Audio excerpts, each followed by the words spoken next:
Oh boy. Oh wait, are we live? Oh my god. Oh boy. All right.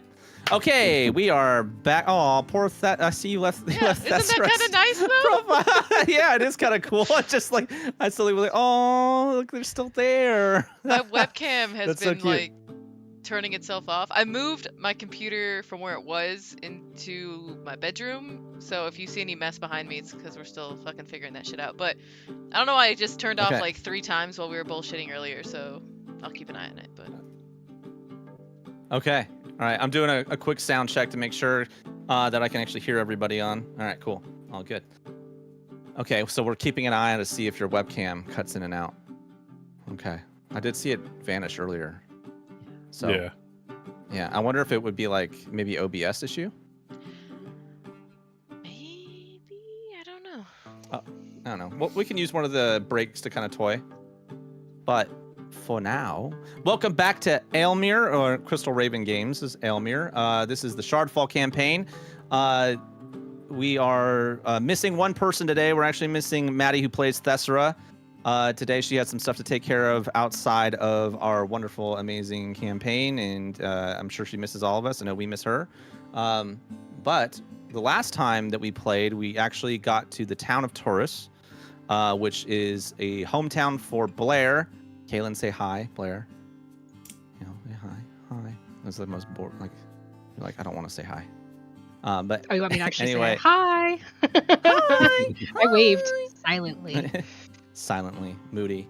Yeah, it's been a trauma-filled visit for Blair, maybe a little bit. Actually, I guess not that much. It's actually been kind of, I don't know. Blair, has it been traumatic? I would say it's been surprisingly easy so far. Okay. Returning, reuniting with Saren, Mary, and Maxon has been a lot warmer, I think, than she initially anticipated. Yeah. The biggest shake for her so far has been the fate of Lynette, which is still kind of ambiguous. Saren had unveiled that Lynette was essentially sold to a presiding lordling. The name to her is still unknown to her and the party. Yep. And as far as the reasoning why, she still doesn't have a very clear answer. So that's kind of in the forefront of her mind at this moment. Okay. Sorry, writing something down. I feel like the most traumatized person might be like your family, because I did kind of scare the shit out of Maxim, and then the table and the spider. That wasn't. It was Mary you scared the shit out of. Oh yeah, Mary. Yeah. So yeah. Apparently, I was just scaring everybody. Maxim was equally traumatized when he was levitated by Thessera. Yeah, for a good bit, Thessera. so. Thessera did some mean shit. Yeah. Yeah. That's right. Not coming back for Thanksgiving. That's right. You guys will have to. Oh my gosh. Yeah. Okay. Yeah. So last session, we got to Taurus and we had the very not warm. It was very cold welcome of the town. Stares, glares, all kinds of things in between. From much of the town folk, and then also some of the family. Of course, Saren was pretty excited, Blair's oldest sister, to see Blair again, and kind of conveyed this almost like motherly relationship, right, with Blair. You know, older sister, right, that kind of crossing, kind of like straddling that line between taking care of, like, all, you know, feeling responsible for all your siblings, but like younger than you, and then also not being mom, but also is a mom now. So, right, there's some of that fun situation going on. You guys also encountered Mary, who is apparently an actual full priestess of the Temple of Shura in the area. That sparked some interest from Astrid, who detected some pretty considerable magic coming off of Mary, which then led to Astrid basically investigating every single family member of Blair's, including actually Blair. Astrid, who did you find, and what is Astrid's concern or interest right now in the family of Crother? Well, I started seeing a pattern as soon as Max came up with magical ability, and then I checked Blair, and Blair didn't realize that she has the innate potential magic. She doesn't have to make use of it, but I'm starting to think that all the Crothers took after their grandmother more than they thought. And while most people that have the potential, if they don't do anything with it, it just kind of just stays there and they don't use it. The fact that at least one of them spontaneously manifested magic without training and stuff like that shows there's potential for one of them to have the born aethergy coming out, and it can be dangerous if they're not trained. So now Astrid went from, oh, this is kind of interesting, it's good for families, like, oh shit, now I have to check everyone in her family. Yeah. A little bit concerned about the potential appearance of wild magic or chaos, which might manifest, right? Yeah, that makes sense. I think now what Astrid is like basically hell-bent, probably going to be investigating everybody on that farm, I'm guessing. Oh, yes. Yeah. Yes, everybody on the farm. Has not investigated yet the nieces and nephew of Blair.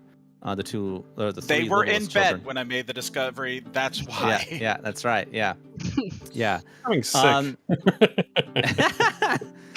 So you guys discovered Mary, a full-blown priestess of the Temple of Shura, and then eventually you guys do run into Maxon, or Maxie, or Max. All three of the above things, depending on who's talking to him, who appeared to be kind of a troublemaker, a little bit of a lost boy out in the town of Taurus, ran away from home, it seemed like, and then was running around with a very troubling group.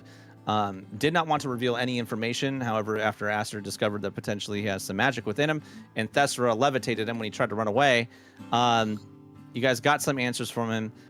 He agreed with Astrid and Blair to go, and actually it was Bolem. I'm sorry, Bolem. You had a big play in that, in convincing him that, come on, man, don't you want to play with swords and magic? It's pretty cool.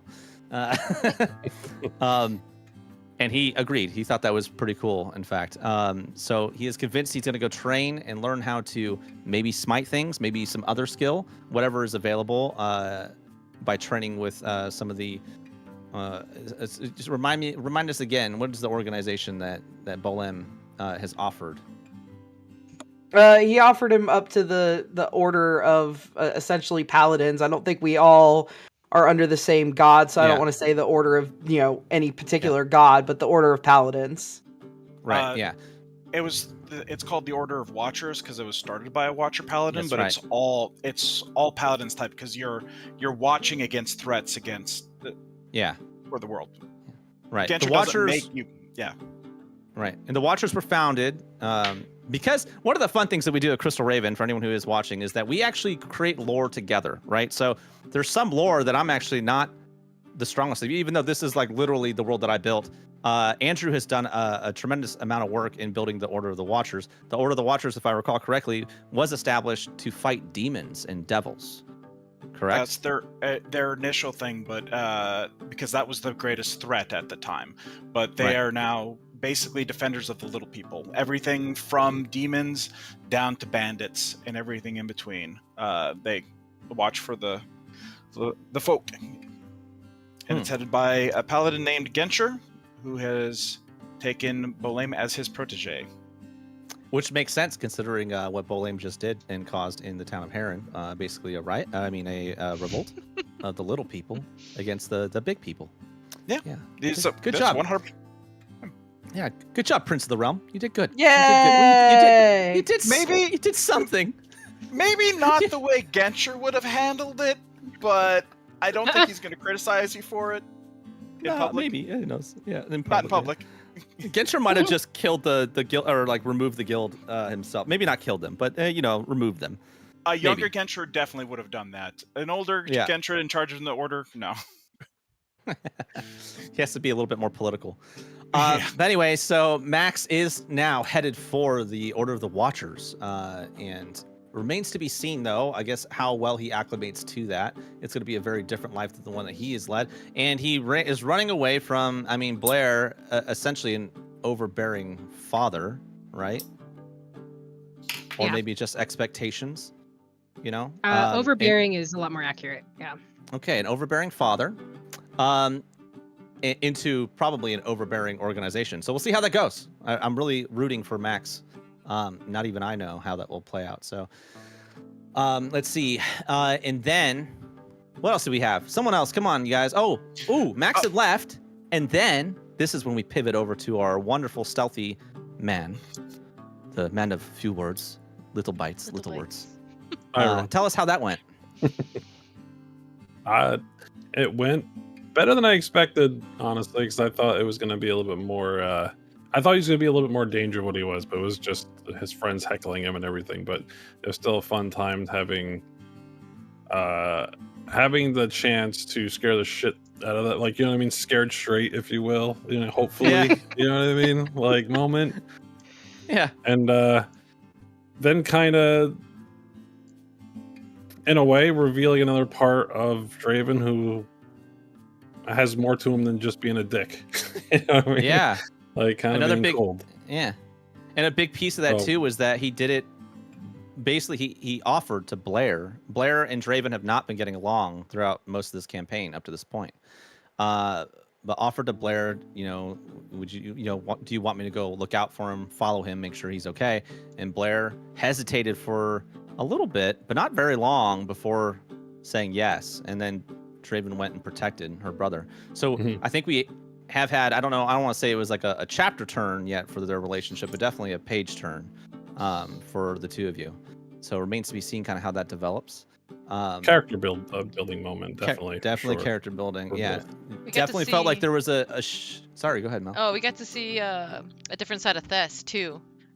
With small children, she melts like butter, too. So we were like, what? We had found Karen's that's night. Right. That's right, yeah.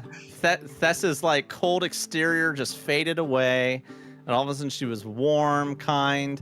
Yeah, it is very. I kind of loved it because I felt like we actually got to see little Maddie appear through Thess in that moment, which was fun. Yeah.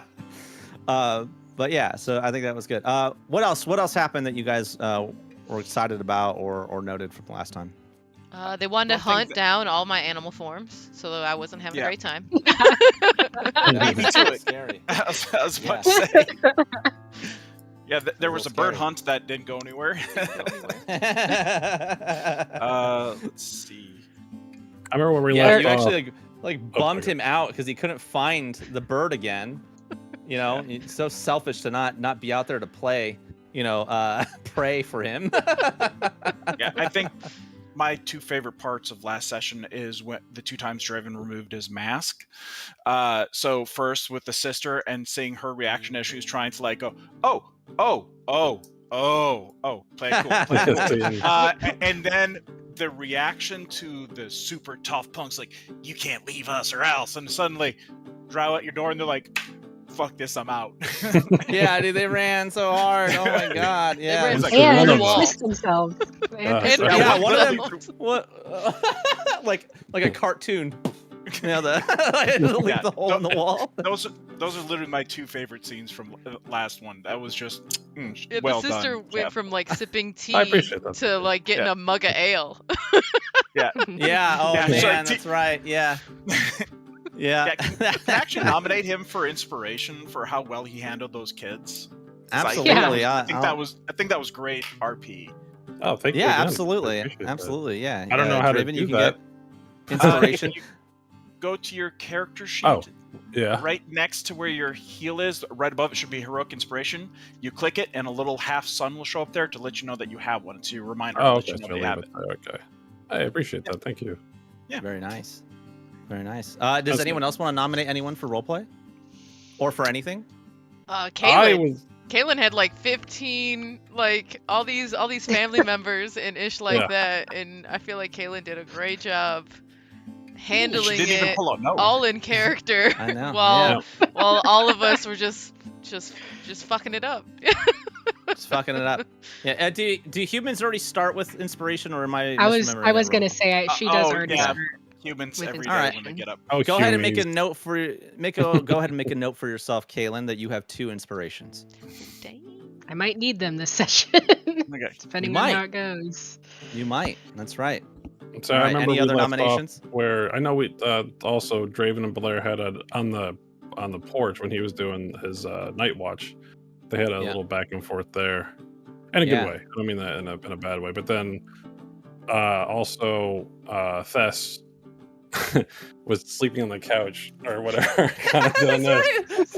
Coffin sleep. Like, you know, While Astrid was putting together the table, still like late at night, like zapping little pieces back together. So there was a lot kind of going on still at night. It was pretty funny.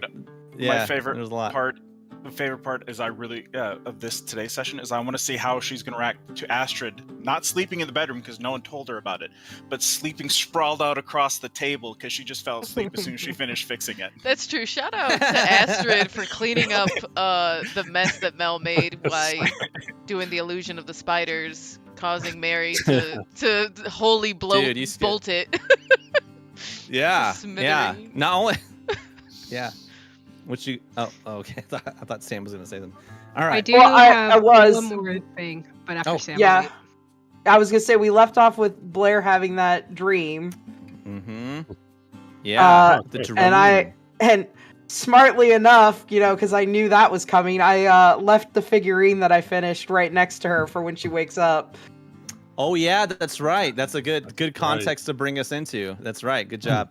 All right. You know what, Sam? For that memory, you get inspiration as well.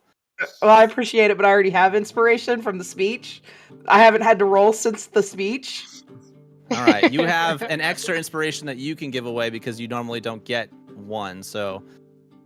Okay. And you're a DM, so I'm cruel to you. I'm gonna give it to Liz for all of her animal shenanigans. Oh shit! All right. Nice. All right. Cool. All right. Yes. Wait, I did have one more thing. Okay. That wasn't mentioned. Okay. So Mel's interaction with Lala, they did have an exchange. They're both halflings, and Blair had heard Lala speak to Mel in a language she was not familiar with. Right. Lala spoke to me in Druidic. Yeah. Druidic. That's right. Yeah. Yep. So. That's right. Just that one little. Which may play a role later. Which is why I wanted to mention it. I was like, wait. Yeah. Wait. Yeah. All right. Okay. All right. Enough of the gift giving. I think that was all really good highlights. Yeah, you guys did a really fantastic job during the last session. It's for anyone who has been watching and is watching us continuously. I'm sure it's now weighing on you that we are a very roleplay heavy group, and that is what we love to do. So we're just going to lean into it, continue leaning into that, and maybe encounter some combat along the way. But for the most part, we really like to do the role play with dialogue. What I am actually really interested in, I talked to Kaylin about this offline, is that I'm super interested in the fact that Blair does not have the accent of her family, and not a single one of you has mentioned that, or even like called out like what is going on with it. I mean, I think that one of the family members did like her basically sister like, why do you keep talking like that? You don't even sound like us no more. Y'all put on airs. I'm well traveled. Yeah. But Devin, Yes. have you ever been in an awkward situation with someone's family and you didn't want to call them out or ask them things in front of their family? That. I think there's going to be many questions to be had when we leave. Yeah. When you leave, okay, that's true. That's when fair. When we're down That's to fair. just one Crowther, I think we're going to be having quite a few questions. Well, you might not be down to one Crowther. You guys are like adopting an entire freaking caravan of them, and you still haven't even met the majority of the family. You kind of made her family really likable the way you play them. So right. it's like, so it's all you your know fault, what I mean? actually. So it's kind of your, that's on you, Devin. Don't get mad at us. Yeah. But I do You played love it too saying, well. Grandmother Crowther. That is gonna be one of my Grandmother top. Crowther. Oh, Grandmother Crowther. Grandmother Crowther. Grandmother Crowther. You know what, Devin? Give yourself inspiration for playing on that. All right.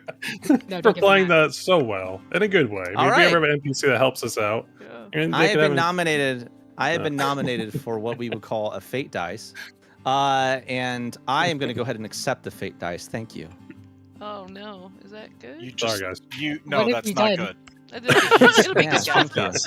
He's fucked us. Okay. I'll just leave. I was actually one of the things I would really like to do, and we're not ready for it. I have to talk to Liz about it, and I've been terrible at talking to Liz about it. Is I would actually like to open up to the audience that is watching us the ability to award inspiration and fate dice in the event that it is something that we do. But I wanted to see what you guys all thought about that because that would be a new fun. Fate dice is similar. So there's like two different systems that I'm aware of, and I'm sure there are more. One is like a fate, like a token, right? That you can flip one way or the other. And usually what happens is a table will lay it out, and I've seen it for like the Star Wars games, right? Where it's like a force thing. like a light side versus dark side kind of flip. And so when a character wants to do something and they're not going to succeed, they can choose to use one of those tokens and they flip it, right? So they use it and they will get a pass or they will get an additional roll in order to attempt to pass. However, once they flip it, it is now the DM's token, right? And now the DM can use it to essentially give themselves advantage or an automatic success, or to give a player an automatic failure or an automatic disadvantage roll. And then, so then you flip it, so it's back to the player has the opportunity. So it's like back to the player. Forth. Oh, okay. Back and I forth, see what you're saying there. Yeah, so I know like the Star Wars, I think Galaxy's Edge has like, I think it's 2 or 3 tokens. And so you can use up to 3 at once, but then the DM is armed with 3 different flips, right? So I think 3 is too much. I think that'd be like, yeah, it's really scary. It's really scary, but it also gives you guys a lot of freedom to like get successes where you want it. And then the other way is the essentially it's more like the fate dice, right? So you give, it's essentially the same thing, except that the DM has this one charge, and then they could either give essentially someone disadvantage when they want to, I right? think it's Or pretty give neat. one of their NPCs an advantage. A neat thing, because we do have, you know, quite a bit of consistent viewers, I would say. At least Maddie's brother is usually in there. So like the one time, like last campaign, I wasn't a player, I was just a streamer, and I don't know what I did, but I ended up getting inspiration that I got to use in session. So I remember that. For people who don't know, like when I'm not playing, I'm on the Discord and like I'm like the voice of God. Like they can hear me, but you can't in the stream. The producer. So I'm always like, I'll be whispering stuff like, "Hey, we're about to go live in 5, 4, 3, 2, 1." But I was able to just sneak in there and be like, "No, roll it again. It's my inspiration point," you know. And it was pretty sick timing. So getting the audience, especially our Twitch viewers, YouTube is a little dead if y'all live it up in there. That would be pretty sick, because it would be we would just have to monitor the chat a little bit more religiously. But that's something that I think we could incorporate. It's also, it makes the game kind of in your hands too as a viewer, right? The ability might be fun.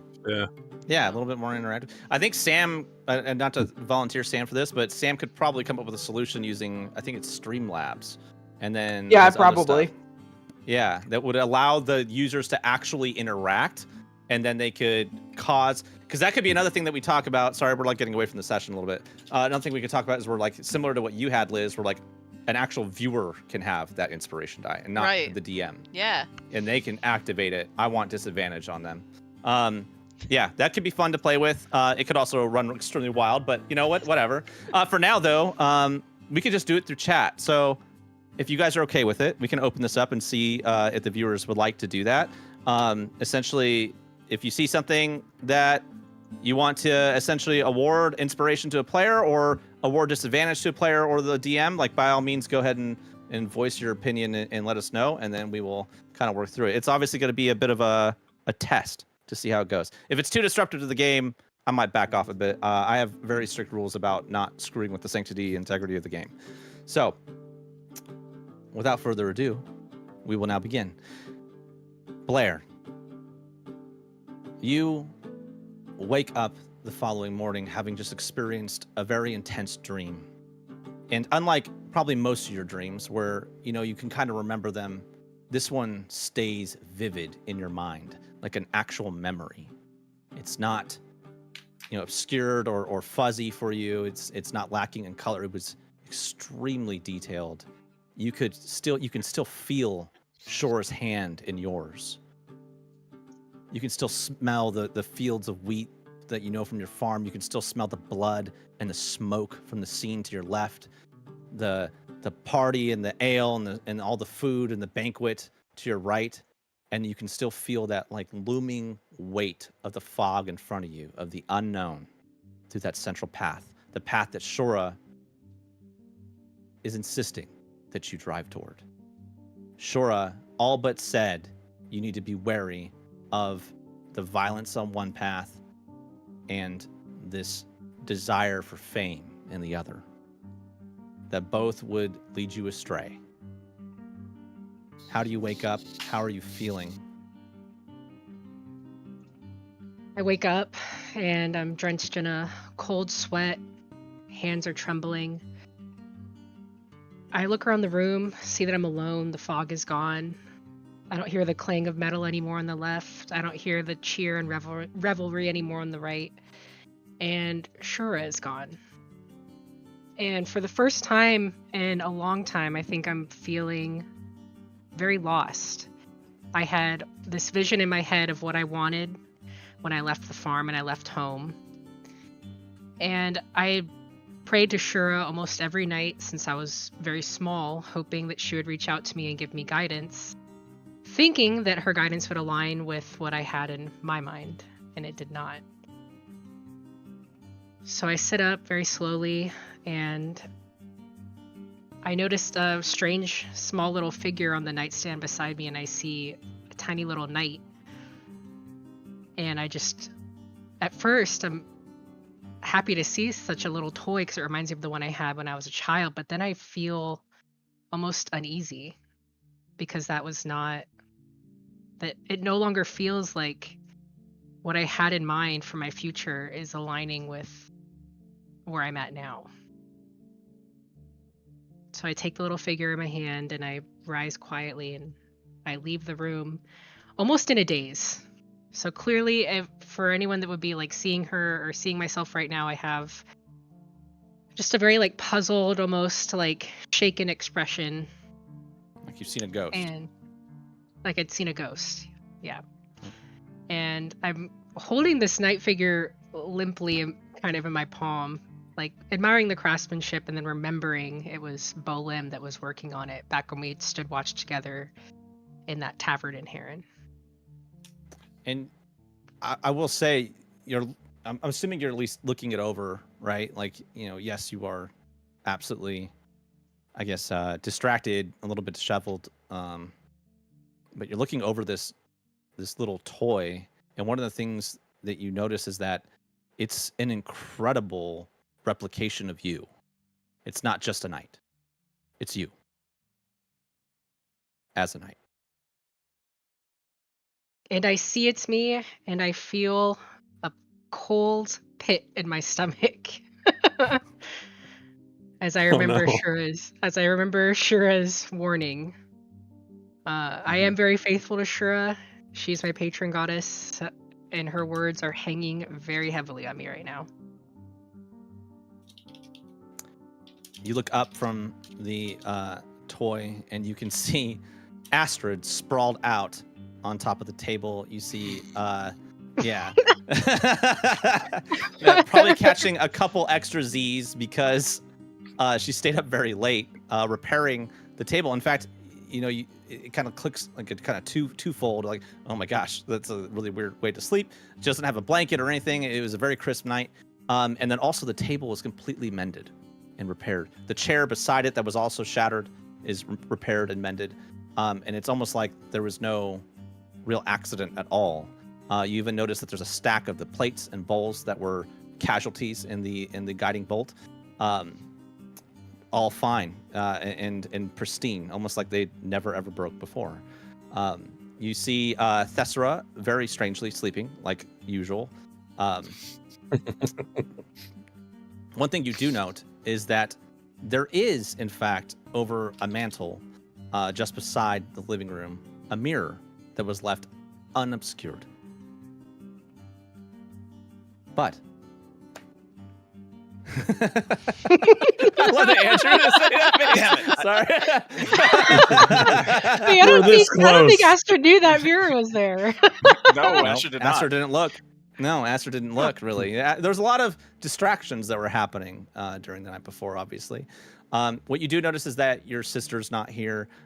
Maxon is kind of like probably like in a ball between the stairs and like the kitchen. There's like this little like corner cutout area there, and he's just curled up there.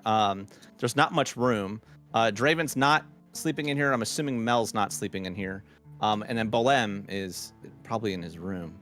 You find that you're what? I'm still outside. Yep. Yeah. Yep. You find that you've probably woken up a little bit earlier than the rest of your party, but not too much earlier, as Mel and Draven, I believe, are typically the early risers, at least, and Bolem a pretty close second. I was gonna say Bolem would be awake this morning because he went to bed early. Oh, it's right. You did go to. Okay, guys, I'm gonna give Bolem this early rise. Bolem, you wake up. You are actually in one of the rooms because you knew that the room was available to you, and you wake up knowing that you set that toy for Blair the night before, having finally finished it. You have found yourself in this situation with her family where you've had to evoke who you are more than you probably intended. But it doesn't seem like that bothers you at all. Is that correct? Yeah. Yeah, that's correct. Very proud of who you are.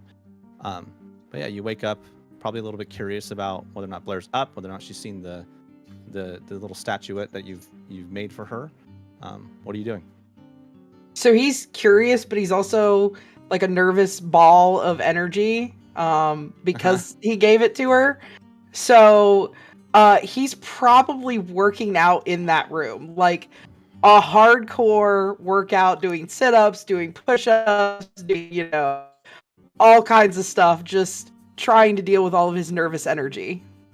Typical dude activities.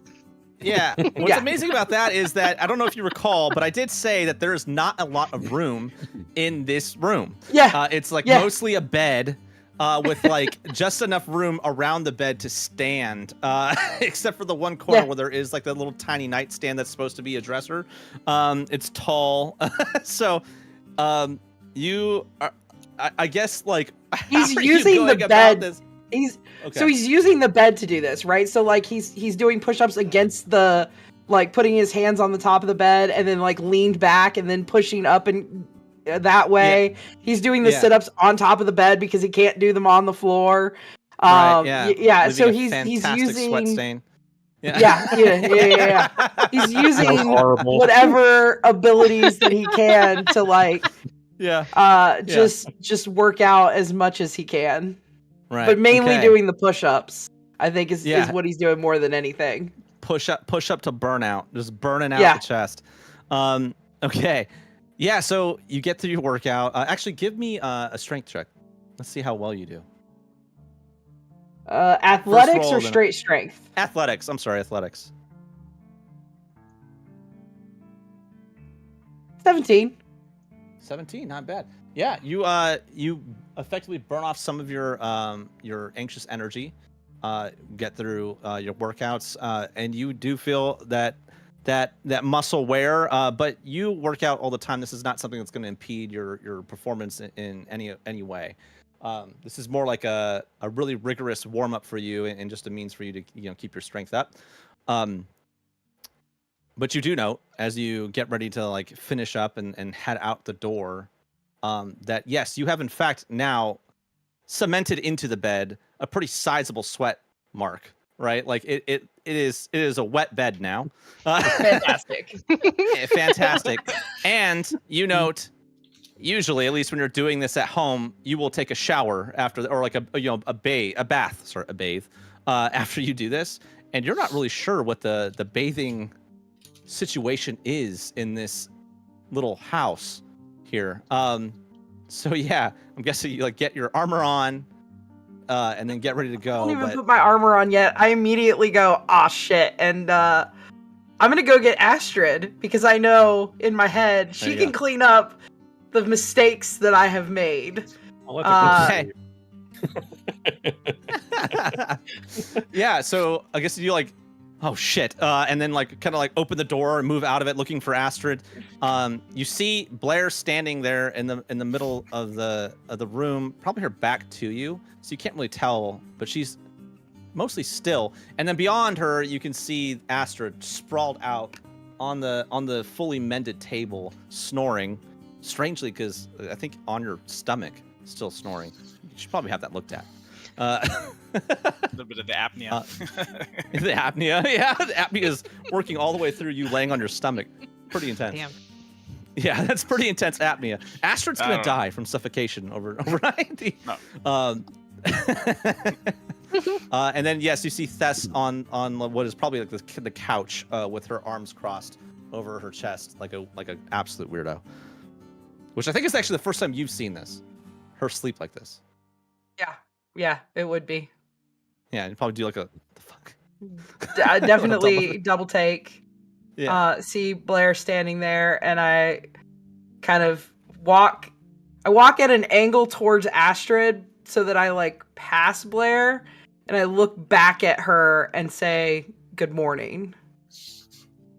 But I'm clearly I'm making my way towards Astrid because I don't want to start a conversation if she's like appalled that I gave her this thing. So I'm just like, good morning, and then start to take my step towards.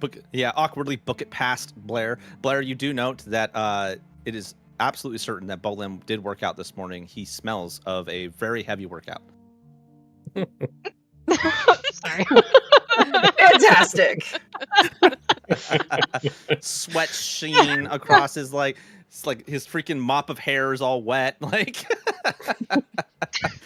the door opens to that bedroom and you can smell the sweat coming out of there. Like oh, you startled me, Prince Bolim. I did not hear you coming down. You're covered in sweat. Did you go for a morning run, perhaps? No, I just did some working out in the room. It was cramped, but I found a way. Oh, well, we have plenty of acreage. You could have gone outside. I should have thought about that, but it was dark out and I didn't want to leave and then everybody be concerned when I wasn't around. Right. Before you disturb poor Astrid, I think she was up all night mending that table. Did you leave this in my room? And I hold up the toy.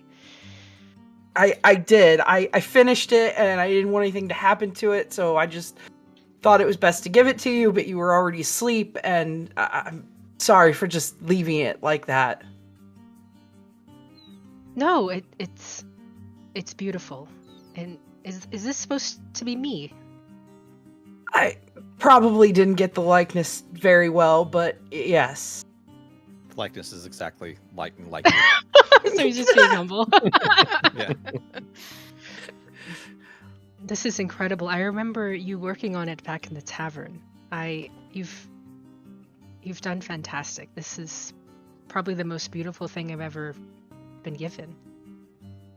Well, I'm glad you like it. I added the crest, your new crest of your family, to the shield. It's a little hard to make out, but it's there if you look. It's not very hard to make out. It is clearly on the shield.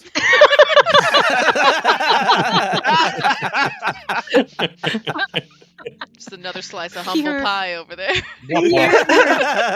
You're not too humble, my prince. I can see it very clearly. And how you've done that from memory, I'm nothing if not impressed. Well, I had to learn how to memorize a lot of things very quickly growing up, so. I would hug you if it's not too forward, but you're also drenched in sweat, so I'm not going to do that. No, that's why I was gonna get Astrid up. I didn't think about the bathing situation before I started working out, and I just. We have a wash bucket outside if you'd rather use that, and let Astrid. Well, that sounds awful to you. Yeah, I was gonna say that. Give a trough. He smiles like, I mean, I know Astrid is much faster, and it'll give me a chance to don my armor quicker this way. He just keeps saying her name louder and louder to try to wake her up. Yeah, 100%. Astrid can really do this. Of course, I completely understand. This is normal for wash buckets are normal for me, so. Yeah. Fair. I will say, Draven and Mel, you absolutely start to hear. Like, again, you guys are early risers. You do hear the voices coming from inside of the house. Astrid, you're beginning to hear it, but you are so tired. You're so tired. Oh, I'm out. And Bolim's just stinking in the living room. Yeah. The little lines are coming off. Yeah. He doesn't stink like that. It's like, he's just working out. He still smells like someone who's clean who was working. Well, maybe you were on the road a lot. Well, no, but Astrid's been probably prestidigitating everybody, or at least most of the party regularly. No, everyone. If they fight me, I do when they go to sleep, because yeah. That's why Mel slept outside, so he wouldn't get her. Yeah. Wouldn't get him. So like, Bolem doesn't stink like what's the character's name from Charlie Brown? Lionel. Pigpen. Oh, yeah. Pigpen. Yeah. I'm thinking like skunk and onions. You know what I mean? Like, No. Ew. Jesus. You never been no. old locker room smell. You know what I mean? He smells like someone who is regularly prestidigitated that did sweat a lot.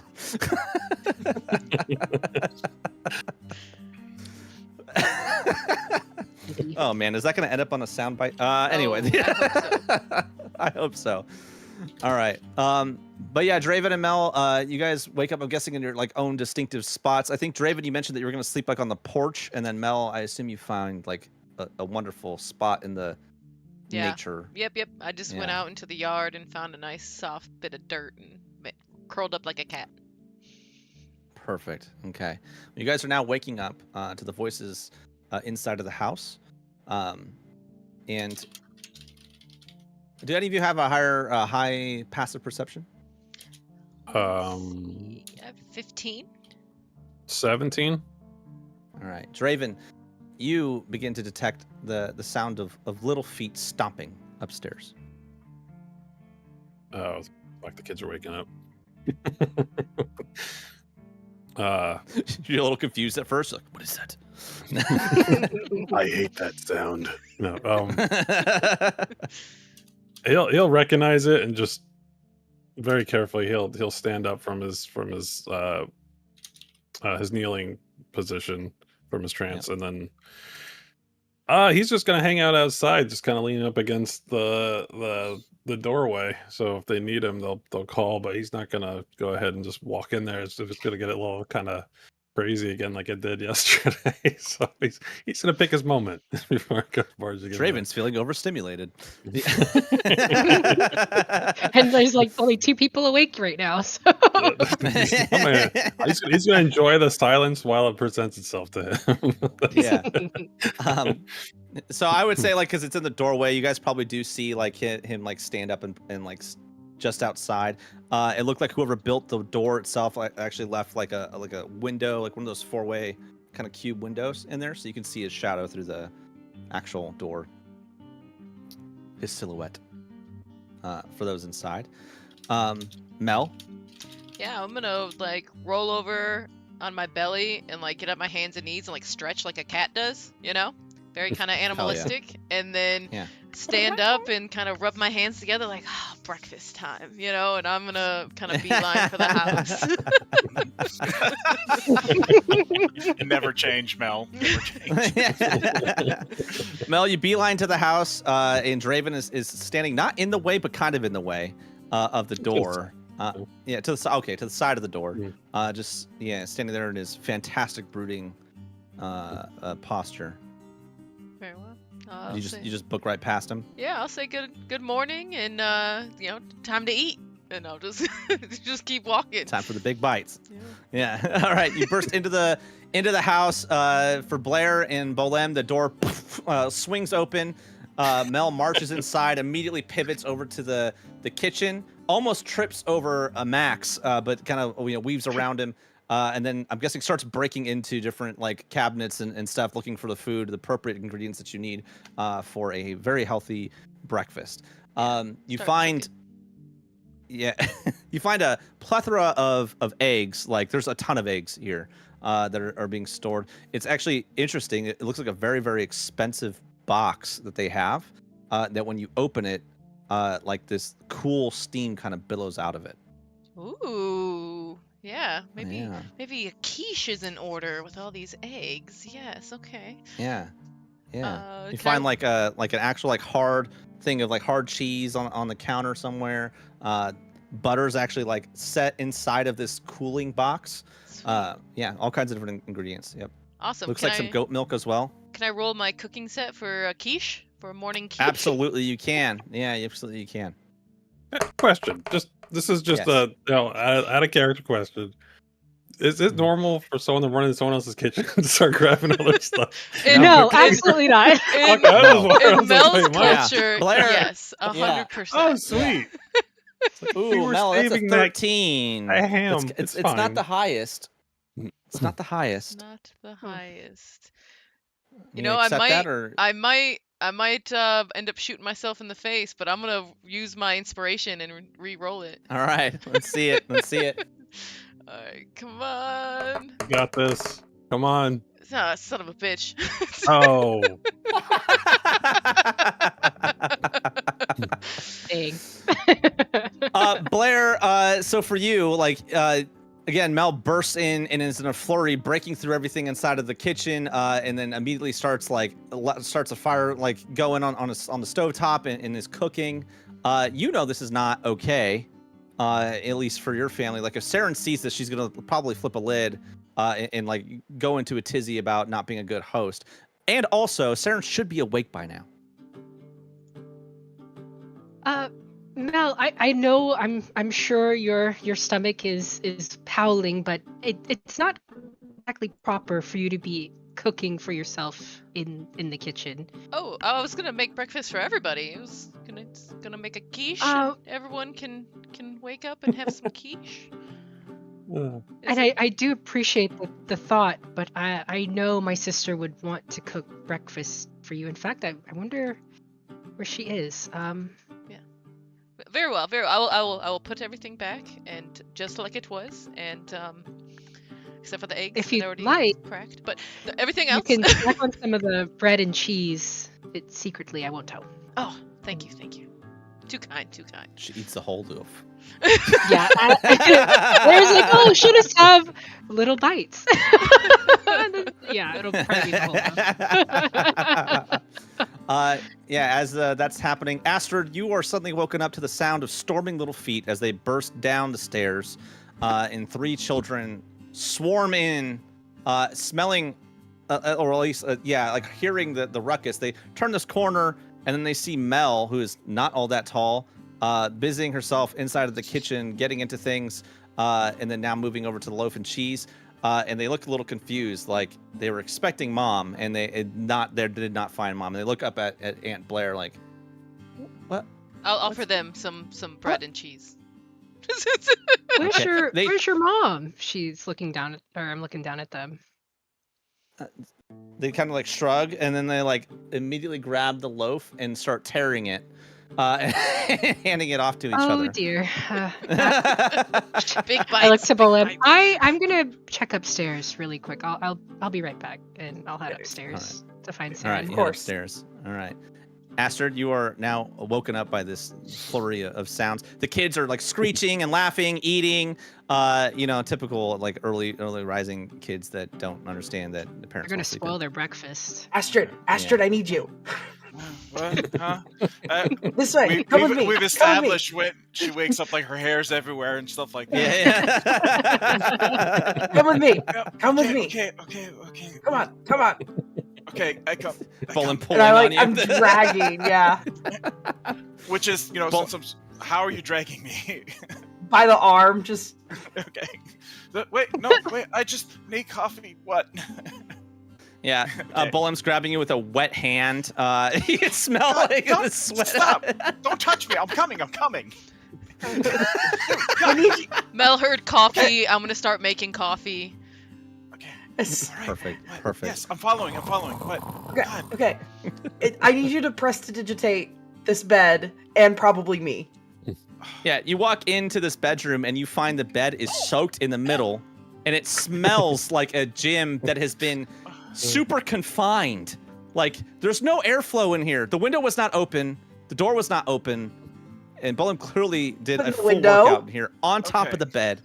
The mattresses are maybe the hay, windows so up. that's definitely gonna retain the sweat. Oh my god. Oh God.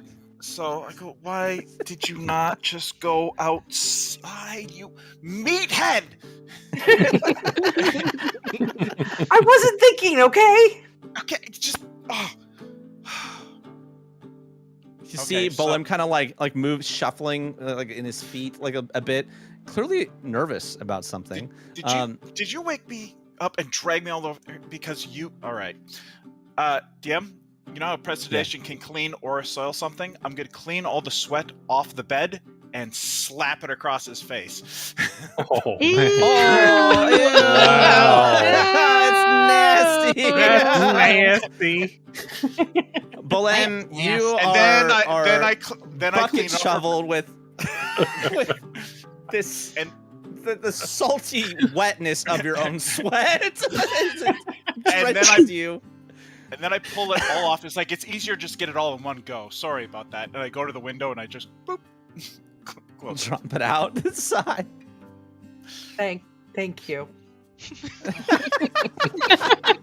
You smell coffee in the distance.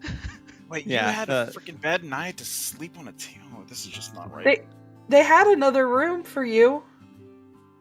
You knew this and you didn't tell me? I went to bed before you did. I didn't think about it. I'm glad that you're so concerned for my welfare and stuff like that. It's really great. Remind me of this situation the next time you ask me to clean up your mess. You realize I'm a doctor, right? I'm not a freaking janitor. This is twice now you've had me clean up other people's messes. Sorry, cousin. Okay, that's okay. I love you. Pat him on the cheek as I walk back out. Astrid is awkward, and we love it.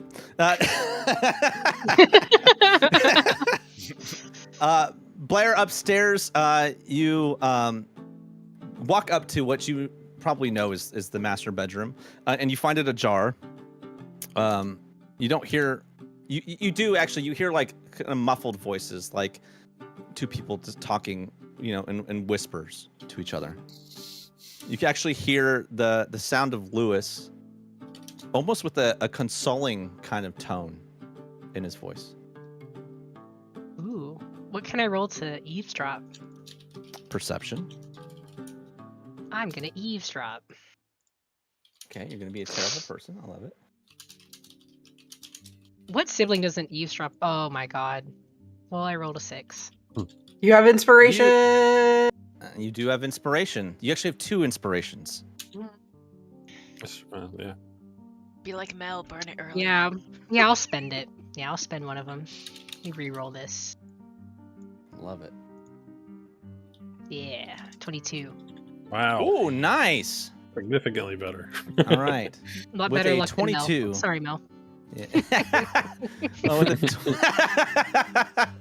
Mel, as you pull out... Oh, actually, you stopped cooking. Okay, never mind. Right. I just made coffee. Saved everyone. So I am pouring cups of coffee for people. Pouring cups of coffee. I did give some to the children because, why not? You did? Why? Oh my god! They asked. I'm eating cheese and bread. They're eating cheese and bread. We're having coffee. They love Aunt Mel. I love how much you are like the best fucking wild card I think ever. It's just.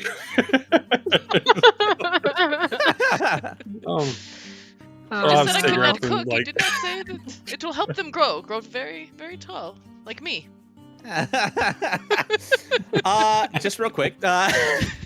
So you hand these mugs to the children, right? And they're looking at you like they don't drink this, and they smell it, and they like one by one they like hand it back, like they try to hand it back to you. You've probably already moved on. They're looking for an adult to take the cups, like the mugs, and they're like, I don't want it. Okay, Astrid takes the Astrid mugs. takes at least 2 of them. Okay, you get left with like the littlest child holding one. Like I was like, just put it on the table. I'll take care of it here. There's lots of milk and sugar in there. They look at it and they take a sip. It's hot, and they're like, just put it on the table. And they start crying. Oh, and then my god! Oh no! And this is why I'm outside. Silence lasted for a little bit. Now I'm in a tizzy, and I'm now trying to just pour some goat milk in a cup and offer it to the crying one instead. So is it canon now that halfling babies like coffee or drink coffee? Unknown. You don't know if this is a halfling culture thing or like a Mel thing. You don't know at this time. Or Depends on the parents. Yeah, it depends on the parents. No way's wrong as long as it comes from love. What you do know is that oh man, what is the name? Remind me. Lala, right? Lala. Yeah, Lala loves coffee. Loves it way more than tea. She calls tea mud water. Awesome. Gross. It's like Accurate. dirt. You know what's funny is like one of my nicknames when I was in the service was Lala. Really? Yeah. Interesting. Yeah. Very interesting. Oh, isn't that one of? Wait, what is that from? I know that's from something like Lala. My last name's LaForest, yeah, so Lala she Land. just called me Lala. Oh, I was way off. Okay, never mind. I was thinking like a show or something, like a kid show back in the day. I can't remember what it was. It was like creepy. Like, damn. The Teletubbies. That's what it was. Wasn't there one named? Like I do not know like the names of the Teletubbies. If I'm being honest, I'm a little worried that you do. My daughter used to watch that. So, Okay, fair enough. That makes sense. My little sister watched them too, but I only remember Poe, and I think he was the red one. Poe, I do. Okay, I do remember Poe. I do actually remember that one. I do, in fact, remember that one. Let's see. Yeah, I'm just trying to find the fucking. All right. Well, I guess I don't have that. Okay. All right. So you give the goat milk to the littlest one, and they look at you, and they're kind of eyeing it warily, like maybe you're giving them some other sort of poison drink, and then they smell it and they start to drink, and then they kind of brighten up and they like waddle off and go sit down at the base of the sofa and start drinking it. The other kids are looking at you like, what? Where's ours? Oh yeah. Yeah, I'm getting them some too. Yeah. All right. They each take their cups and they walk off. Blair, upstairs, you hear the soft sobs of your sister, and you can hear Lewis kind of, talking to her a bit about, it's gonna be fine. We don't know if they're gonna leave. Maybe they won't leave. And you still have a ton of family here. Kind of get Lewis the is probably sense like, that, yes, thank God, we're getting rid of more. Yeah. Away with you, Crother types. Crother is more like bothers. Boo. So yeah, that's what you hear going on. Is it's Saren dealing with the aftermath of the evening before. You know that she stormed off upset. Yeah. And it seems to be spilling over to the next morning. I'll approach the door slowly and just rap on it. Be polite. Let them know that I'm at the door. Here. Good morning. Come in. I'll open the door and Come walk in and not really give Lewis any passing glance, but I'll go right to Saren. I'm sorry, Blair. You see Lewis. Blair. Hello, Lewis. Honey, I'll be downstairs getting breakfast going. I can hear a ruckus down there. And he walks right past you, Blair. Doesn't even say anything further. Doesn't acknowledge you. Doesn't shove, shoulder you or anything. Probably because it'd knock him down. But moves on downstairs. The rest of you gonna hear his heavy footfalls as he comes down and. All right, who wants breakfast? Breakfast. Yeah. All right, I got some eggs. I got some different things. Any specific things that you all want? I don't know if I can make anything fitting for a prince or nobility, but we've been eating hardtack on the road, so really a warm meal of anything is very much appreciated. Yeah, well, you won't be having any of that hardtack in my house. You'll be having something good. Thank you very much, kind sir. Wow, kind sir. He kind of. Yeah, all right. I'll make sure it's real good then. I'm just glad I woke up before your sister caught me sleeping at the table. You see that he actually stops and looks at the table like, what? I fixed it. I fixed it. He stops at the entrance of the kitchen, like right where the dining room is, and just kind of stares at you. And he doesn't have any words for a moment. He's just kind of blank. And you can see he's like processing in his head, probably in contention with his own prejudices and distaste for people of your kind, and you being a guest, and then also being grateful. And he just kind of stammers out, "Thank you. You really didn't have to do that." It seemed like this table had very special meaning to your wife, so yeah, I kind of did. I didn't. We were guests, and this kind of happened because we were visiting. So the least I could do is repair what happened. It's appreciated. What is it you said you all wanted for breakfast? Just something warm. That's all I care about. A warm meal is nice. Well, what about the little one over here? You look like you're eyeing all the food quite ravenously. Which is fine. I got plenty of food. Whatever's your specialty, I'll be grateful for anything. Thank you so much. I'll kind of scurry out of his way with my probably 2 cups of coffee since I have the babies in my other hand, and or actually no, I'll hand him the one the baby didn't drink. I'll hand him a cup of coffee. I took the It's a little sweet, but thank you. He sips it, not bad, and then drinks the whole cup, like literally like one go. You're not really sure how his throat handled that, but it did. Yeah. He moves over to the kitchen and looks at it over and goes, "Well, I don't really get a chance to cook very much now that Saren handles all this stuff, but now that I have a chance," and he cracks his knuckles, takes out some eggs and starts to cook, and you can tell that he is starting to make what looks like omelets. Nice.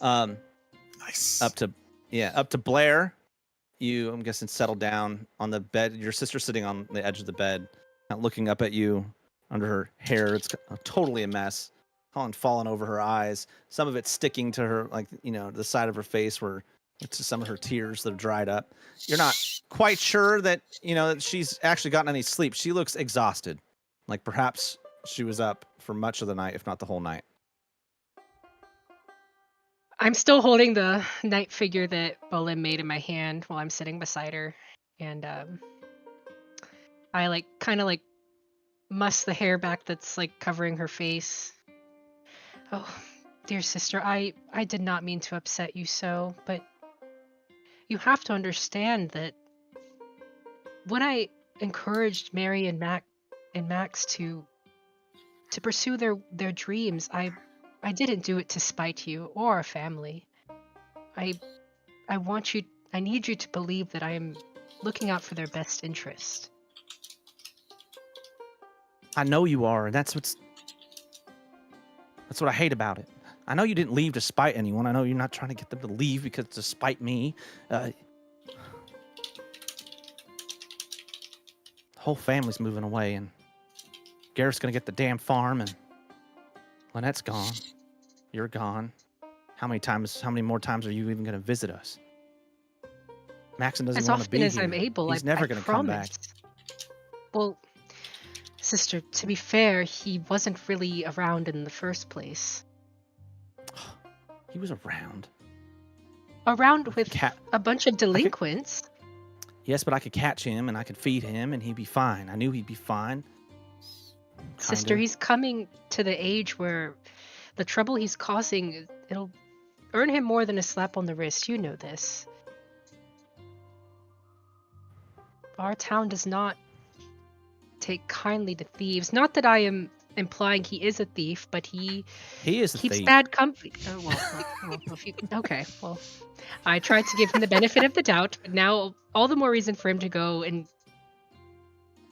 well, make something of himself.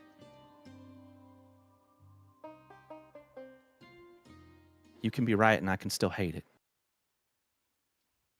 Well, as long as you don't hate me. I can't hate you. I just don't want you to be gone. And I feel like I'm watching my family disappear. I would rather it be on their terms than our father's. She falls silent to that. Mary is safe in the temple, but if her abilities can take her above and beyond that, all the more reason. And what is Alice doing? Is she still at the farm, or? Let me see about my notes. Wasn't expecting. Father allowed her to hunt thus far, but I know mother's getting restless and would hope she would settle down much like you have. Yeah, 1 second. Pulling up notes. Hang on. Hang on. She's going through her notes on all the siblings. There's so many of them, you know. That's true. She pulls out some flashcards, kind of go over her own siblings. Let's see. Where the hell is it? There we are. Okay. Yeah, Alice is still hanging out mostly at the farm, and she basically goes hunting whenever she can, and it doesn't really cause Father too much trouble because she brings back food, you know, and it doesn't dip into the livestock.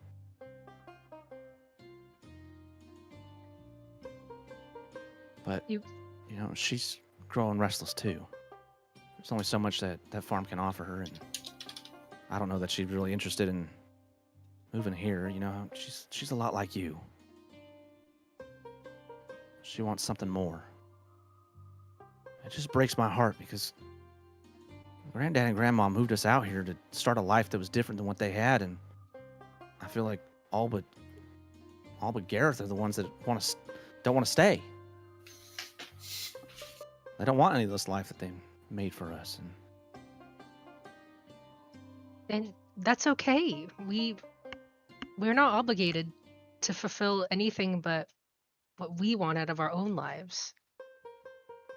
And you say that, and she looks at you. I want to say she's mad at you for that, but you know there's a lot of baggage and triggers that come with the obligation. Her life has been formed by obligation. The man who just left this room is in her life because of obligation. And you remember discussions you've had before the wedding about her hesitancy.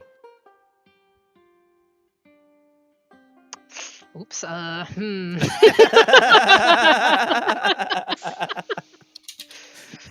Is that Blair's reaction? Ooh. She's like. I just kind of looked out at the little toy. My comfort fidget toy at this moment.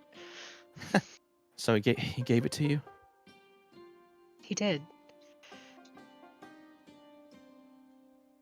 Are you happy? I am happy. I'm more than happy. I feel like I'm on the... I hesitate. I feel like I'm on the right path. Are you sure? It didn't sound like you're positive about that.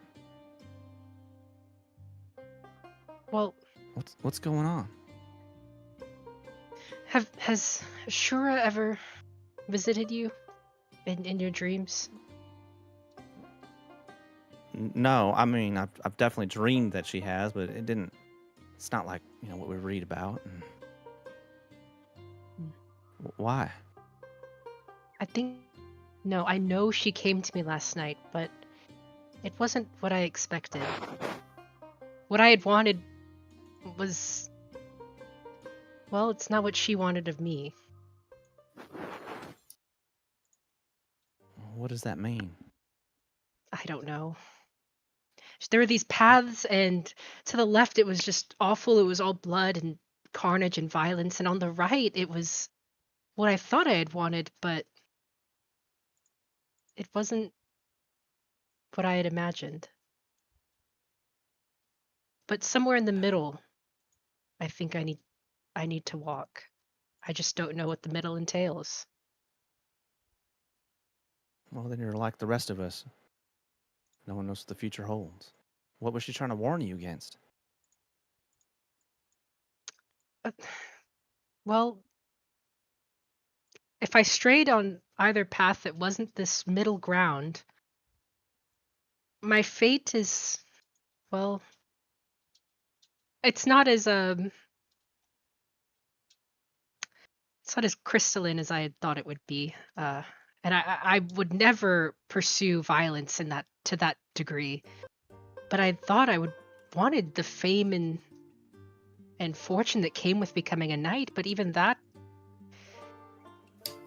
wasn't what I meant for, I don't think. But what else besides that, I don't know. Well, but what I'm doing now, I said that. I was just gonna say, what I'm doing now, I think I'm still going in the right direction. I just don't think the end result will be what I wanted. Blair, you've always known what you want. Maybe you need to ask why you want certain things. And maybe you'll find your true path there. Maybe you need to reach for who you actually are.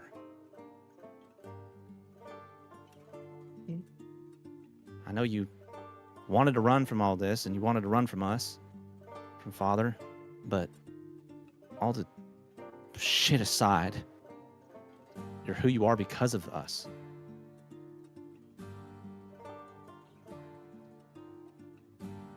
You're right. And I really am sorry. You shouldered the burden of fulfilling these obligations, I know. But you have 3 beautiful children because of it. I really do. Luckily, they all look like me. Yeah, that is fortunate. She smiles at you, wipes at her face again. I'm sorry I'm such a mess, and I'm not being a very good host. You're being everything that you need to be. I don't want your... Everything that I need you to be. You've always been that.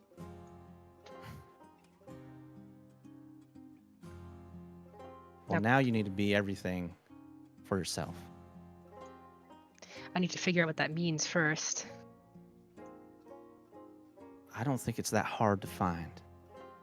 If it is, then you are on the wrong path.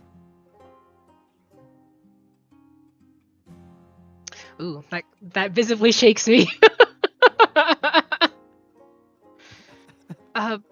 Yeah. Well, come on. Enough tears. I'm sure Lewis has made a great breakfast. He is very good at cooking, actually. Well, he has to be good at something. Sorry. He's... Oh, fuck. That's fine. He's good at some things. Okay, let's go downstairs.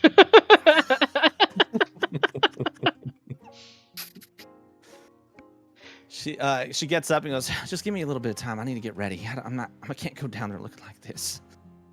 Not in front of the prince. Take your time. Lady Astrid. Goodness. I'll leave the room. I'll close the door behind me, give her privacy. Cool. All right. Back downstairs. Draven, are you still just sitting outside trying to stay away from the chaos? I mean, the kids are actually pretty quiet now. They're just drinking some milk. Mm-hmm. They're like, good. Good. No, I was going to say you finished what you were saying. No, it's fine. Go ahead. Okay. Draven will have gone in, but he's still sticking to a corner, like by himself, just kind of hood up, mask on, just looking around. Okay. Just yeah. Okay. All right. Not too long because omelets don't really take all that long. Plates are delivered onto the table with omelets, different types of omelets actually. There's some with just like diced meat, cheese. Some have some different like vegetables inside of them. But he's laying them out on these plates, and there's stacks of 5 each on each of these plates.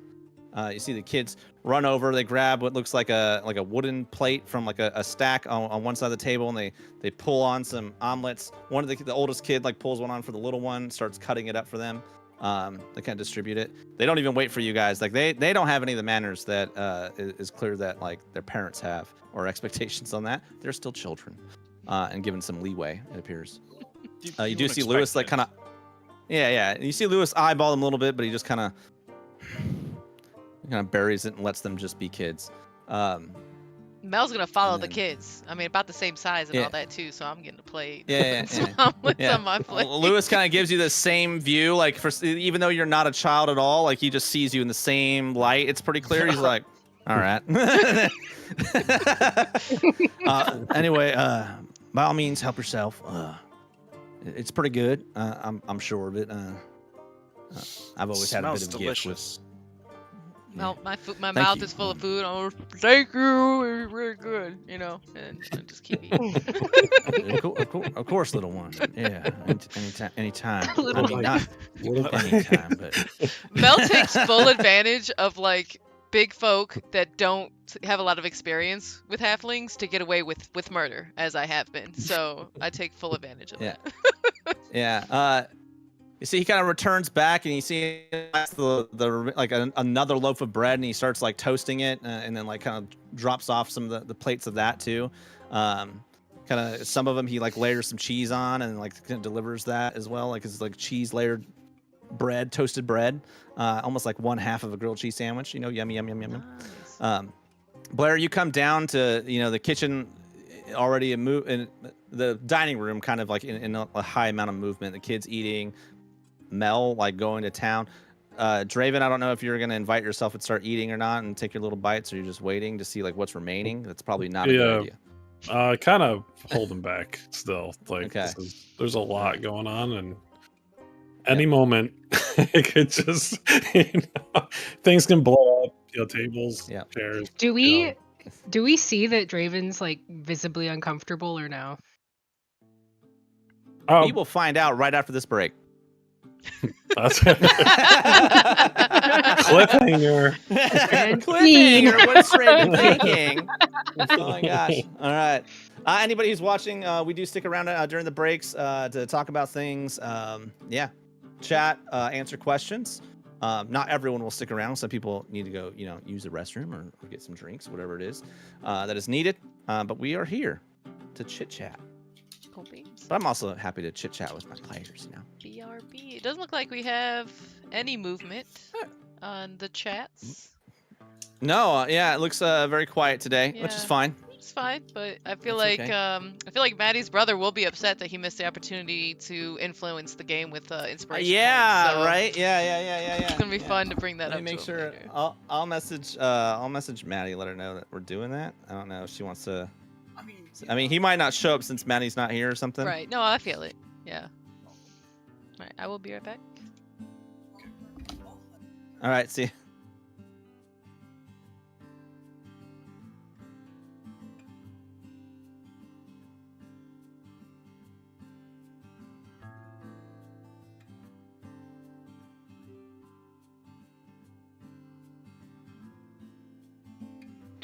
Anyway, so... Oh, man, I'm all alone in here. I'm so lonely. I have nobody for my own. Man, everybody left. Wow, just here alone with my DM thoughts. Thinking about how I'm going to screw this party over. It's going to be great. It's going to be fun.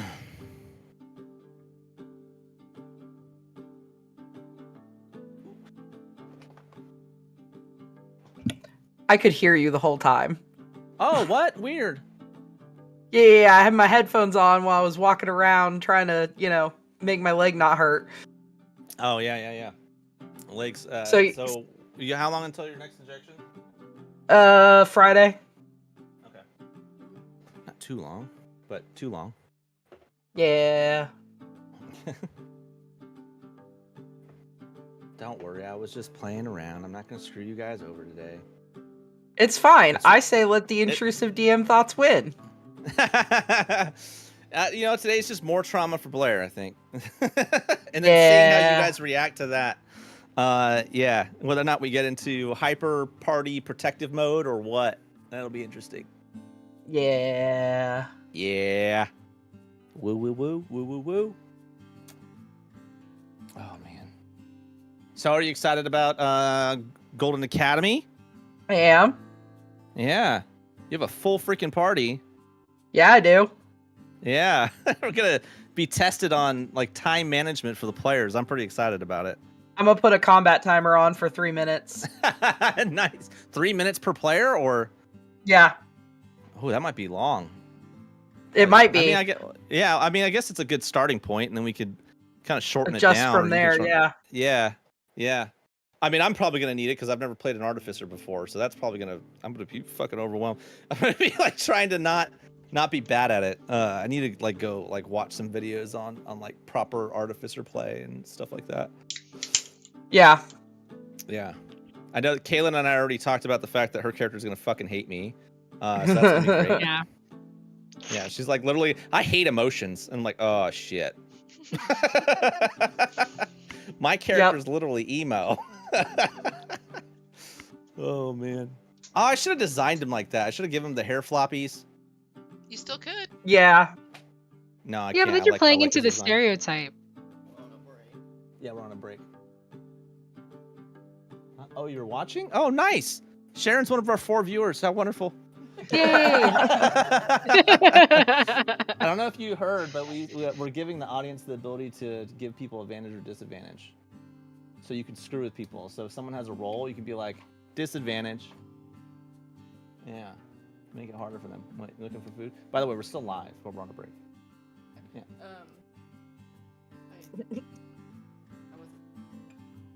Oh, okay. Oh.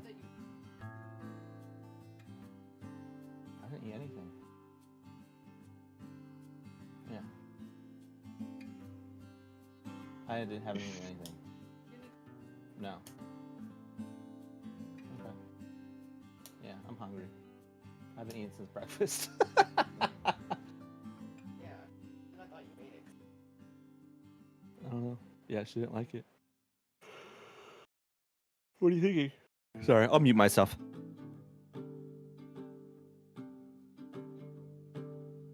Yeah, I'm kind of excited for your campaign, Sam. Mostly because it's the first time we'll actually get to use magic. Hoping I'll fuck it up. Well, it's kind of easy. I'm excited for you. At least 2 of my spells are reactions, so there's not a whole lot of thought. I just have to remember, I have a reaction. So. Yep. Yeah, it'll be good. I'm excited. And the others are range, so it's like I can also easily remember that because it's like if I'm too far away, I have a ranged attack. Boom. Woo woo. Yeah. Wait, what are you playing again? An Eldritch Knight. Ooh, all right. Working through the kaleidoscope of warriors or fighters. Yeah. I was explaining to Sam that I did want to play an Eldritch Knight just so I can it's the last subclass of fighter I haven't tried. And then I think it's going to be a good segue for me to eventually branch out into actual magic classes. Yeah, it is. Yeah, half casters are really great. Yeah. Without bogging down the combat because we have so many players. Yeah. And I'm gonna be like, wait, what spells do I have again? Yeah. I mean, the trick to that is you want to be planning what you're gonna do before it's your turn. And of course, you have to also be prepared to kind of pivot because someone might screw up your plan. But that is really the trick is during when it's other people's turn, that's when you should be kind of figuring out what it is exactly you want to do. It's more of the tiny nuances that obviously I don't really have to think about with martial classes, concentration, shit like that. I'm just what's that? Huh? Concentration's not that. Likely concentration's not that difficult. I think it's another element in play, I guess. But it's really which just I haven't boils had down to deal with before. Yeah. The main thing I think for concentration that's difficult is recognizing which of your spells are concentration, and knowing that you can't cast them both without overriding the first one. Right. I feel like I intentionally didn't take any spells that required concentration. Yeah, I did not. That is a move. That is a move that you can do. Absolutely. Oh yeah, Yeah. DM, can we give ourselves a long rest? Oh yes, you can. Yes. Yep. Long rest. Absolutely. Do we? Yeah, I think I have about maximum. Okay. Oh, excuse me. Sorry. I'm on a caloric low right now. I did not eat. Gotta get something. Yeah. I think it's coming. You know what'll be exciting, Devin? I can bring back Hawk's training table. Ooh, oh, that is really fun. Actually, I love that. Yeah. Yeah. Golden Academy's fun. There's a lot of just off the rails shit that we can do. I did see that you offered essentially a devil's deal, and I was like, I did. I don't want it, but I might want it. I might. I did offer a devil's deal. Anybody that wants to take a devil's deal, Thank you. let me know what you want, and in turn, I'll tell you what you have to sacrifice. Wait, what? Oh, okay. Really? Okay. My bad. Really? Devil's deal. Okay. You know what I want, Sam. How much devil's deal to change that little bit of the backstory? There is no amount of a devil's deal that you can give me for that. What? Is this for items? Item, feat, ability score improvement. Oh wow. Dude, I rolled so that's kind of ding. Yeah. You just have to make a devil's deal with me, and I'll tell you what I want in return. You cut out. You rolled what? Like shit. Oh, got you. I want. It must not have been too terrible.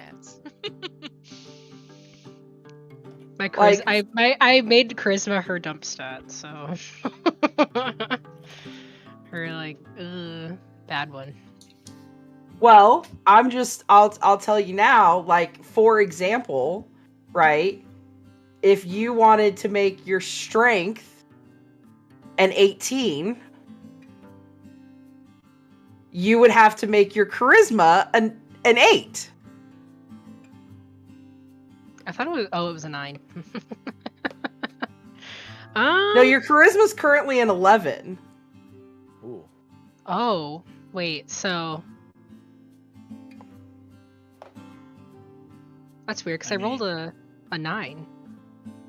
There must be modifiers I'm not seeing or something. Oh, did you what background did you take? Acolyte. But I did.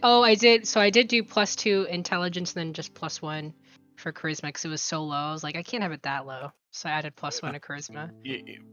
Odd number changes don't make a difference to your bonuses at all. So 10 to 11 is it functionally the same. Mathematically, there's no difference. Oh. I hate it. So you could move one of those points to strength, which would make it at 16, and it would make your charisma a 10. We'd have to customize her background because for some reason they took a step backwards with ability score increases. They took away the free floating because remember what they added in, which was the best thing ever in Tasha's Cauldron of Everything, where they're like, okay, we're going to free float it, and everyone loved it. It was universally loved. So they're like, oh no, we're going to actually bring it back now, and you have to pick certain, based off of your background, which your bonuses go in. And we're like, that is completely taking back what we did before, where we could have free floating. It's so dumb. So yeah, we can make if you're good with it, we can make her a custom background. I can custom. I can do that in minutes. Yeah. Yeah, for Acolyte, I had the option to do +2 or +1 to Wisdom, Charisma, or Intel, or I just do +1s across the board for all 3. Yeah. So let me just remind me at the end of the session tonight. I can knock that out in 5 minutes. Have a custom, tweak it a little, and I can even actually take some of the lore that you put in there for the burning and just. We'll make you a custom background. That way you can put 1 in strength, which will make your strength a 16. And if you're willing to go down to an 8 in charisma, you can bring your strength all the way up to an 18. Yeah, sure. See? Devil's deal. Devil's deal. I sent you a message. I think all her spells went off intelligence, so I'm fine. I don't care. Sam's devil's deals are not meant to They're honestly like not typically meant to like make you ineffective in your character. Like they're usually like to, just tweak and then. What? Yeah. What? All of your spells are based off of intelligence, but you don't have any saving throws. Like you're an Eldritch Knight, you're using like shield and absorb elements and magic missile. It doesn't matter. Your intelligence could be 8, and they'd functionally be the same. That's the really cool thing about the Eldritch Knight. If you're not taking spells that require saving throws, because you're taking buff spells, making yourself better or protecting yourself, your intelligence doesn't need to be that high because you're not making saving throws. Magic missile hits. It just hits. It doesn't do more, less damage. There's no saves, no nothing. It just hits. Your intelligence could be 3 as long as you still can slur your words together and wave your fingers. You can hit them with a magic missile that hits just as hard if your intelligence was 30. So it's really good. Now, when you start getting to higher levels and if you want to start throwing fireballs, then you probably want to have a higher intelligence. But if you're right now, it looks like you're mainly focusing on defense spells, which is a staple for Eldritch Knights. Really. Unless it's like for an RP thing, right? Oh yeah, unless it's an RP thing, Yeah.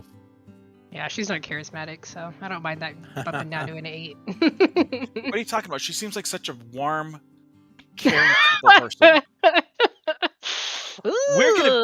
We're gonna be best friends. Oh God, you're not. Yeah. Because it is Theo's goal to be best friends with the entire class. Because we are all classmates. Let's be friends together, everybody. Everybody. I'm trying to make friends with everyone. Oh, I am Theo. I am the cheery sun, up with the sun optimist. Like, hey everybody. I hope everyone ready for a great day of class. Oh my God, you're Steve from Blue's Clues. All right. Universally loved by everybody.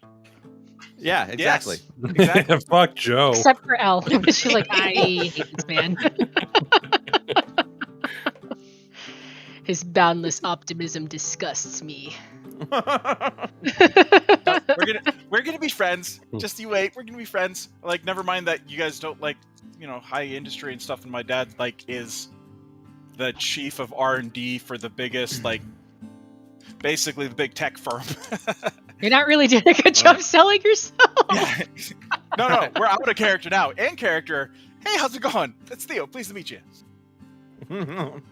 All right. So, anyone watching, we're actually talking about our one of the campaigns we're going to start mixing into this one, or not into this one, but kind of like side beside it. So we're going to be jumping into the world of Shardfall, which is the creation of Sam here.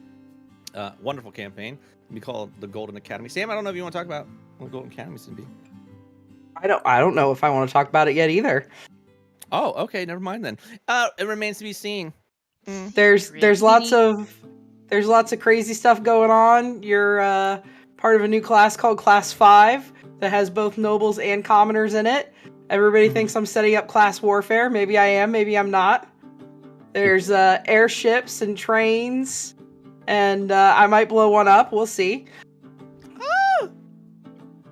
So yeah, that'll be fun. Nice. Note to self: compose the Shardfall version of Solidarity Forever for the worker class. Yeah, you can do that. You can totally do that. Don't worry, everything will go wrong for us in this campaign. It's amazing, it's beautiful, it's great, it's brutal, and it feels bad sometimes. Nope. Yeah. I'm gonna manifest it because my character is such an optimist. Things are gonna go great. There will be no problems. No, it's very much a morally gray campaign. It is a very morally gray campaign. You will be sitting there and going, I don't actually know if I'm the good guy or the bad guy right now. Nice. They're just kids. They're just kids, you're right. They're all playing teenagers. I want to convert at least one of them to the cult of Vulcan by the end. Oh my God, maybe that's how Leo becomes friends with you. Is he has to convert over. Yeah, I will speak to you when you take the fee. Theo, yes. It's short for Theodore. I would never have guessed that. That was sarcasm. Theodore Dahlstrom, pleasure to meet you. All right. Okay, we're going to get back into this campaign. Don't want to jump too far ahead. So the Golden Academy will begin in late September, I believe, is the goal. Late September. Yeah, okay. Late September. Cool. And then we will alternate weeks. All right, jumping back into this. Someone was just asking about Draven's feelings about what is going on, essentially. Yes, I had asked if we can see how uncomfortable right. Draven is right now. Draven, well, he's got a mask on. Yeah. If you really look, yes. But if not, then Yeah. he's just kind of... You I don't know. If Blair is trying to determine, because maybe Blair doesn't know, Blair could roll insight. Yeah, I see him just standing there awkwardly, and I'm like, what is wrong with him? So I'm gonna roll insight. Okay.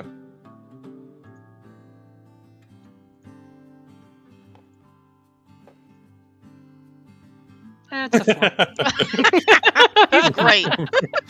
You just know he's standing there awkwardly. Yeah, He's standing like he Usual. normally does. standing Yeah, like he that's normally right. does.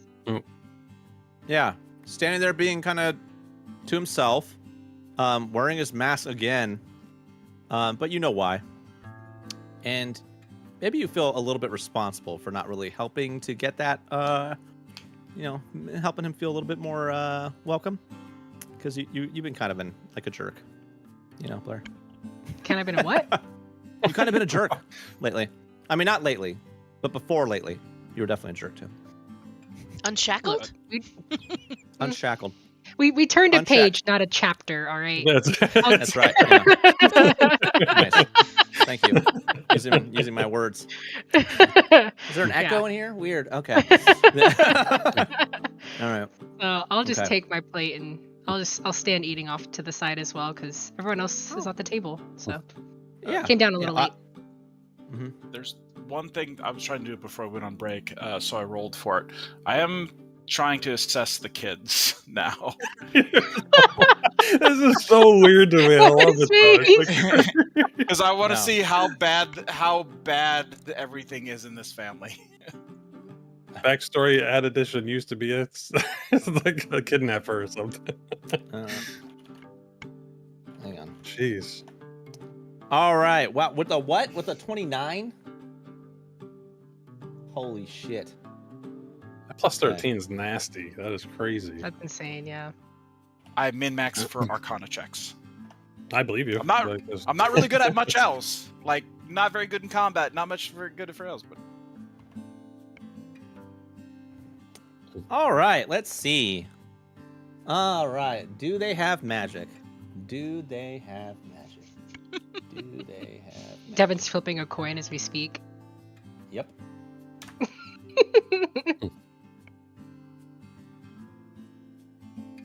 Alrighty, let's see. Flipping a coin, seeing what we got. All right. You check the oldest, and you look into extremely blue eyes, much like Blair's eyes. And you don't see any kind of sparkle. You don't see an aura around them. All right. You check the littlest one because they're easy to access. They're just happily drinking their milk and looking around, randomly like grabbing a fistful of omelet, shoving it in their mouth. But as you get close to them, they look at you like, what in the hell are you doing? And you also note there is no strange aura beyond what you would expect from someone that has a normal amount of aethergy within them, right? Most people do have some aethergy within them. But there's a distinct difference between those that can use it and those that just have it for essentially some special skills, right? There's no sparkle or stars in their eyes. And you move over to the middle child, which I believe is the son. And you very quickly don't just see a little bit of an aura. There's like a flame of magic all around them.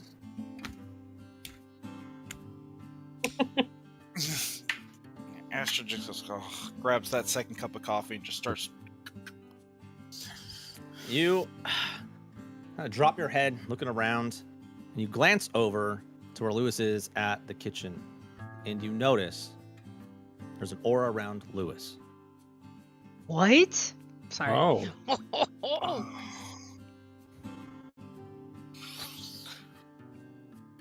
I quickly finish my plate, like to force Scarfer down, bring with coffee, and I go into the kitchen to put the plate down. And oh, don't worry about that. He grabs the plate, puts it in the sink, starts washing it. I hope it was good. I hope it was to your liking. It was very, very, very. Thank you again for the table. I'm sure when Saren makes her way down, she'll be very thrilled. I think she could use a little win today. Yeah. Do you want me to help clean? Like, I don't know what the customs are here, but like where I was raised, when someone else cooks, the other people there clean because they don't make the cook clean. I don't know what the traditions are here. I don't mind doing. He looks at you with his like head down, with an eyebrow raised at you. If you touch a single dish and try to clean anything, I will kick you out of this house. I am going to go. Okay, I will get out of here. Thank you. And then I go awkwardly trying to figure out how to talk. And I go over to Blair's like, never mind. And then I just go sit down. Mel, you're way too busy stuffing your mouth. Draven, you are trying to resist jumping into the food for some reason, but you're starting to get hungry and you know your body's needs. Yeah, okay. So he'll, that's a good call. He'll go and make himself a plate with kind of, he's still watching, like the young kids and stuff. Are they like playing, having fun, just having like their own? I mean, they're eating and chatting and, Yeah. Mm-hmm. So this is, he's not used to being around, like, especially as a family this big, but families in general. So he keeps like just noticing that part the most. As he'll make himself a small plate and then go back to his corner, and he'll just start little bites. Just take a little bite. Tearing the little pieces of the omelet off and eating it. You know what you notice though, Draven, and this is particularly stark for you, right? Is that you have your own background with family, and it is impressionable. Yeah. What you know in your head and you're thinking about is that Lewis is a total asshole. He is just like probably one of the worst. But what you do notice is every time he looks at his children, there's no malice there. There's only love and affection. And when you look at the children, see their dad, and they get food from him, like you don't see any of that dynamic there. It's probably interesting for you to see someone who can be so cruel in their thoughts, and you've heard them be so pure within their family. And then he'll say, like under his breath as he's like eating, maybe even in his mind, I'm sure, it just kind of comes out like, this is the life she deserved. And then he'll just keep eating. Are you sitting near anyone when you say that? Well, I don't know. I don't know where everyone else is sitting. I know Mel was with the group, right? With the group of kids. Bolam was sitting down also, I believe, right? Right. Astrid was running circles around everybody. I went back to the table and I'm nursing my coffee. Oh, okay. And Blair was, I know you said you were off to the side, but I don't know if you were. I'm closer to the stairs because I had just come down, grabbed a plate, and then stood near the stairs. You might be closer to Mel, who's just stuffing her face, I think. Okay. And just for argument's sake, possibly Mel could have heard him say that under his breath then, as he's walking by with his plate. Yeah. Okay. And what you said is, again, because I think it was hard to hear. At least for me, it was. Oh, it was?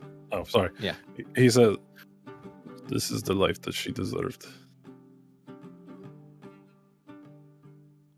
And that's it. I'm sorry, I can adjust my mic too if I need to. Mel's just gonna tuck that back, kind of like how we hadn't talked about Blair's lack of accent yet. So I'm not gonna call that out either. Especially, food is very important to Mel. Not only am I eating it and enjoying it, but I don't want to disrupt anyone else while they're eating and enjoying either. It's very important. Food is so. Mel's gonna tuck that back though. Let me bring that up later. I just imagine Mel like, nom nom nom. Nom nom nom. All right. Okay. Belem, you would definitely recognize that Astrid is now acting very funny. Probably pretty quickly. I'm assuming that, like, kind of what I'm seeing for Astrid, and correct me if I'm wrong, Andrew, is, you know, you're kind of sitting there nursing your coffee. Your leg is probably bouncing. A little bit of an anxious energy within you now. She's probably doing the same thing I do when I'm fidgeting and just doing that little finger tap thing. Okay. Just, which you would probably recognize for her being deep in thought. Cousin, could I borrow you outside for a moment? Oh, yeah. Is it okay if I take this mug out with me, Lewis? Yeah, you better. If you're going to drink it, yeah. Okay, cool. My home is your home, Miss Astrid. Thank you. Just Astrid. It's okay. Guess. Hey, as we walk outside, it's like, as we're walking upstairs, what do you need me to clean now? Nothing. You looked like you were lost in thought and something was bothering you. It's nothing. It's fine. It's fine. I'm not even gonna roll deception because it's literally. She's like, it's. And you're a terrible liar. Hey, you know, I can actually get away with lying to you a lot. But anyways, no, it's.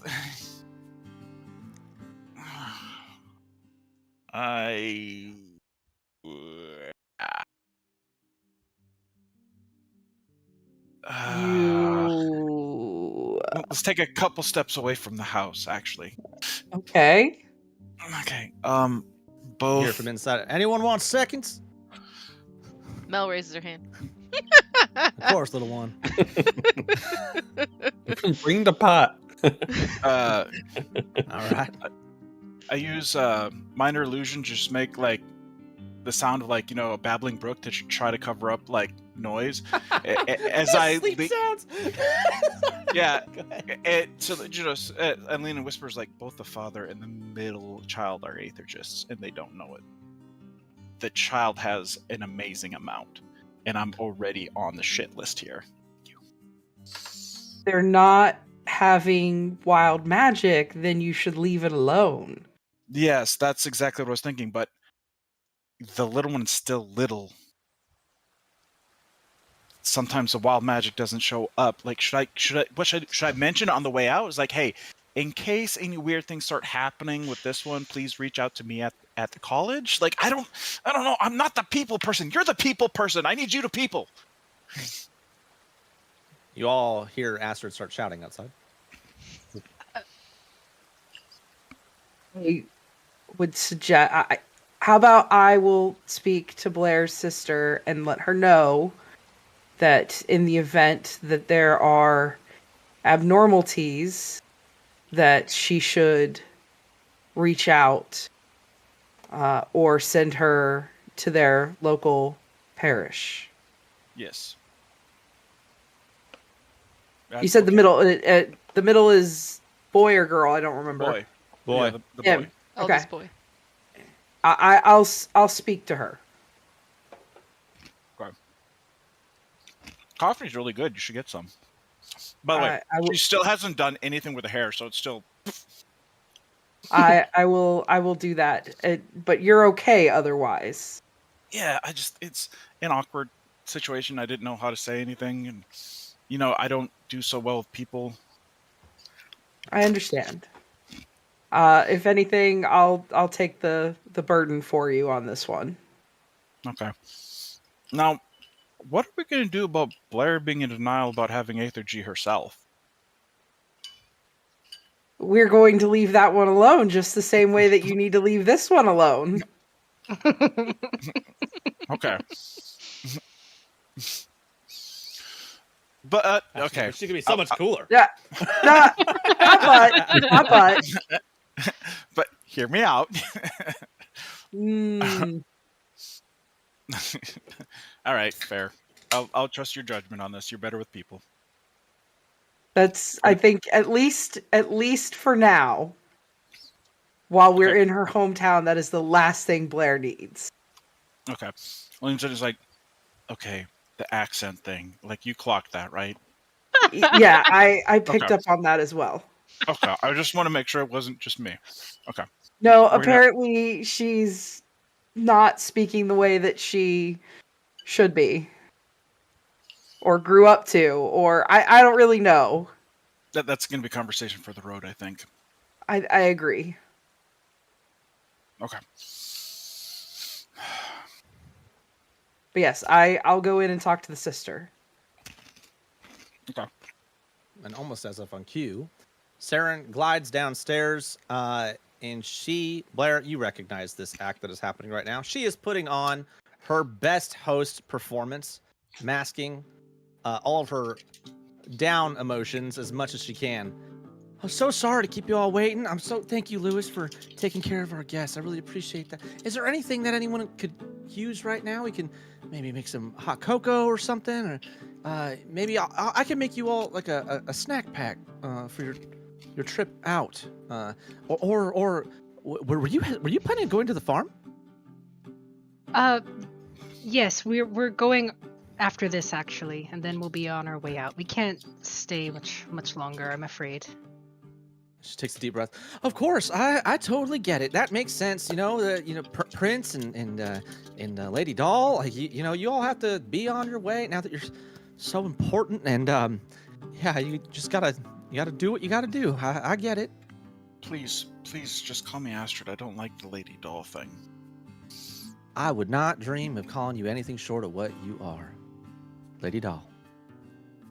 I prefer Doctor. How's about that? I earned that. I wasn't gifted that. I worked hard. Is the order for that Dr. Lady Astrid, or is it Lady Dr. Astrid? Just Doctor. Just Doctor. No lady. Just Doctor. It's no Dr. Lady Doll. No, I'm sure. No. Blair? Actually, since she's so much shorter than you, Blair?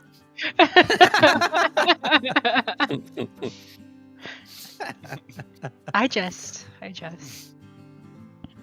And Prince Bolem, it's just been an absolute pleasure to host you, and please, I just hope that you had a good time here, and sorry about the drama from last night.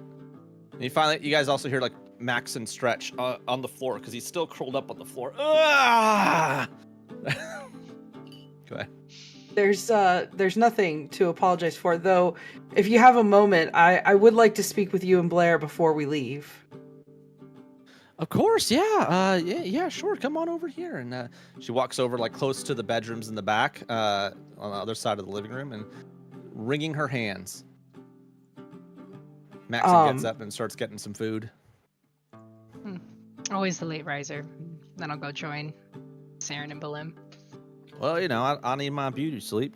That's how come I don't look as ugly as the rest of us. Else of you, they never let me sleep in. All right, you have Saren and Blair then. I'm not really completely sure how to broach this topic.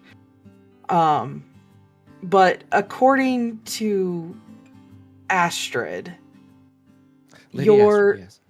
yes, your husband and your son both have an aura of aethergy, and specifically your son has quite a large aura.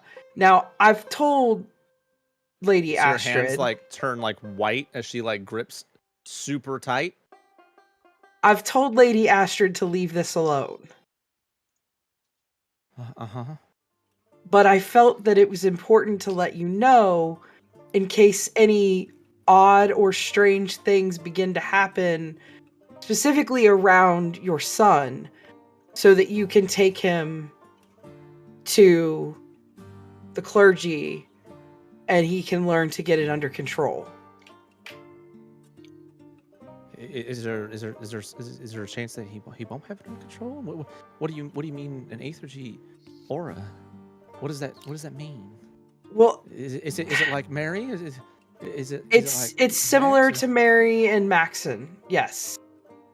Maxon can't control his Aether, which is why it's best for him to leave and learn how to control it and to train under the Order, and that way he can become better and control it.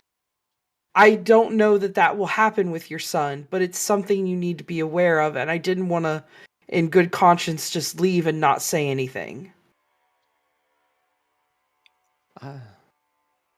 Well, okay. This isn't a bad thing, sister. This is nothing to fear.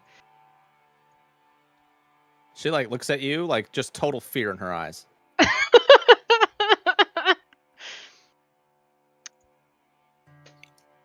It's just something to keep in mind.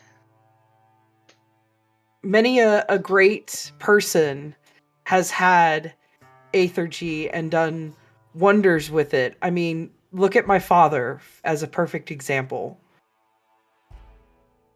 Yes, and we love King Baxter out here. Yes, we do. And I too have Aethergy. And you're so good with it. Yes, I can tell.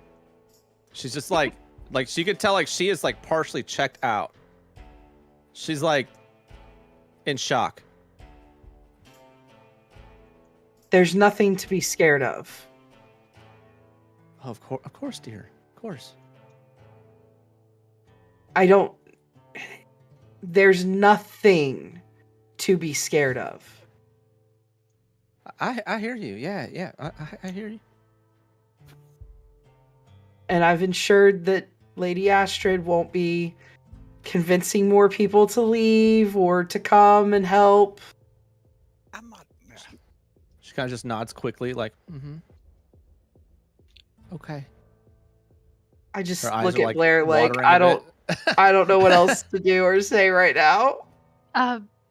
Thank you, Prince Willem, for bringing this to my sister's attention. If we could just have one moment. Of course. I'll be out there. Yeah. Thank you so much, Prince Willem. Of course. I walk back out. Awkward. Whew, that went well. Yeah. Serenity had good intentions, but I don't want you to worry. Oh, I'm not worried. Are you sure? Yes, I'm fine. It's I don't want to hold you all up. You all have very important thing to do, and you still need to go visit the farm and see the rest of the family. Yeah. Well, thank you for hosting us. I know it was sudden, and I loved getting to see you again. Same. Please just maybe come back and visit. You know, if you came out this way. I'll just pull her into like a out, tight hug as she's speaking. She returns this hug, tight, holding on to you. They're probably over your armor. Probably not as great. She tries to find some place where you have like loose fabric to kind of pull you in tighter. She whispers to you, "I love you. Do not forget that. And whatever happened before you left, it doesn't matter. I'm proud of you. And who I you love are. you too, and I missed you. I miss you too. You know what I miss more than anything, though? Your actual voice. I'm well traveled. I've seen the.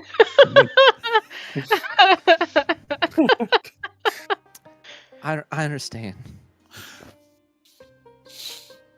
I am to be a knight of the court.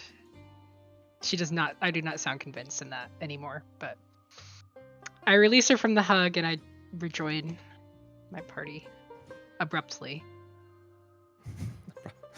I need to get out of here. Too many feelings. All right. Well, Lewis, dear, can you please put together something for them for the road? Yeah, already on it. I'm already putting it together. I can't let them leave without my cooking. Now that I got to do some today. And he kind of gives you guys a bundle of you're not really sure what's inside. It's a surprise.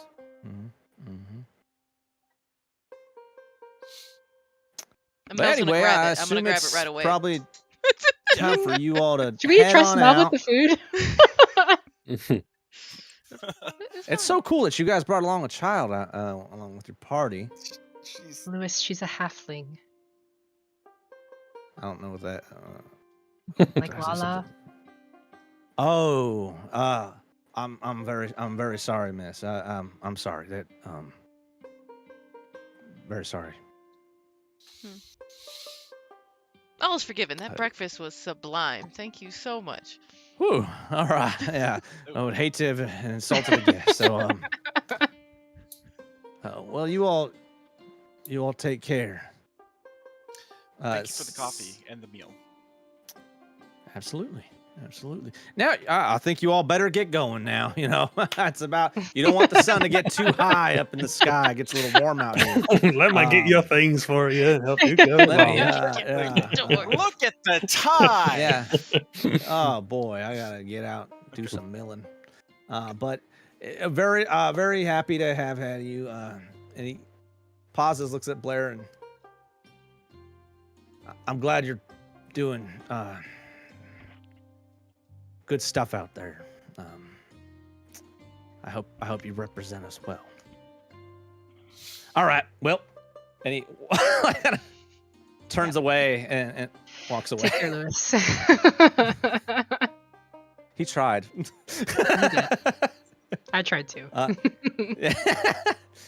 Saren walks up and kind of reaches out and shakes each of your hands. She pauses at Draven, takes a deep breath, and then holds her hand out. It was an absolute pleasure to meet you. He'll gently grab her hand and give a head nod.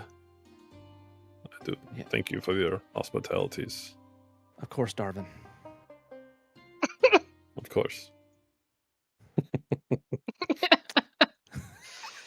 Shakes each one of your hands, and please, anytime you want some my cooking or Lewis's cooking, please come on by. You know, Blair or not, although I would prefer if you brought Blair. Of course. We'll visit again. Pretty sure I'd get lost if I didn't have Blair guiding us around here, so you can be sure that if I come this way, I'll drag her with. She does know the area pretty well. She actually travels around here. She used to travel around here a lot more than most others. You know, most of us stay in town or farms and all that. She had no boundaries. Literally no boundaries. I am well traveled. She gives you like a very polite smile. I love you, Blair.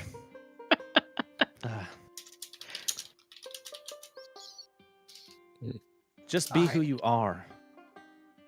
Okay? That's what it meant. I promise. I will. Maxon, stay out of trouble. Oh, wait. I mean, I could still get in trouble out in the training thing, right? I mean, when am I supposed to get picked up? And how long am I supposed to stay here? Did we receive a missive back? Astrid was very tired overnight. Oh, didn't catch Astrid. Yeah. Hold on a second. Let me. Astrid, you find 2 missives in there. Are they both addressed to Bolem, or? One is addressed to Bolem and has the seal of the Queen. Ooh. Ooh. And the other is addressed to. It's actually addressed to you. Oh. Is it my father's handwriting? Yes, it is. What did I do wrong? I'm pretty sure I didn't leave any experiments that could explode again. Yeah. What exactly was on the missive that you sent out? I know you sent it to Genscher, right? Right? Are you talking about me? Or him? No, the one for the Aethergist here. There was 2 that went out. Sam sent one out for Max, so I'll let Sam talk about his. Okay. Sam, what was your missive? And I requested. Yeah, I requested they send somebody to come pick up a new trainee. And I explained his magical prowess, that he's having wild magic surges, and that he needs training. Got it. Okay. What did you send, Astrid? So I wrote specifically to my father, letting him know, hey, we have another candidate for this scholarship's doing, and then I started talking about how she is amazingly proficient. I think she would do well with the tutelage with him and Edwin, supplemented with the college education. And that some knights were coming out should be coming out here to pick up another recruit. So could we send one of the people from the mission to pick her up and bring them back? All right. Got it. Okay. Astrid, in your letter, it's not very many words. It's your father's handwriting. He's terse. Yes. All it says is, on our way.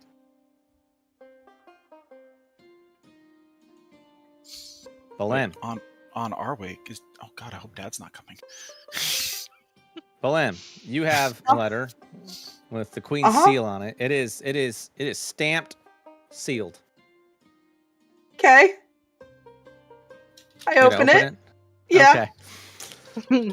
As you open it, in your head, you hear, do you realize that you have caused an absolute issue in Heron? Are you aware of the problem that you have stirred there? There are commoners raising their arms in the name of Prince Balam. Oh, God. Wow, nice. Balim got a howler.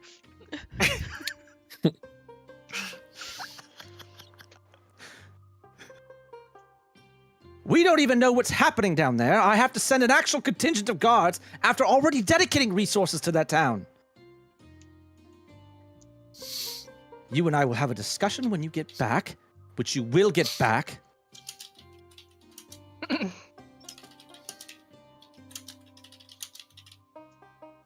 All the Can't love. respond to any of this. No, you can't. All the love, greatly disappointed.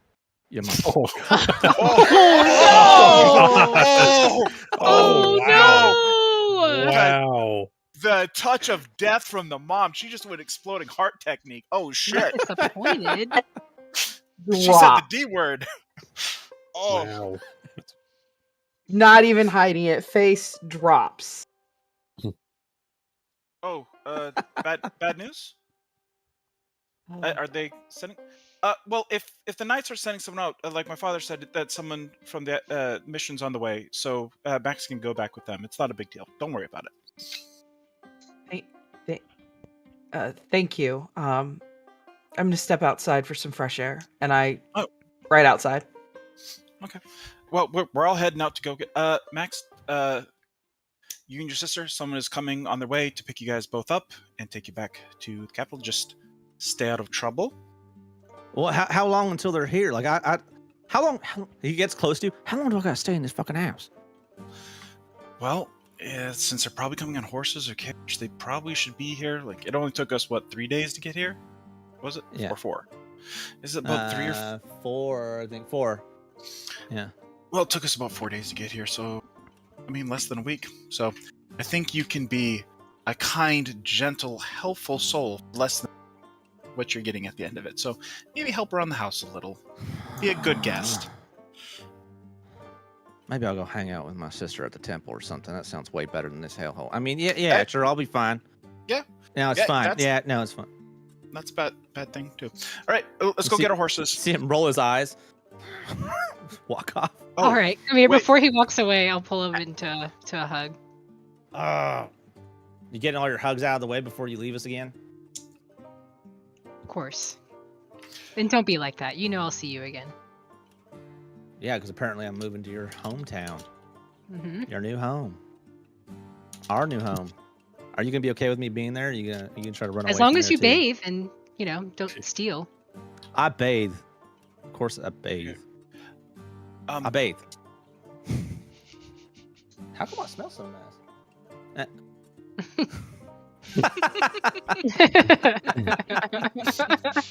I mean, of course I bait. That's why I bait. That's why. Yeah.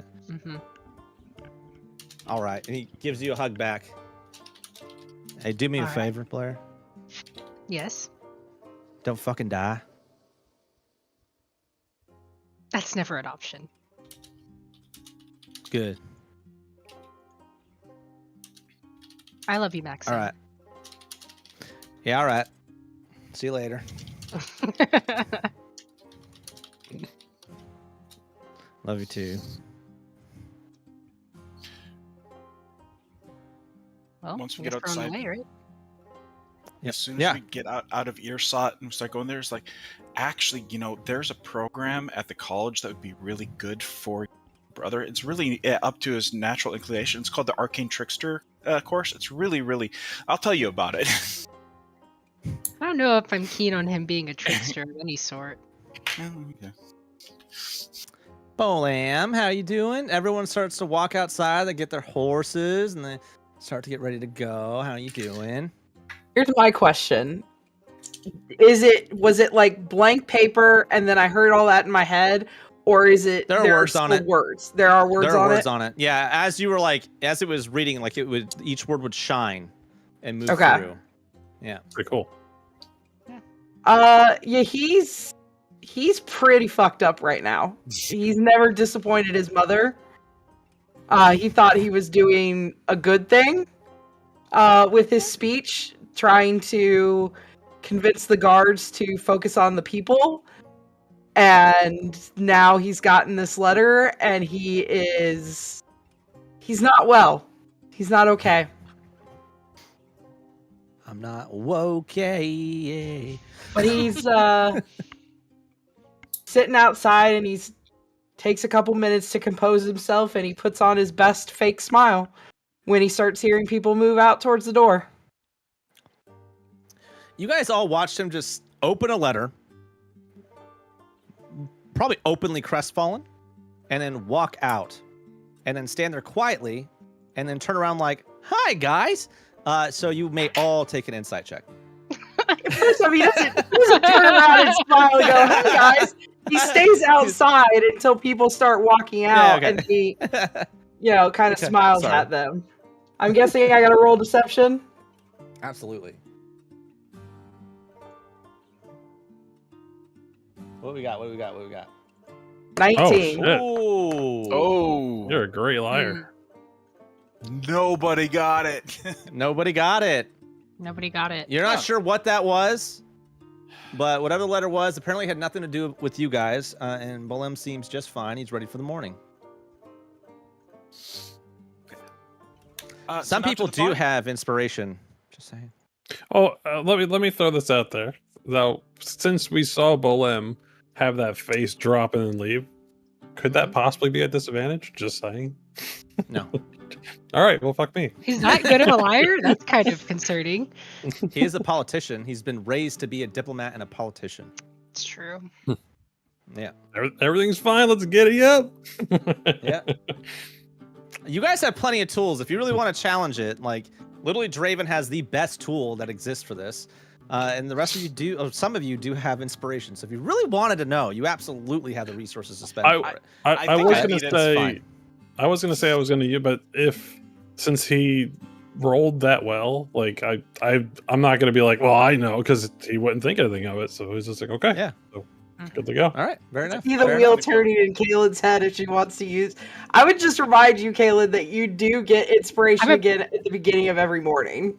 Yeah, but I'm also about to walk into a nest, so I don't know if I might need that coming forward. That's my thing too. Yeah. All right. I do have to convince my dad that Maxon and Mary going away is a good thing. So. Yeah. Okay. I lean. I'm distracted by the food. I lean over Mel. I was like, what did he pack us? That breakfast was actually pretty good. Mel's like peeking in there. Like, oh, 11sies is already. It's gonna be gone. And by the way, as soon as she's distracted by the food and looking down, I cast prestidigitation to get all the from sleeping outside off of her. Nice. She's Mel, food mode. Yeah. I'm very Mel, you open it up and you find these really pristine looking like cut and like segmented cakes. It almost looks like. It looks almost like this like very, very fine bread that almost melts in your mouth. It's got a whole layer of what looks like brown sugar on top of it. Ooh. I mean, maybe just no. We should wait. I mean, What? I mean, what, Blair? We should test them. Is it too late to use my inspiration? I'll allow you to use that. All right. Because what it is then is that you were basically like. Fuck. It's insight. All right, it's even worse. Oh, It's wow. even... Oh, it's insight. Okay, hold on. Well, I mean, you already got the roll. That was too late. Let's have it. But oh, come on. That was correct. All right. Santa Reroll. said, let her have it. All I right. said let her have it. All right, Blair, you at first are like, all right. And then you're like, something doesn't feel right. And you kind of look him over again, and you can see past the smile on half his face, and you can still see the pain in his eyes. It's something that you know very well, having had to have done it your entire life. I would also add, if you'll allow me, DM. Absolutely. You've seen before this exact fake smile when we were on the road and I had gotten upset about something and you clocked me before giving you a fake smile. I'll ride up What next to was him. Since we're on our horses now, right? We're on the road. Yeah, you Going guys to are now Okay. departing the town. Yeah, you guys ride out of town. As you guys are leaving, you see like Lala like jump out of her store and wave from her place before turning around and popping a pipe in her mouth and lighting it and smoking her morning away. And you guys Hell continue yeah. on. Yeah. Lots of stares and glares still follow you as you leave this town. You don't see Mary this morning. You're not really sure what she's up to, but she's probably pretty busy because she is a priestess. It's morning. As we're going, since Mel usually rides with me when she's not doing her thing, is like, I mean, we should at least try one, right? I mean, No one. Well, what if we split one? Then it doesn't we'll count. split one. Yeah. It then doesn't count. We didn't have a whole one. I'll just ride past him and just shake my head. That food's not gonna last.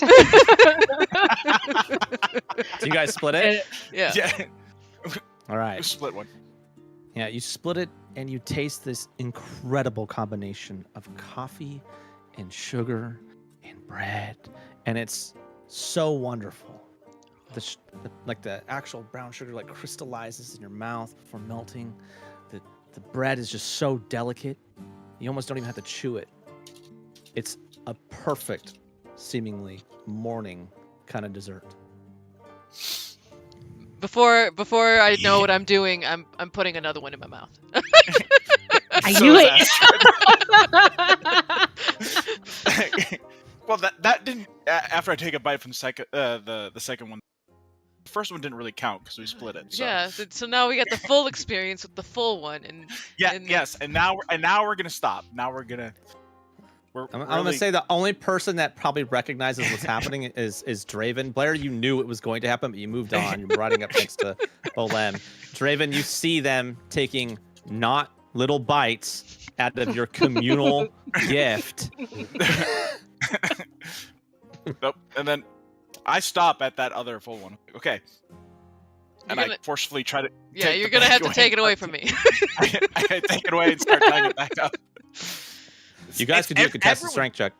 Everyone needs. Oh, she would win that. It's up to you. No, I'm gonna let Astrid take it away from me. It's like I know. You know better.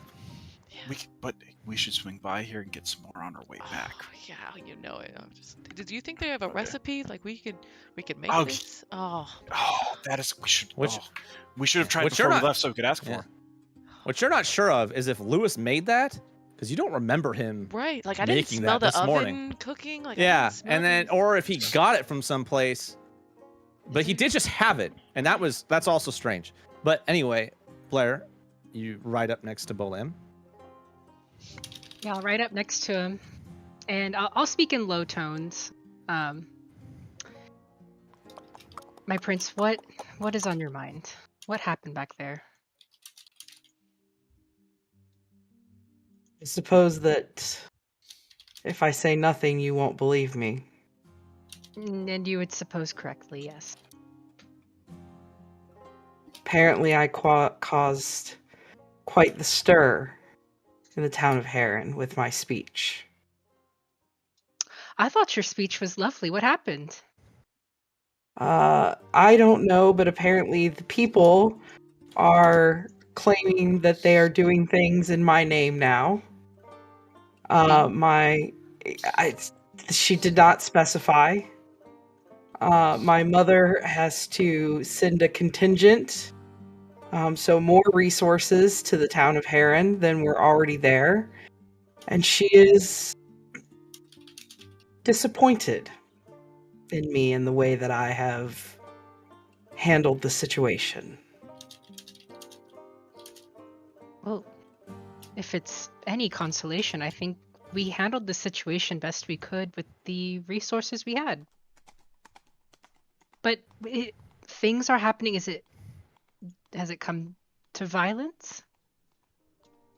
I don't know. She didn't say. I assume as much if she's disappointed in me and the way that I handled things. I'm thinking back to the speech now, wondering like what could have incited. And then she was like, but then I'm like, oh. I'm assuming the people took up arms. The tensions were already high when we were there.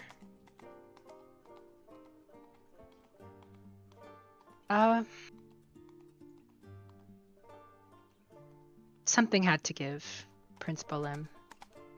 If it wasn't you that was going to kindle it, someone else would have.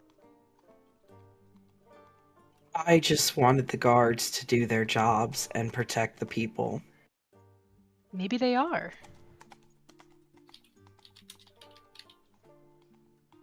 We're not there to know. That's true. We're not. The situation was already dire. Like I said, something had to give. Yes, you're right. Something did have to give. I just... I don't think I've ever upset my mother in quite this way, and I was not prepared for that this morning. Well, in the short time I've seen you and your mother interact, while she may be disappointed now, I don't think it will stay that way.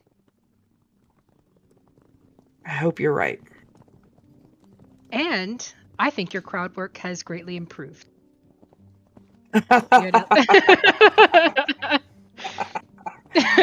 Your words did a lot more to calm the people, I think, than they did in front of Heron's smithy.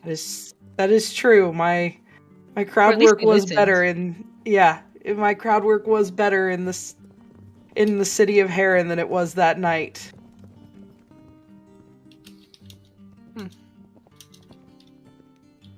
Would you be able to maybe get in touch with Sir Cauldron? Perhaps it would put your mind at ease to know what's exactly going on. Huh? I couldn't get in touch with him, but I could get in touch with what was his name? Ivor. I could send a message to Ivor. Ivor? Well, he would have his finger on the pulse. Yes. I think I'll do that. Thank you, Blair. I appreciate you checking on me. Certainly. And I'll stay writing right next to him. And I will pick up the stone and I will send a message to Ivor. I'm going to say, please update me on what has happened in the city of Heron. Just question. Very... Yeah. Do we see him pull out the stone? They are riding in front of you. You probably see him reach into his pack and pull something out. Because I wanted to shout an addition at him if he's sending a message. I would say if you were like trying to see what he pulled out, because I don't. It's small enough that if he reached in and pulled it out, like it wouldn't be like. It's not like he's pulling out like a fucking like a sending boulder. Okay. You know what I mean? It could be a snack. 80s cell phone. Yeah. Let's just leave it to dice. From the back, you probably see. Like I'll show you. Yeah. Oh wait, no, my chair's. All right, let's see. All right, you probably see him do this, and then do this. You know? I don't know if that helps. He could have been eating cake for all we know. Yeah. I mean, should we just leave it to the dice to decide and roll perception? If Astrid is specifically trying to see. No, I wouldn't, because I'm too busy with Mel going. We can't those have cakes. More. The word. Yeah. There were just one more. We got it. Look. Is it itchy in here? Why is Draven, it so itchy? can you hold on to these? I don't trust myself.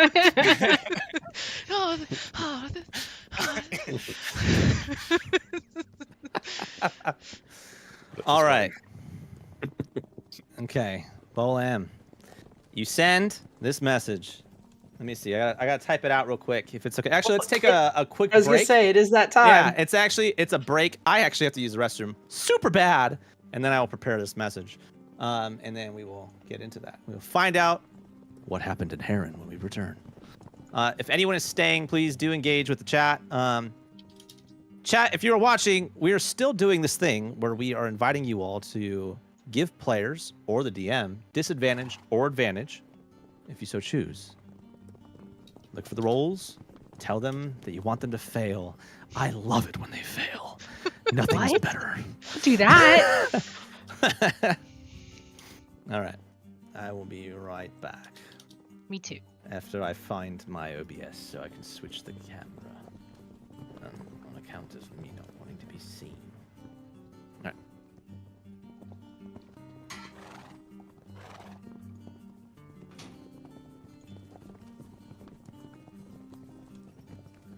Yeah, these Western sound effects are coming in handy pretty good.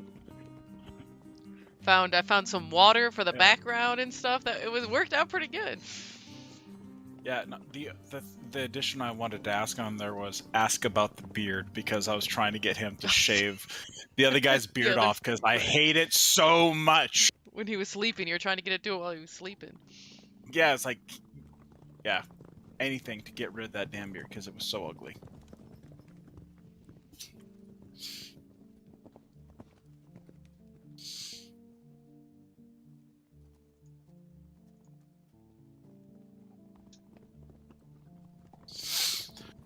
Let's take a look. You said engage with the chat. Is anyone chatting? I don't see anyone.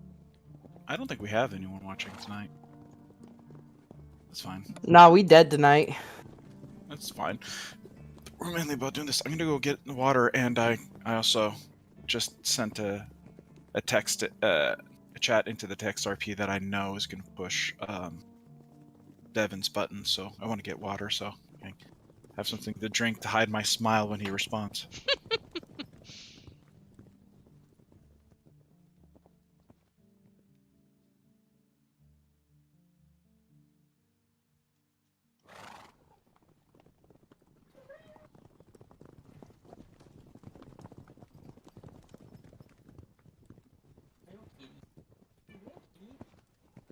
Yeah, you can come hang out.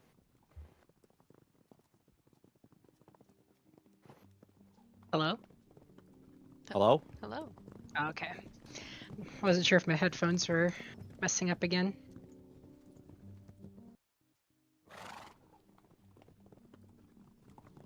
Kaylin, I almost just handed you the letter, and then I was like, wait, Blair can't read. Not yet. Yeah, she hasn't worked on it in a while, actually.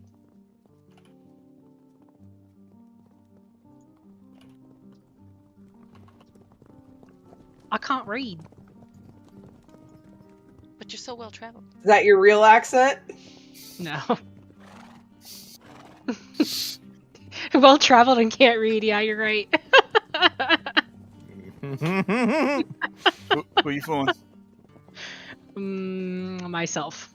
What I'm curious to know, because I can see this happening at some point because it's such a like big aura.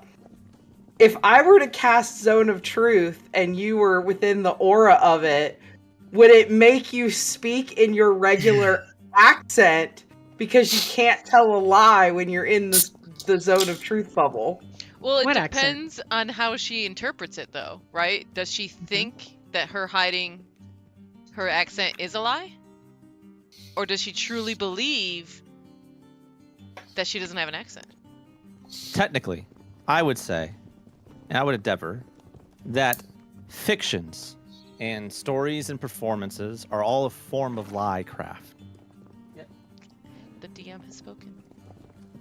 Suddenly she sounds like she's She from the ste- Bayou of She Bama. steps in it, and howdy, y'all, and then steps out. Blood drains from her face. Yeah. Bullen casts a spell, and she goes, "Dadgum, I tell you what! I reckon this fella's telling a lie." Oh my God, is that my voice? now what you gotta do is... No, it just turns into that guy from the Water Boy that you can't understand. Which is,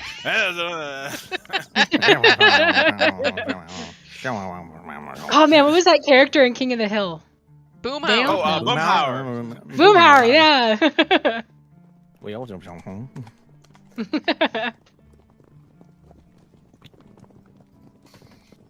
Don't know if I want to make more coffee. How much time do we have left in our break? I mean, we couple can make some minutes at time for least, that. yeah. Yeah. You didn't Yeah. know. You can always there's like hop always back time on for over there. coffee. Yeah, that's right. It'll take like 2 minutes. I'll sing. Okay. I'll sing the song that my friend always sings. Coffee for my Please friend, and my sing. friend needs coffee. Coffee, coffee for my friend. Hell yeah. I like Now it. I want coffee. You should. Everyone should.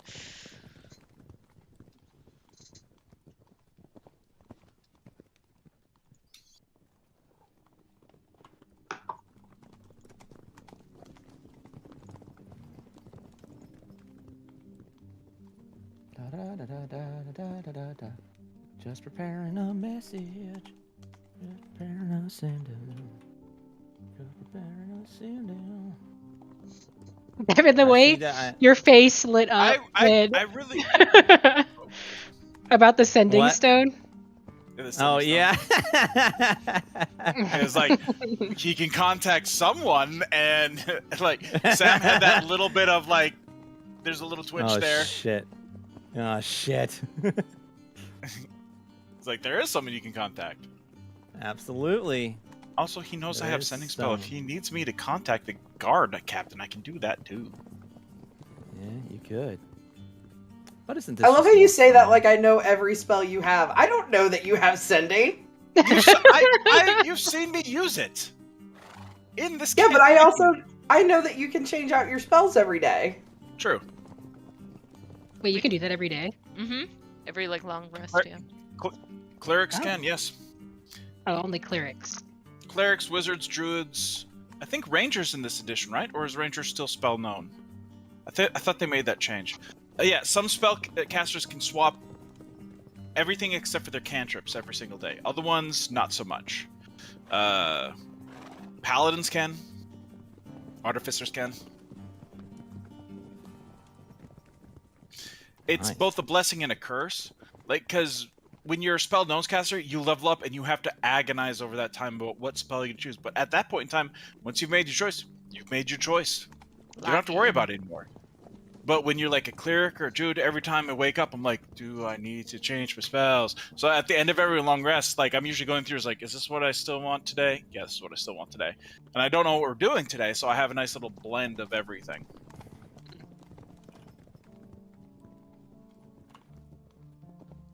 Oh, there's more. I know it's my turn, Andrew. I can't. What do you want me to do?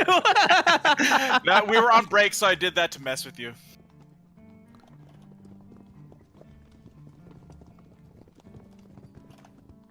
Gauntlet thrown.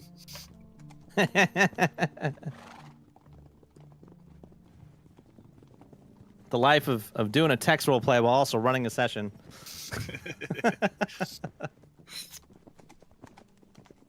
I mean, it's a good thing that NPC just didn't say anything triggering for your character. Dude. You almost got Aelmyr to freaking kill everybody. Or try to. Damn! Skirt! U-turn. Yeah. That would not have gone how Did you like that? I'm sure it wouldn't have. Yeah, I'm positive. Did you like though the little like hint about the fact that like while she might be the most pristine and least siren-like, that she is in fact still a siren? Oh yeah. Yeah. I like that. Yeah. She's probably more of one now than Idore is, honestly. Yep. Idore had it removed, like basically lost it. Aelmyr has just conquered her demon. Mostly. She's still a woman that like pretended to be Angelica to have a kid with Harlan, and then left that kid with them for like freaking 17 years or so, 22 years before showing back up. Welcome how Baxter came to be. Yeah. His mom pretended to be another woman just so that she could sleep with his father. Yep. Damn. Oh yeah, very Greek, very Greek inspired. See, that's why Halvar just been a nice, calm, demure woman and just had a normal romance and settled everything down. Yeah, you just don't ask her about all the people that she's literally eaten. That's the official story. That is the official story. The actual story is really cool, though. I always love the Halvar story of her like joining the village. Yep. And then that village's effect on her. Like that was just a really fun thing to do. Yeah. Anyway, let us know when you're ready, Sam. Oh, Sam's ready. All right. Sam's ready. We are back. All right, Sam. Sorry, Bolem. Yeah. Oh, I just changed my chat. Hang on. That was stupid. You hear back only good things from my new perch in the guild hall. We are steadily working toward victory. Quick campaign. Laris dead. Praise Aelmyr. That's the guild hall master, right? Yes. While he's talking to you, sitting in the guildmaster seat, I'm assuming. Oh no. Oh no. Is that "oh no" out loud? No, that's in character. Oh no. Yeah. Oh no. Oh, what's the matter? Did he find out that you ate the cakes? Apparently, they killed the guildmaster in Heron. Oh. Yeah, Lareth is dead. Oh, you should probably let your mom know what's going on in that town then. Pretty sure she already knows. How would she already? Okay. Cool. I mean, that was a good speech. Okay, yeah, no, that tracks. Wait, did you use the sending stone? I did. Next time you use it, ask him about the beard. He'll understand. Okay. That's not important right now. Sorry, I get hyperfixated on things. So, the guildmaster's dead? Does that mean the fighting's over then? He said they're steadily working towards victory, and that it's a quick campaign.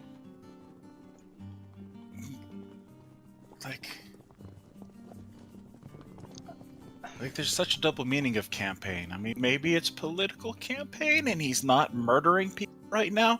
I say in self-denial. Yeah, it's self-denial right now. That was in character.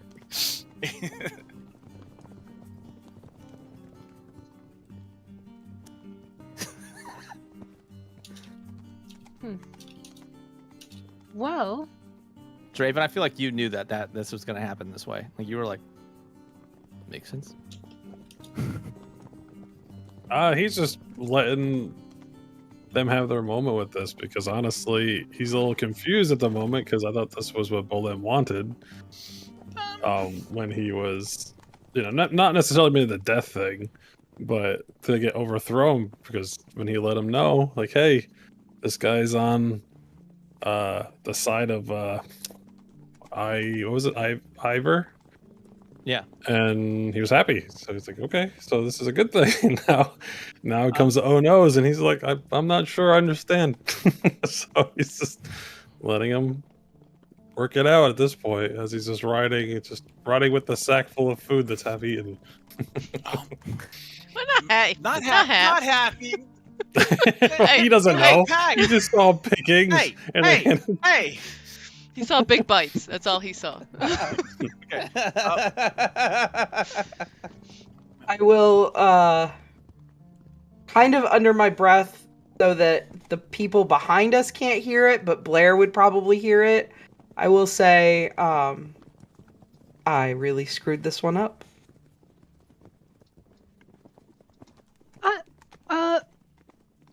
No. I mean, the killing's a little extreme, but that's out of your control.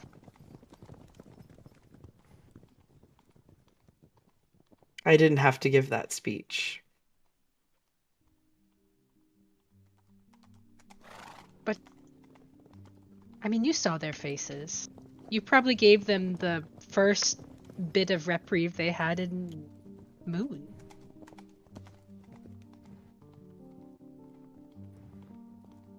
True. You gave them hope and something to fight for.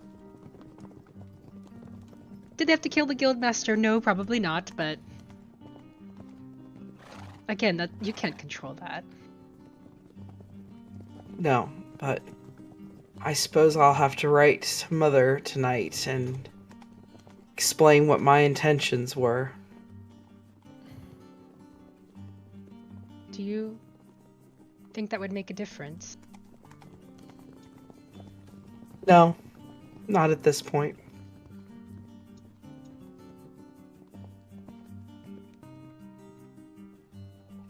I think it's going to work out for the better. I hope you're right. That guild hall was much too extravagant. What they were doing with all those taxes and charges they levied, I don't think they were being used well. Oh, I agree. Killing was not what I expected.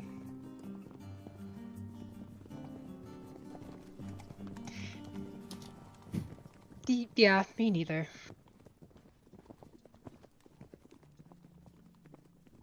But I think they're on the path to, well, maybe writing things. Maybe this needed to happen. Shanine, I hope you're right.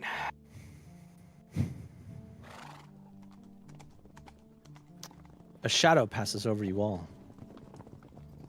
It's large. It covers over the entire caravan that you are. And then it passes by. And you look up and you see a very obsidian, jet black dragon fly past you, heading west. It does not stop. It does not pause. It continues on its way.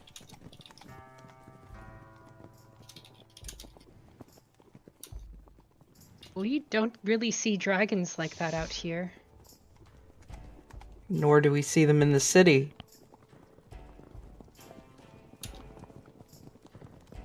Is anyone's nose bleeding or ears bleeding? Anyone? Anyone? No, not at the moment. That's great. Blair, I'll turn around at Draven and I'll shout at him. Did he spare you a few passing words again? Not this time, no. But he seems to be heading in the direction that we are going.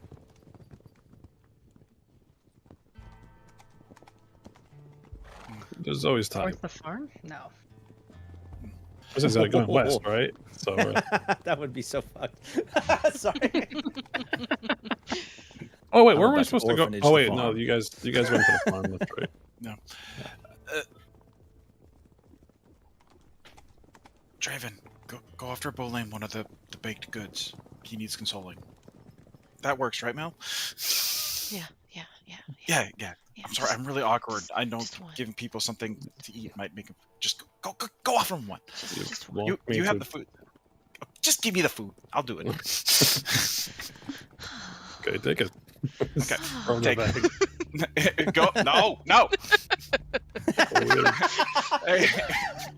No. You're Yep. supposed to fight. So we come riding up. I'm holding the bag of food up like this. I'm sulking like a child. And I lean over to William here, and I put the food in front of him, and then I awkwardly pat him on the shoulder because I'm not really good with the people thing. Go. You tried your best. It's not your fault. I don't know what to do. You're doing great. Keep it up. Okay. Just continuously patting a little bit. I think that's enough. No, pats. I'm not that strong. Oh, okay. That's enough, yeah. Have one of those. It'll make you feel better. I'm fine, cousin. I'm not hungry. Okay. Well, you should This still is hold not on to them, food for 'cause- your belly. This is food for your soul. It is different. This food is different. Yeah. Can I roll like an investigation on this food? Is there like magic? He had like an aura. I mean, not that I knew that, but not that my character, but like I know food, and I know that this food is different. You don't have any of the food on you right now, so you can't investigate it unless you Okay. want to throw it up and then investigate No, sacrilege. Hush. Too good. Too good. Much too good for children. that. All right. Okay. Unless there's nothing further, we will continue on. All right. Okay. Oh. All right. You guys very quickly break off of the main road. Blair leads you down what looks like it's not so much a road made by merchants as much as like over a very long period of time, different riders, single rider, it seems like, have kind of patted down this path that you're following. And you continue on, passing by farm after farm, lots of fields. You see wheat, barley. What else is in this area, Blair? I think you had like a whole thing listed for it. It was it's rye and barley in the winter and then oats in the summer. Okay, that's what it is. All right, I think it's actually this summer. So oats and what did you say for summer? Rye? Just oats. Rye is Just oats. winter. Okay, gotcha. I wouldn't know that. That's very specific knowledge. Interesting. I Kayla. researched. I'm so proud of you. So proud of you. Hell yeah. Yeah. Hell yeah. Yeah, so fields and fields then I guess of oats. You'd probably also see in the distance like certain fields that are kind of segmented away for livestock and all that. Lots of goats in this area, as we kind of alluded with the type of milk that is offered here. And eventually actually I don't even think it's like a 15 miles away. So I think by horse it's like what, less than an hour? I think it's roughly 2 hours. Okay. So not very long. All you guys did really was eat breakfast before you guys left. So it's still pretty early. But Blair, you hear it first. The familiar sound of the farm dogs barking, probably chasing something that shouldn't be around your farm. Probably some sort of, maybe a small predator causing havoc or wreaking havoc on your grandmother's like herbs or something like, I don't know, something like that. Probably not carnivore or predator, whatever. You know what I mean? Some kind of fucking herb eating thing. A rabbit? A rabbit. That's it. Words. I got all jumbled up. Okay, I got all jumbled. I'm not in my element here describing farms. But it comes into view, the actual farmhouse, the barn in the distance. You can see the fence coming into view over some of the low kind of hanging hills that you have. And the first thing that comes to your mind, Blair, is the dream. And you realize how precise this dream was as you ride past the very spot from which it started. And you look over to that area, and you can still see in your mind's eye that little girl that was standing in the fields. So you continue on, and for the rest of you, you can hear what sounds like a little girl laughing in the distance. Blair, you recognize the laugh of Aaron, somewhere out there, probably chasing hens. And before long, all of you noticed what looks like an older man, kind of big, beard, standing next to a fence. Looks like the fence is broken, and he's working on it. He looks up, and Blair, you meet his gaze. He just kind of nods and turns back to his fence. Wait, recognize your grandfather. Oh, What? it's Grandpa. Sorry, your mic had cut out, so I missed it. Oh, I'm sorry. Has it been doing that a lot? No, it's my connection. It's not. Oh, okay. Yeah, you recognize your grandfather as he looks up at you, meets your eyes, nods to himself, and then turns back to his work. Ooh, I'm nervous. Let's turn around. Blair starts to turn wrap the it horse up. Nope. You guys get a little bit closer. For Max and Mary, so here we go. You guys get a little bit further as the road or the trampled kind of path leads up over a crest, the height of a hill, and the full front of the farmhouse like kind of comes into view, and you can see there's this herb farm right in the front. Blair, you see your grandmother stooped over in there. She also looks up, kind of shields her eyes, and watches you, sets her arm down and seems to just kind of wait patiently for you to approach closer. That's when you notice actually as you're getting closer, like passing that fence, your grandfather's still working on the fences. You're kind of now like moving past him. He's off to your right. Glances up at you again, and you see your youngest brother, David, standing there holding on to your grandpa's like kind of tunic. He reaches over and grabs some tool, pretty deftly actually, despite not being able to see, and hands it over to your grandfather. A little bit closer, you can hear those hens, kind of running about, and then you see Aaron running around and over by the hen house, with your father, not too far off, leaning against the actual coop of it. Just waiting to see if you do anything. Let's wrap it up. Let's get back on the road. We got to do so. No, I'll carry on until we get to a point where we can get off our horses. Okay. And I am Anyone very else? quiet. Just let me know when the dogs start coming up. Yeah. You can still hear the dogs, but you can't see them yet, right? All right, let's see. Let me do this filter here real quick. I It's a will lot of family members to keep track of. Go ahead. Yeah, I will at least lean over and give Blair's hand a reassuring squeeze, like when she gets real quiet and clearly not, stiff-backed and all that. All right. You see the farmhouse door swing open, and your mother steps into view with Cecil, who looks to the rest of you a lot like Max. As they step out and kind of look at you from the porch of the farmhouse. Cecil looks like so similar to Max, like it just less rebellious, but seems to have a very similar like anger capacity, I would say, as he's kind of like furrow-browed, looking across as you all approach. Ooh, okay. Well, as soon as I see my mom, I'm going to pull my hand away from Bolim very quickly.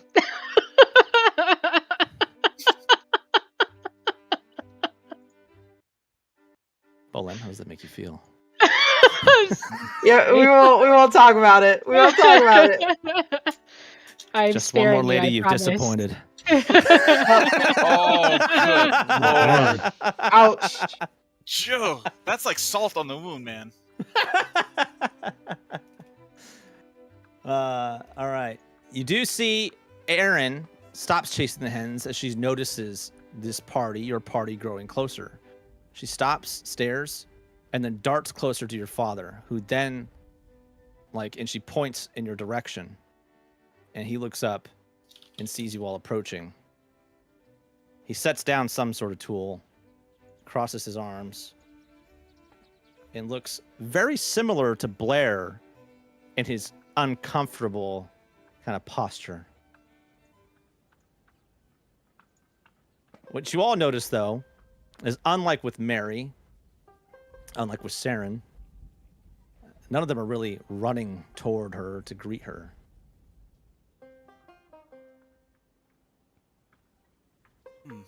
All right. Just lean into Blair. Are they normally this standoffish? Maybe they want to see an ostrich. I don't think this would be a safe place to do that. Nobody wants that mill. Are we able to dismount and kind of? You could dismount, like you're close enough, like you're breaching like kind of the. You're walking past like the area of the road that kind of weaves through a fence. The fence is actually open right now when you guys actually cross into the farm like interior where the farmhouse is. Off at the barn, which is a little bit of ways, probably like a good probably say about 100 yards away from the farmhouse. You see your brother Gareth step out inside, kind of silhouetted in the shadow of the door. With Tegan standing by him. You see them start to exchange words with one another.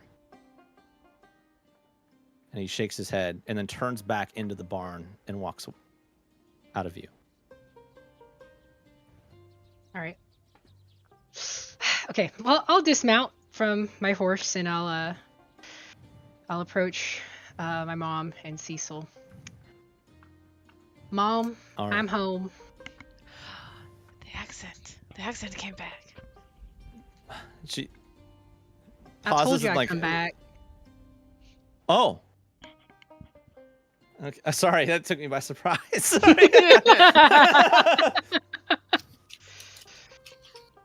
I knew you'd be back. I didn't expect it to be so soon. Well, we're only passing through. Did Draven say that? No, that was me. I muted myself. Sorry. I was like, oh, you got the exit. I'll just shut off my mic real quick. Sorry about that. No, it's fine. No, it's fine. No, leave it. No, the reactions are gold.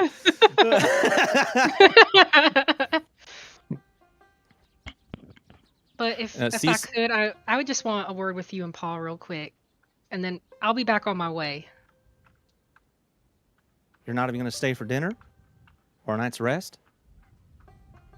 No, I don't want to be any trouble, and we stayed with Saren last night, and we just got to be on our way. But I did want to stop and say hi to y'all and see how everything was going.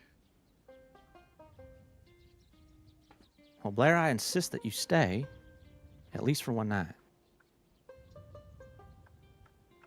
Well, Oh, Ma, just let her go. She doesn't want to be here. Cecil spits on the ground. Peace. Cecil, now you stop that. You know I'd say if I could. if you wanted to stay, you'd stay. You and I both know that's true. Well, a lot's happened, and I just want to talk to Mom and Pa, and then I'll be gone.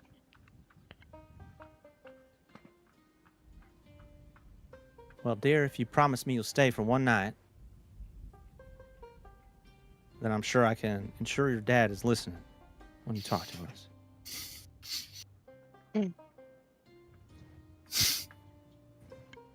Do the rest of them hear that or no? I'm assuming the party's with you. Like, yeah. Yeah, we dismounted and followed you up. You see, like, Cecil is like looking at you all like, I'm sure we can make one night work. Oh boy. Always time for family. I noticed you didn't even say hi to Grandpa. Like what's that all about? I just got a lot on my mind. That's all.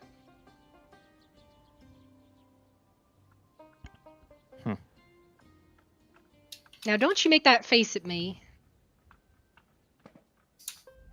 Well, you know my face is stuck like this, so. Yeah, not much has changed. Well, on account of me having to do all your damn work that you left behind. Excuse me for not. you know good as I do. I never got no work done. Fair enough. I'm like staring at Astrid in the background.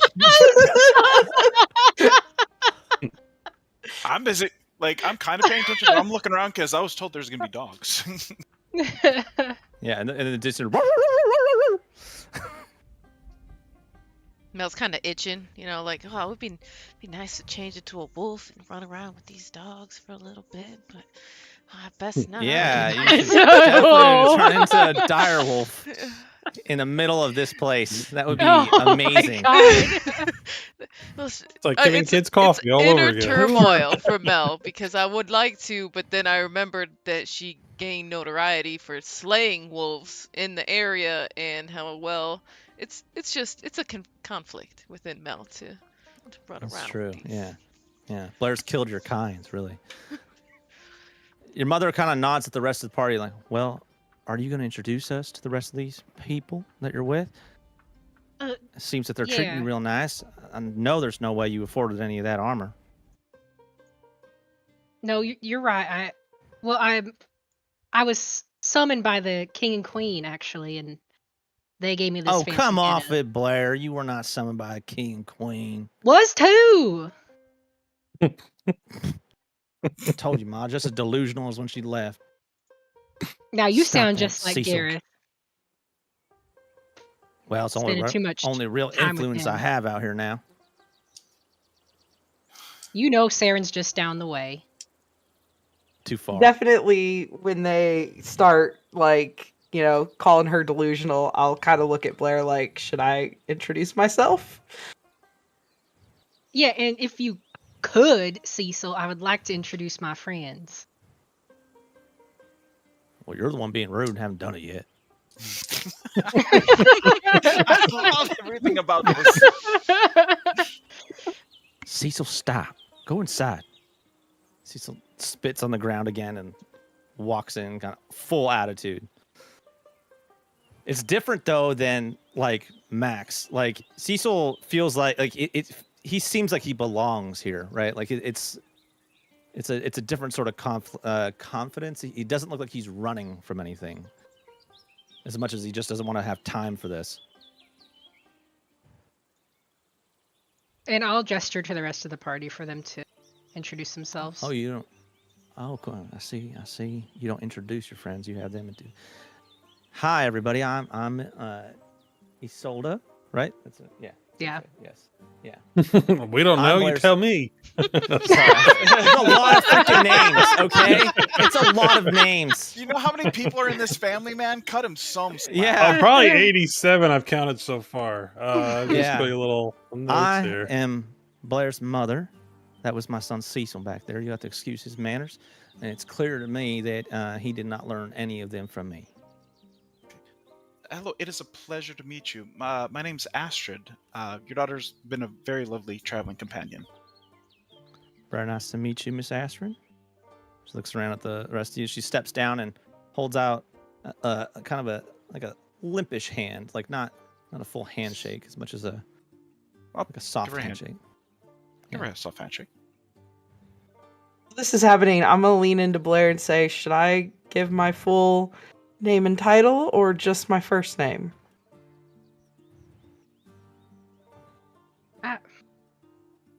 Yeah, just give me your full name. She continues to move on, moves over to the man in the mask and kind of eyes you. Is that to protect you from the sun, perhaps, I assume? Some sort of skin condition. Yes, it's very rare skin condition. My name is Draven. Nice to meet you. Very nice to meet you, Draven. Well, why don't you come on inside, dear? You don't have to stand out here in the sun, then. Well, you can take that hood down, mask off, and settle in a little bit. It looks like you'll be...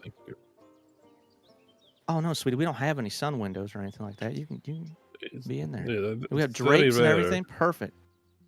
It's very what? Mom, he's fine. Leave him alone. Well, all right.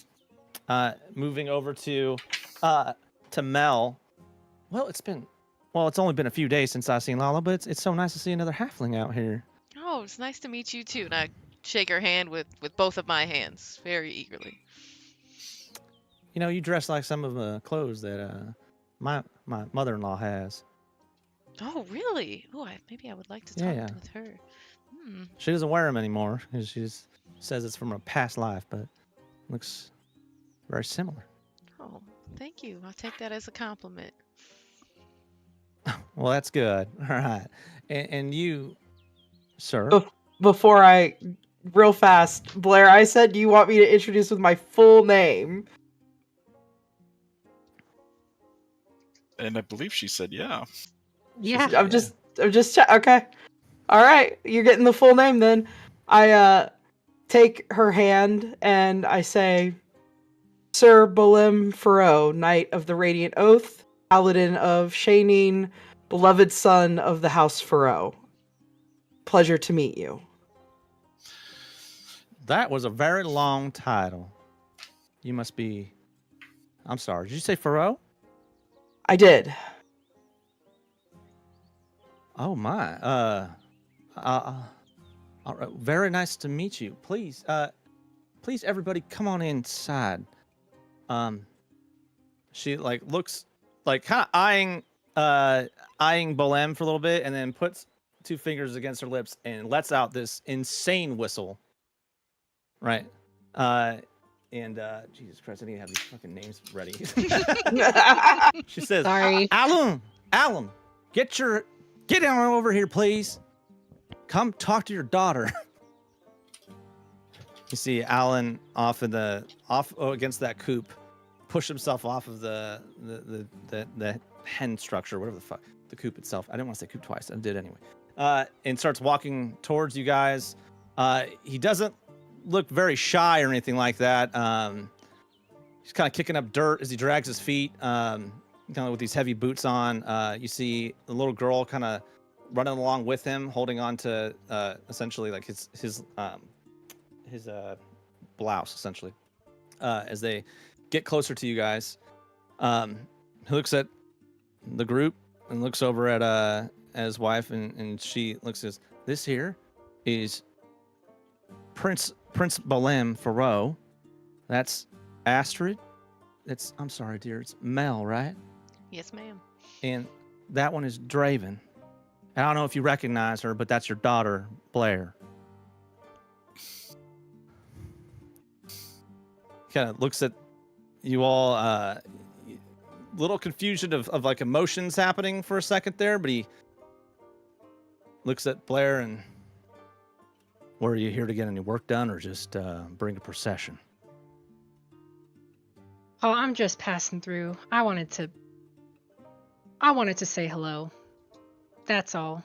And I do want a moment of your time and Ma's time to talk about some goings-on with Mary and Maxon. Fair enough. before we do that, how about you go see your grandfather? Maybe help him with that fence. Yes, sir. Blair's guest, please, if you like, please, come with me into the house. I'm sure we have some stuff for you. I'm actually really good at repairing things. If he's fixing the fence, I can. Oh, you cut out. Oh, no. I go, hey, if he's repairing the fence, I'm actually pretty good at mending things. I could go help. Mel's just gonna grab her arm and just take her with it. With Mel. I think that they might need some time. Oh, is this one? Okay, sorry, not good at reading the room. Okay.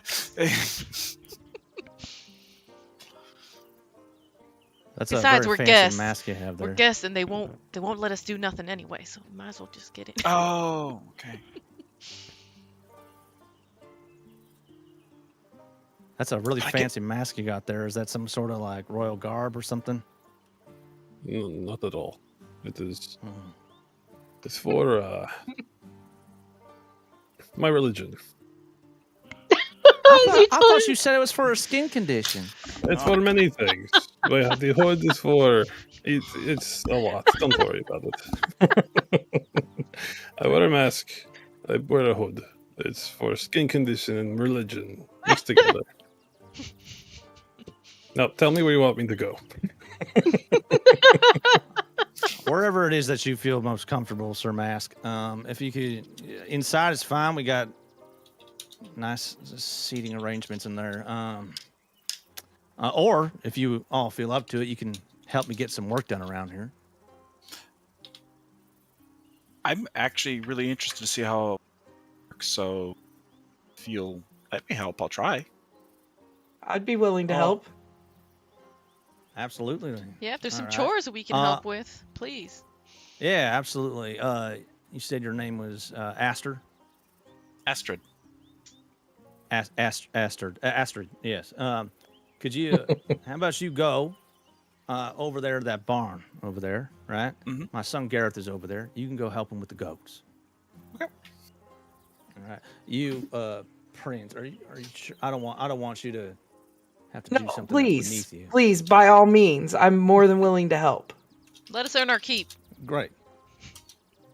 Oh, very well then. All right, and you can go on the other side of the barns on the back side. I have a bunch of feed bags I need moved inside. Can do. All right, great. Mr. Skin Condition Religion, is any of that prevent you from working or? Depends on what that is, but what do you have in mind?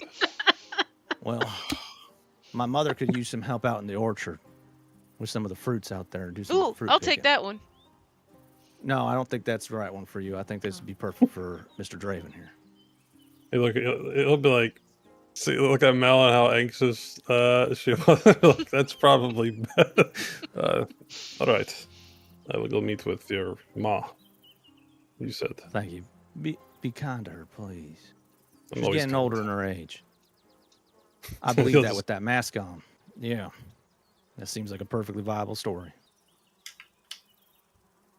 Now you, just walk. Mel it is.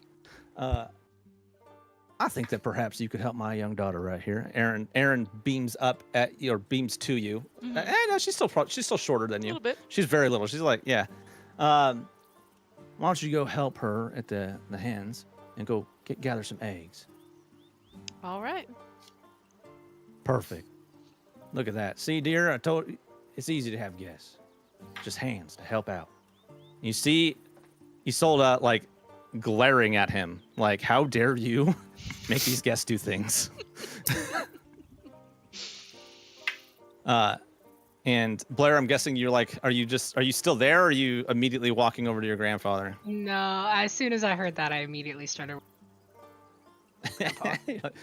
All right. So you make your way up the hill over to your grandfather, who is still he's holding the fence, right? And he seems to be holding one of the planks, a new plank in spot. And he's got a nail pressed up against it. And you see David, who is blind, with a hammer. Yeah. All right. Now, I'm going to tap where I need you to hit this. And you're going to swing right there. He taps on the hammer or on the nail twice with like the edge of his nail or like his actual fingernail. It makes a little sound, and you see David like pull up this hammer and begin to swing, and he hesitates like, I don't want to hit you, Grandpa. You gotta learn how to do stuff. All right, you gotta learn. I'm gonna tap again, swing the hammer, and he taps again. You see David kind of lean forward and just kind of like just barely tap, but he hits the nail. Very good, David. Now hit harder, please. And you kind of stop up next to them, and you see David will like kind of swing back and then slam this nail. Right before he hits, you watch your grandfather release the nail, and David catches it, puts it directly through the plank. That's some fine work, David. He kind of looks around directly toward you. Is that Blair? Sure is. I told you I'd be back. So your grandfather nod and put his hands in his pocket, look you up and down, and nod. Well, you look like you've been busy. I did what I set out to do. You did. How's it been? Well, it's been great. I'm clearly flustered now, trying to like talk myself up to Gramps, you know. Well, I'm employed by the King and Queen right now. We're going on a important mission, and I've met some fantastic people, and I got this armor. It's very nice armor.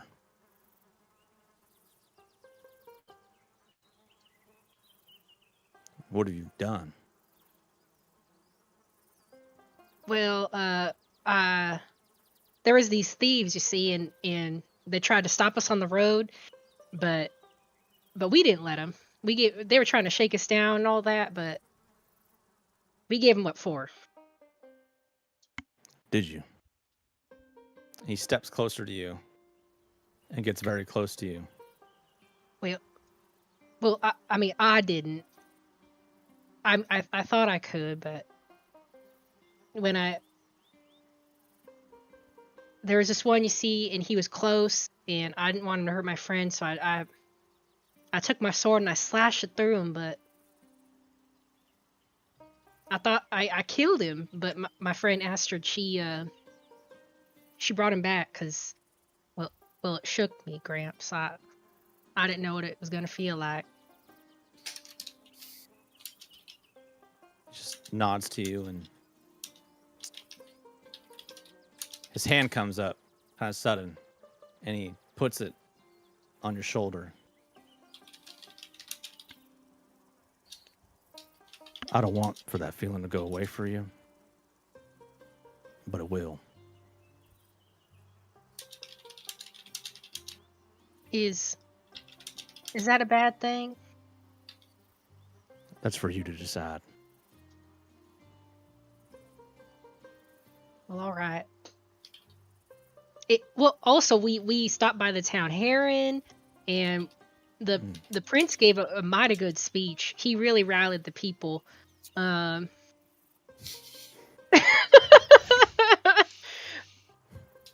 yeah, so we're doing stuff. We're helping. Did you go visit your sister? I did. Gramps, she told me some disturbing stuff about Lynette. Yeah. Is it true? You should see him look away, and there is a flash of rage that you rarely see in your grandfather. He's usually very well poised. Doesn't show any emotions. It's kind of how he shows emotions. Doesn't show them. He nods. Yeah, it's true. You should talk to your father. Well, I don't get why'd he go on and do that? There's a like his You can almost see the words flash in his eyes, and he takes a deep breath. You should talk to your father. Well, I intend to. That wasn't right what he did. There's one thing that's always been true about you, Blair. You know what's right and what's wrong.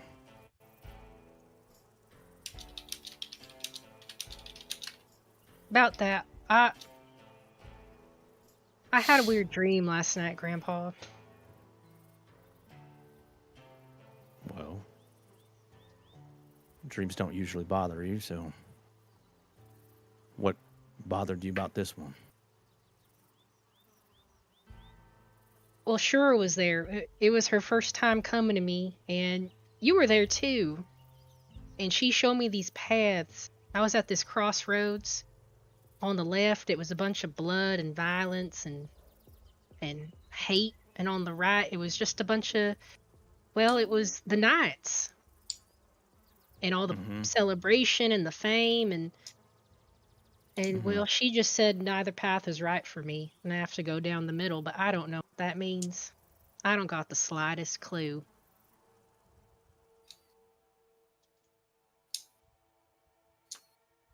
Do you want me to listen, or do you want my thoughts? Well, Grandpa, I just need someone to listen. You know that. You always listen to me. Mm-hmm. Even when you don't stop. Besides, I already got your thoughts in that dream. Did you? What were my thoughts in that dream, then? That you never wanted that for me. You already knew that. Yeah, but you never said it. You showed it in other ways. And you showed me things in other ways. Yeah. Well, you should come meet my friends. Actually, wait. Dad wanted me to help you with this fence. Well, I'm not sure that you need to. It seems that David here's got it. Not that I don't want your help. I always take your help. But you see what he did here? I sure did. He did great. That's right. He can do anything anyone else can do. Isn't that right, That's David? true. Yeah, that's what you keep saying, but I don't know. I'm feeling kind of tired. That's all right. We go rest. And I just think like he could be a carpenter. He absolutely can. He can be whatever the hell he wants.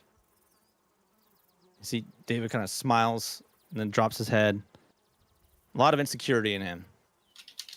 But he kind of reaches out and then finds his grandfather's hand and holds it. You see his grandfather hold it pretty tight.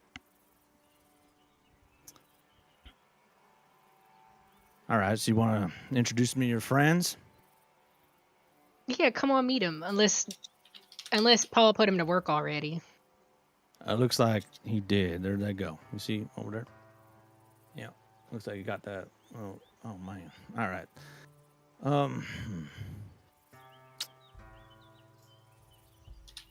You know what? You know what I think? I'm going to tell you what I think, even though you didn't ask for it. And if you want me to shut up, you can tell me. The path that you're on is real easy to get to violence. You already found that out.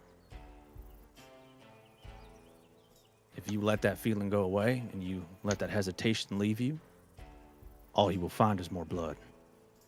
That's all I found. Your dream of being a knight, is that really what your dream is? I thought so, but now I'm not so sure. I think your dream of being a knight is more about being someone you read about.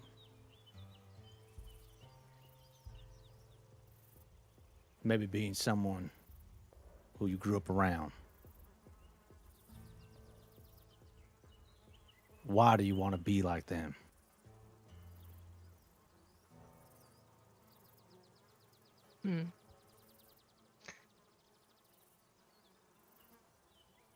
Well, Grandpa, I just want to be liked. Be liked for the right reasons. Yes, sir. And be disliked for even better ones. Yes, sir. Lots of people didn't like me. I'm not even sure you like me half the time. But you're damn good with those weapons now, aren't you? I sure am. I'll show you. Another spar.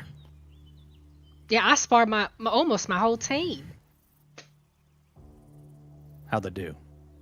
They all lost. All of them? Sure did. Well, I think one of them took it easy on me. Maybe two. But I still won. They take it easy on you. That's their mistake. That's what I said. Well, I didn't say it. I thought it. You are better with manners than I am. I know.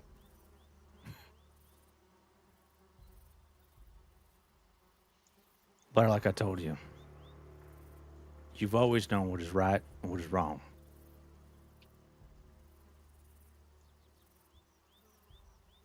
That's all you need to know. You'll find yourself on this path that Shura wants you on if you just remember that.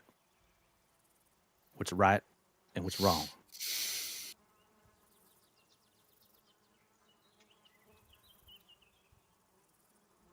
All right, Grandpa. I know. Stop telling me you know. Yes, sir.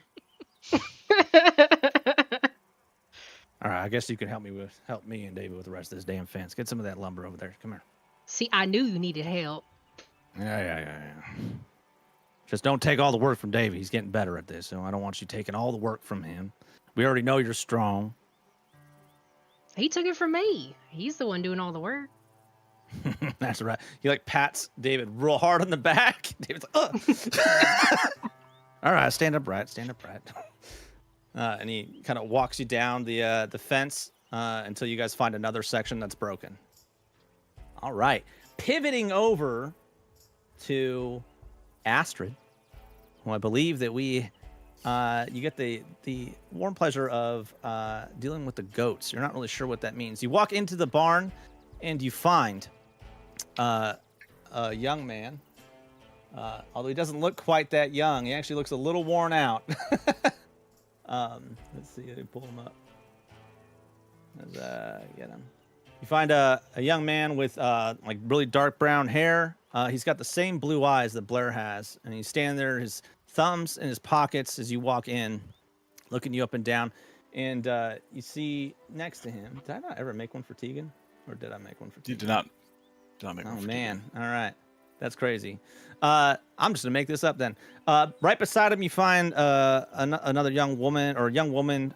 She's got freckles on her face, pale skin, bright red hair, and they're both kind of scrutinizing you as you walk in. And he looks at you. Name's Gareth. I'm guessing Dad sent you over here to help.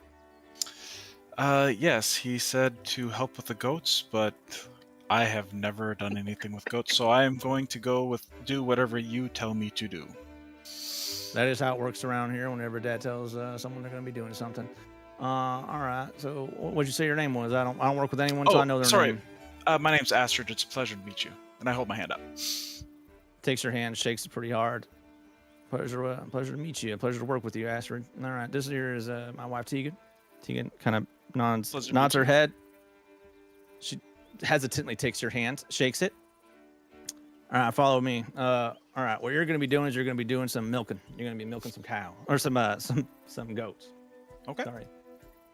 All right. Now, roll up my ropes. Proceeds to he sets like a little tiny stool out. He gets you kind of set up and shows you where to sit. And he sits down with one next to you and kind of shows you exactly what to do.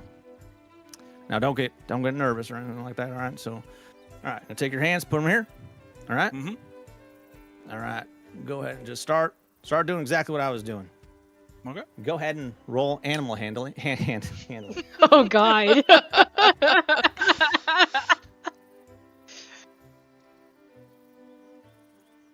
Why is it not rolling? Give it a second. It just kind of popped up for me. It's like hesitating. It's rolling. Ooh. Dang, an 18. Good roll. All Not right. bad. Astrid, you watch him. You are very, very smart. And you oftentimes have been able to see things once and replicate, at least to some degree. And you, not the perfect, but pretty damn close. You see Gareth kind of cross his arms. Well, hot damn. You're not too bad at that. All right. Thank you.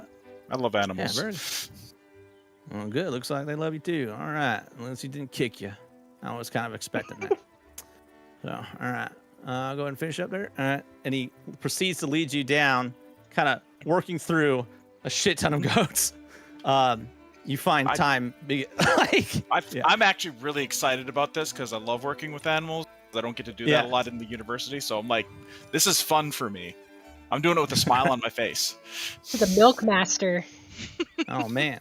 Oh, maybe you were meant for maybe you're meant for the farm. You meet my brother Cecil yet? Oh my God.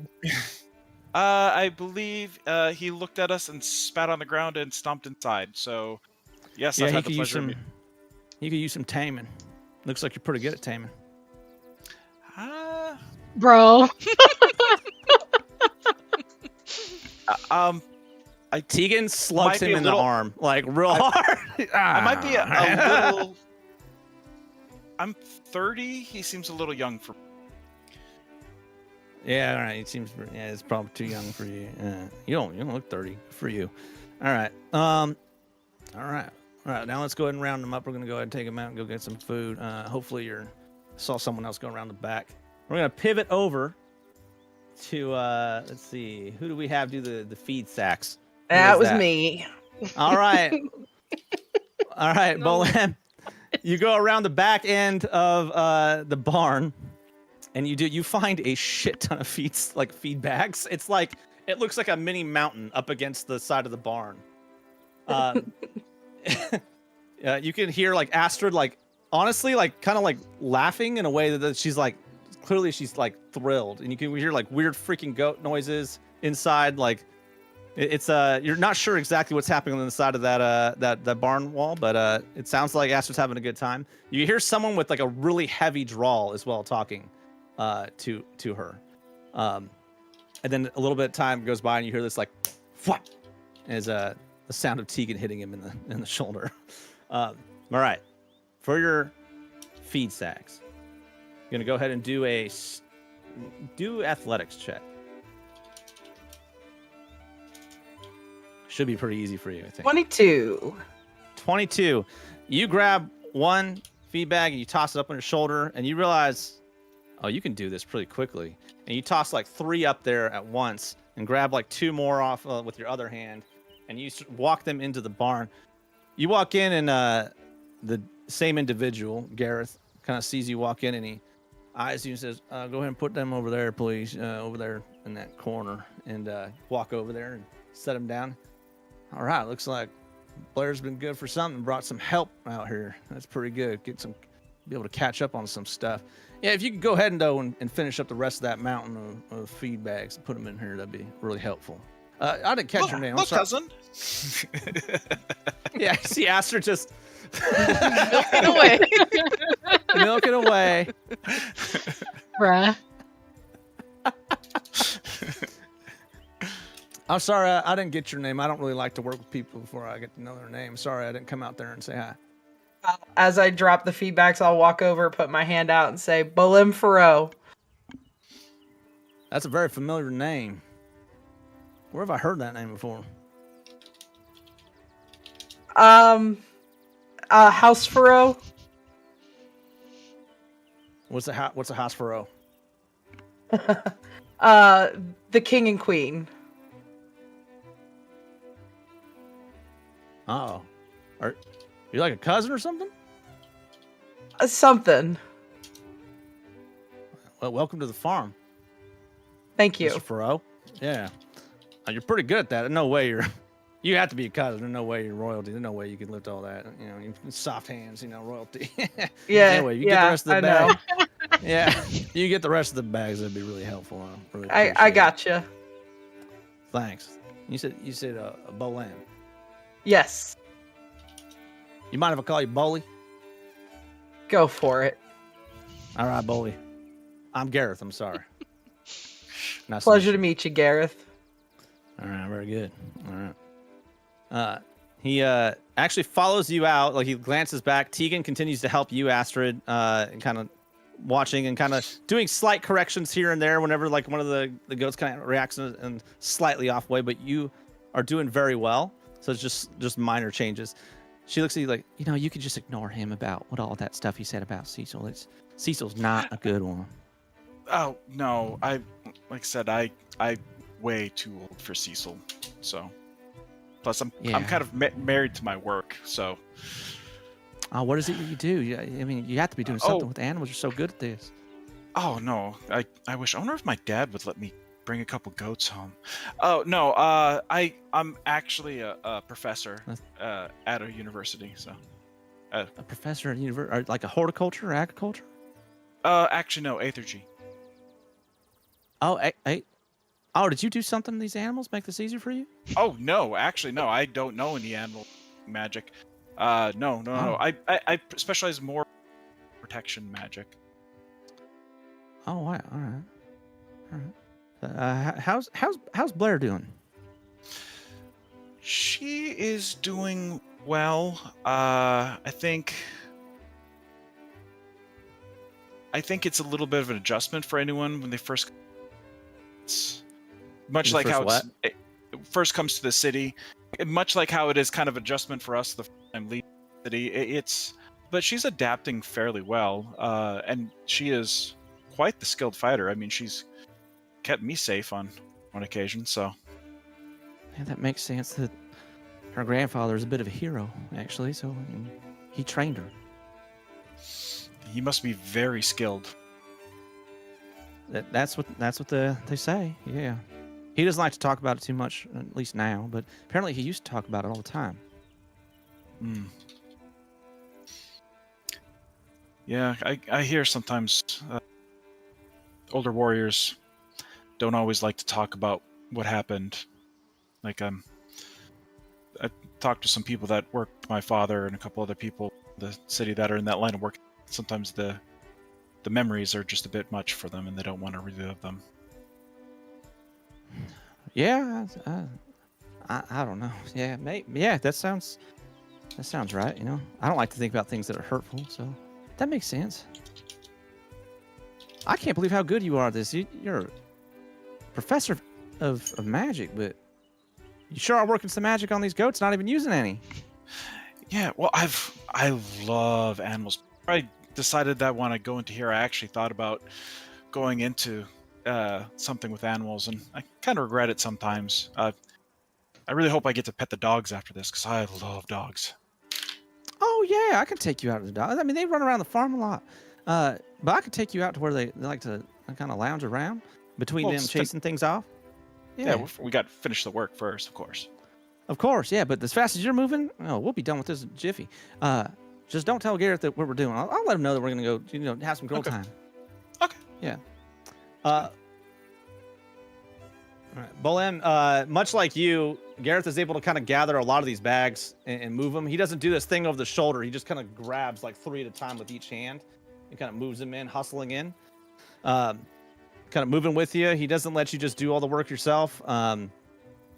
You guys kind of get like halfway through it, and he stops for a second and goes, kind of walks you over to this like pipe thing and like gets some water out of the well, kind of hands you a glass, like a little cup of water. It's kind of a communal cup, so sorry about that, but we don't have any like extras out here, but you should probably drink some water. No, it's fine, thank you, and I will guzzle down the water. Yeah. How's my sister doing? She's doing great. All right, then. Is she happy out there? She seems to be. All right, then. She's on a mission directly from the king and queen.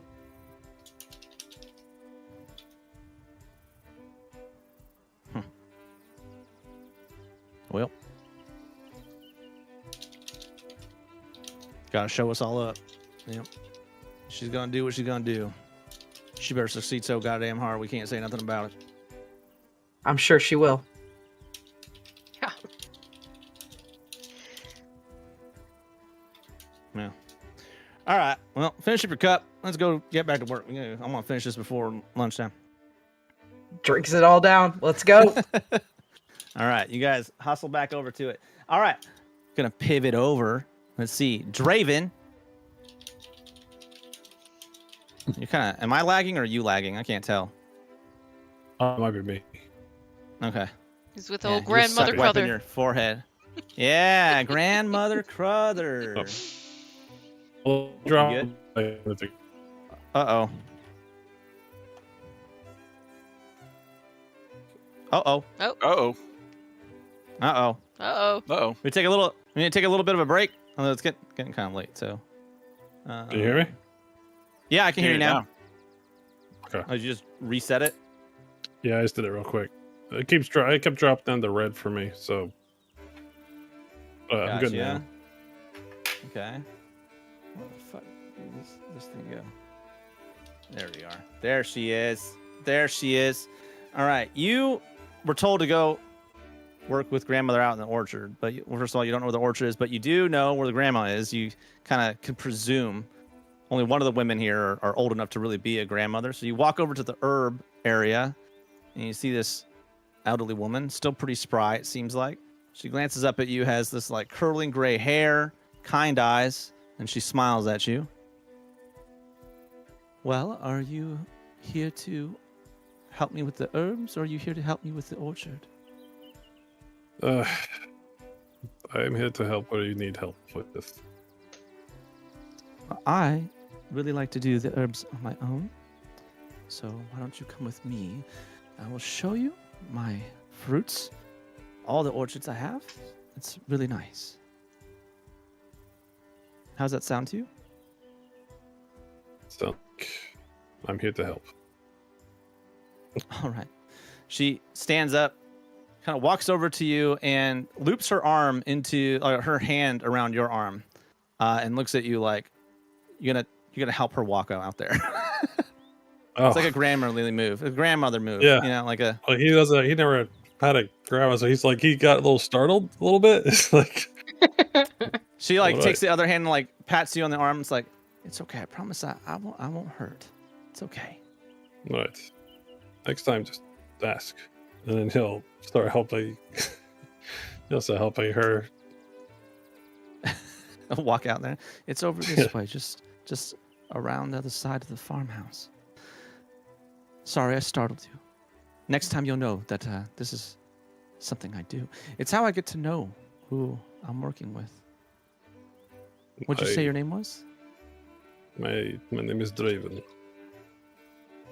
Draven. Yes. Yes.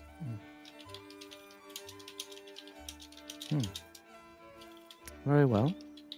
Well, when we get out to the orchard, if you want to let your face breathe, it's perfectly fine. I promise I'm not scared of drow. He'll stop for a second. Clocked. Oh. Look over. Oh man, I think you're glitching out a lot. Oh, there we go. It's back on green. Okay. Let me know when I'm good. Okay. You're good.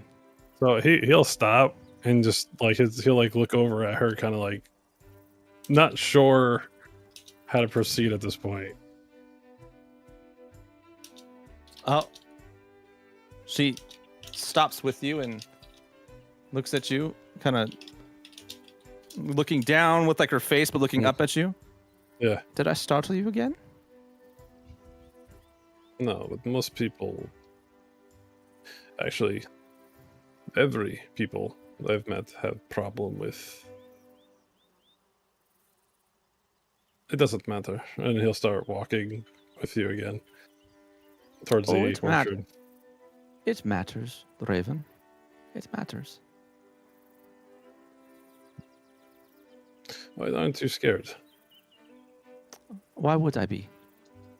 I don't know. Seems like the better answer. You've read books, you've heard stories. I've read a lot of books, and I've read, yes, I've heard lots of stories. Yes. And what I find is that stories that are built around fear lead people to make choices, not for love, but for fear.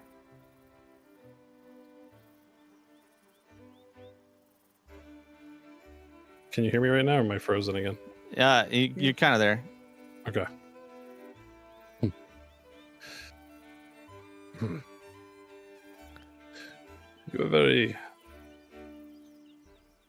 You're very wise. I've earned it. And he'll actually like kind of lift her up a little bit more, so it's actually even a lot easier to walk. So she has a lot less Wait. yeah.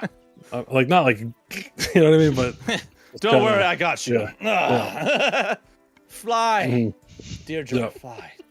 A dirty dancing move. Just Yeah, That's right. Don't put baby in a corner.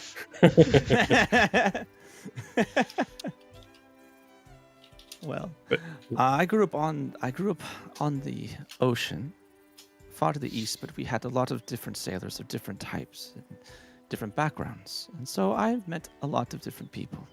I didn't move out here until Keenan and I were, I think, our young 20s.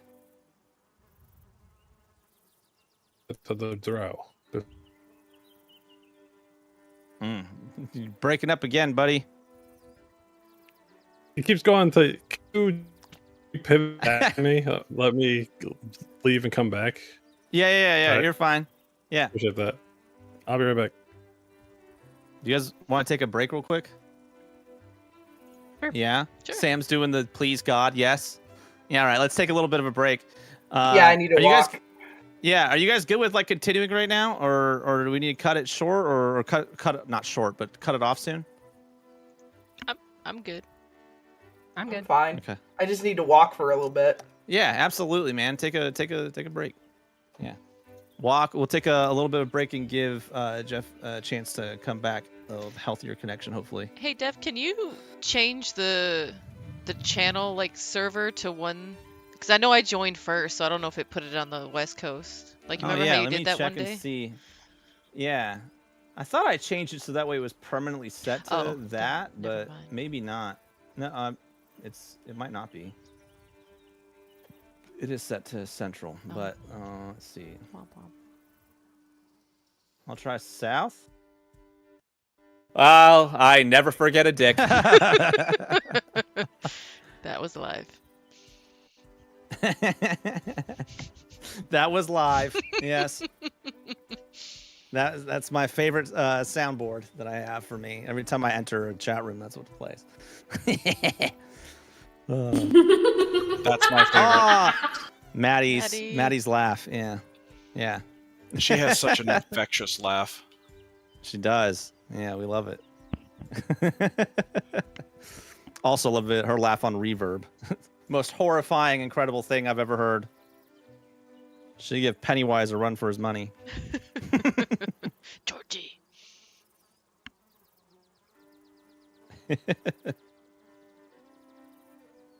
All right, how we feeling about the rest of the Crothers? Probably not as lively, I think, as the ones in town. They're Great. yeah. I mean, I So would far. kind of stereotypical farm folk is what I would say, and Yeah. they they're all giving kind of grilling us on Blair, which I think is totally fitting for family. So Yeah. Trying to get a read on what's really going on. Yeah. Trying to see if any of this is bullshit, probably. right. What is Wait. this? Yeah. I'm waiting for the brother to realize he insulted me. Yeah. What, Gareth? Yeah. Your soft hands. Soft hands. You mean- you royal types and your soft hands. To be fair, if it To be was fair. your brother doing this instead of you, I don't think it would be going quite so well. That's true. To Any of be the fair. twins. Yeah, if either of the twins were doing this, not so good.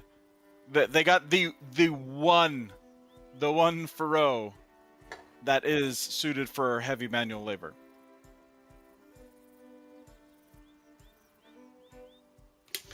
Jeff, we took a break to give you some time to. All right. Yeah, I can It's also. only this. I can also upload a picture if you just want to do voice. And Okay, I can replace your video with a voice if you want. Right now it's te- strong. It's just other channel. Like this channel is the only one that's giving me a problem at the moment. It's weird. Interesting. Okay. Hang on. Let me reduce bitrate. Let me see if that helps. Hopefully, it doesn't reduce quality, but let me see. I'll try. If it's only me, it's not a yeah. Right. All right. Let's see if that works. It seems to be you're actually working now. Yeah, you seem to be pretty steady. Yeah. Yeah. So Quality looks okay too. yeah. So there's a thing with like the I don't know. He's clipping again. Yeah. Maybe it's better. How long of a break do we have? I mean, we just started it, so you probably to like. Couple I more don't know. minutes. How long do you need? Yeah. Yeah. Like, I'll just reset my router. I'll go that route. So maybe a couple minutes. Okay. Nothing serious. Yeah. Okay. Sounds good. I'll be back. Yep. I love all these side quests though. These are great. The farm side quest. Yeah. Yeah. I got the best one. Goats. Goats. My sister I'd actually has suggest they dairy open- goats. Oh, nice. I'm going to suggest they open a goat yoga studio. I don't think they get enough tourists in that little town to Oh, dang. That's the only flaw in that plan. That is the everything single else. flaw. Yeah. Like 15 miles out of town, that's fine. The fact that Devin, does yoga exist in this world yet? Yes. Yes, it does actually. Yes, it does. How do you think Grandmother Crother is so spry? Yeah, that's right. It's true. She doesn't really need the help. It's just a power move. Right. It works. Totally works. It works. Yeah. I can't wait Everyone to talk lets their Druidic guard with down her. around Grandma. Yeah. That's why I didn't pair you up. I'm like make you wait for it. I know. I was so excited, but then you did say orchard, and I am quite short, so it does track. I can climb Get up on Grandma's shoulders. there. Right? Yeah, that Climb up there. I could turn into an probably ostrich. look at you and be like, I but guess you're helping with the herbs. Right. Right. But then I'd eat it all if I was an ostrich, so you know. That's true. Oh no, that would not help. Well, it might be fine. You might find a kindred soul spirit. Right. Yeah.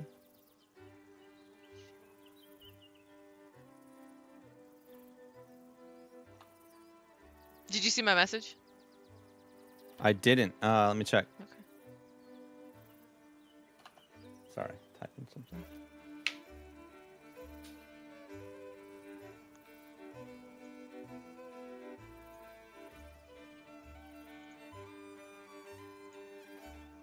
Ooh, interesting.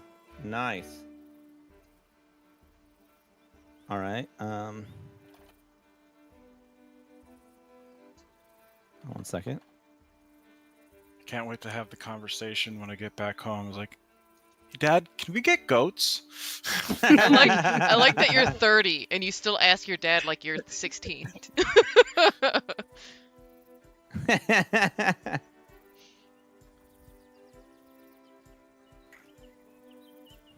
Yeah, the slow aging thing also slowed maturity. Like, I look and largely a lot of time act like I'm still 19. Yep. Yeah. All of the kids really from that group are like that. Bolems is actually more, I think, more natural because of it. I got a There's something else 27. going on with everybody else. Key elf. Ooh. Stealth. All right, good. You hide it. Nice. I completely missed what. Oh, it's side chat. Never mind. Yeah. I don't want to know. It's better to know. It's better to find out. That's I thought right. it was something that was happening in conversations. Like, no, if it's on side, I don't want to know. I'd rather be surprised. Hey, I'm gonna get a drink real quick since we have time. Yeah. Yeah. You're back. I'll be right back. Yeah, I haven't read any of like the lore or anything for Cyrodiil because I think I'm just gonna go in there blind like the rest of the audience and just kind of get it with everyone else, you know. Yeah. That and there's just a lot, and I just. To be fair, I posted all of it very quickly because somebody was like, "I'm not gonna work on my character until you post all the lore," and I was like, "Bet." Hold on to my bag. Wait. Someone said all of the lore when they were asking? Uh-huh. Daniel. Uh-huh. I guarantee that was Daniel. All the lore. Yeah, no, it was a lot, and I was just like, I'm gonna be surprised. The only thing you need to know on there is that the workers will reunite and rise up against their noble overlords. Hang on. Let's just calm down here. Okay? The proletariat will unite! I'm not trying to get Marie Antoinetted. Steampunk, you Raven probably goes- could get a pretty awesome guillotine going with that. Steam power guillotine. Yeah. Put Oh, a man. formal enchantment on the blade. Oh, my God. Or Very effective. Make it just interesting and cast a permadull enchantment on the blade so it's slow and painful. Oh. So it's just Ooh. like. So steam powered, just yeah. That would be horrifying. That would be truly horrifying. just pinching off the head. There's only one revolution though. Yeah. I think one of my favorite meme templates I ever saw is like this guy's going up to the headsman axe and the guy's got the axe and it says, okay, so what is your crime? And then there's a blank spot where you can put whatever you want. And then this shock look on the headman's face. And then the next is a guy bent over and he says, oh, we're going to take the time with you as he pulls a saw out. Nice. Oh my God. Oh, It's like, shoot, I'm so sorry. Katie. Like every time it's a really old template, but every time I see it, I'm like, oh yeah, those were good. Man, is Jeff gonna come back? Router. I guess it does take a takes while for the second, modems to. Yeah. It does take a little while. It does take a little while. Well, I'm good.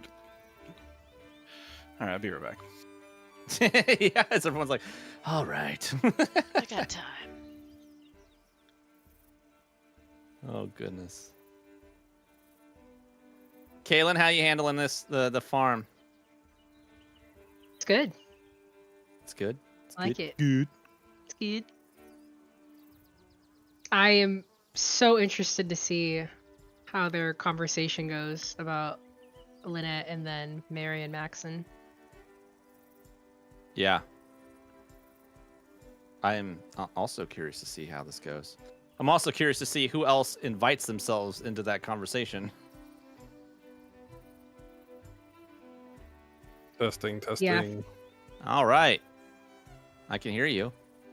Yeah. Oh, my ping's a lot better too on the thing. So Oh, that's Maybe good. Wave your so hands around a bunch. Yeah.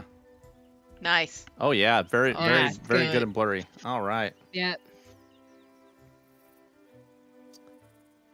Very good. Yes. Perfect. Okay. I can keep going. All right. So we are Oh, we're almost back. back. No, we're back. Now we're back. Okay. All right. Where do we leave off? I think Raven, you were enjoying company with Grandma Deirdre. That's right. Right, She she just was said telling that you- she. Go ahead. Yep. Sorry. Yeah, I think talking to you about that she grew up on the coast and that she didn't move out here until she was in her early 20s. And I think you were trying to ask something and then your internet was all like, Yep. All right. So, Yep. So he will pick him back up right there. He'll still be walking with her. Have you met many drow in your day? I wouldn't say many drow. About, let's see, 4 others? Yes. 4. Yes. Around here? No, not around here. This is a while ago. Ah. I see. Mm-hmm. Maybe not a while ago for you, perhaps? I know. Drow age slower. How old are you? I kind of lost count, but I know I'm over 100 in your years. Hundreds in my years. Well, then, you are at least 30 years older than me. Right. You know, to be honest, you get used to a lot of things since I've been here. But I'd never foreseen feeling more uncomfortable with people that don't mind me being around than what I'm used to. What do you mean? Well, everywhere I've gone, people look at me the same way. And I've gotten used to that. That's felt more comfortable knowing that people like to keep their distance. But lately, last few days, I'm almost becoming part of this crowd. I'm not used to that. With your companions? Yes. And I guess your family as well.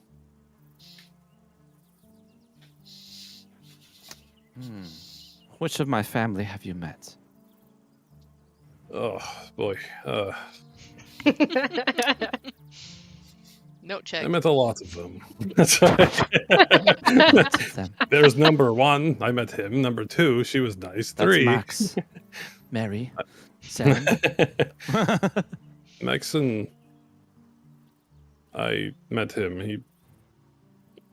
It's not important. I met a lot of your family, it seems like, so far. But I feel like there's a lot more I haven't met yet. But it's just...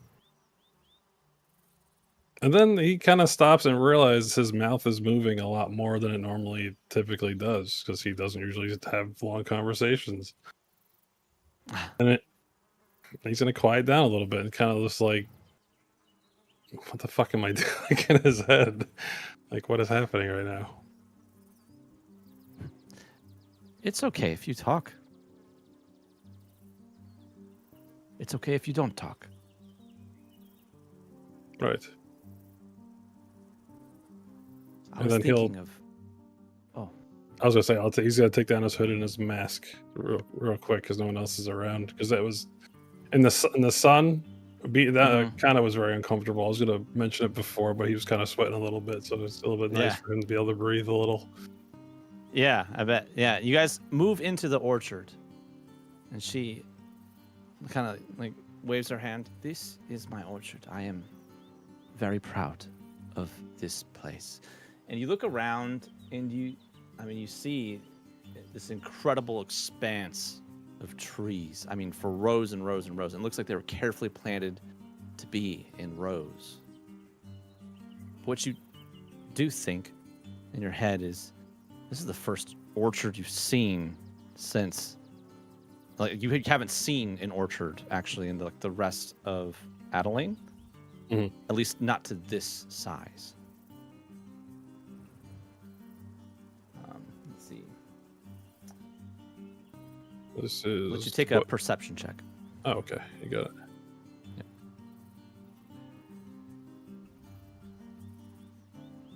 Oh, terrible. Should I re-roll that, Devin, you think? If you have inspiration. I do. But I'll do it one more time. And then I'll fail one more time.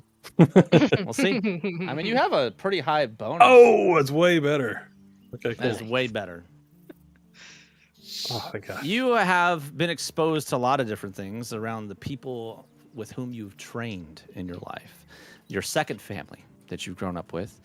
And you look around and you notice just this slight sparkle that exists near the roots and on the fruits into the canopy of this very well-organized forest. You sense the presence of druidcraft. Oh. Wow. Druidcraft. Cool. That's pretty neat. I think I can see why Mel wanted to come here. Oh. Yeah. He'll look over and... I was just thinking of the drow I have met. One, well, at least two of them were very polite, and they were very uncomfortable, much like you are. And honestly, I find myself comforted in your discomfort. Because I will say, the one time I've been afraid of a drow was a young, well, probably not young woman, but she looked like a young woman to me. Her name was Nimara. Nimara.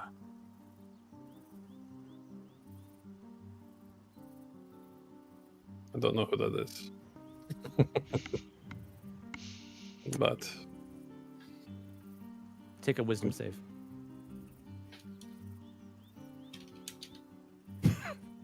Wisdom save. Oh, what?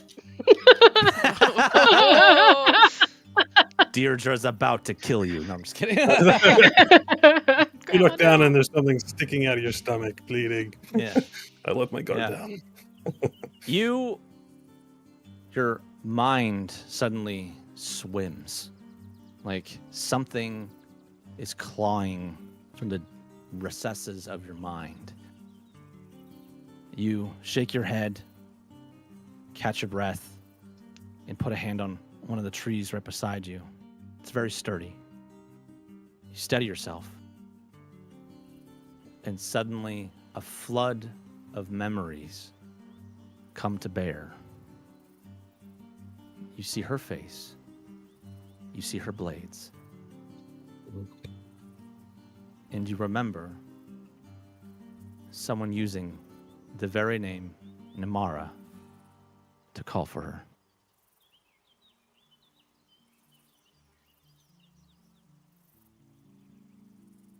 You recognize the name as belonging to the woman who you should know as Mother. Damn. Ooh, oh.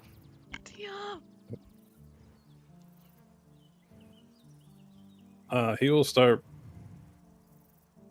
Wow, I wasn't expecting this. Like, so, all right.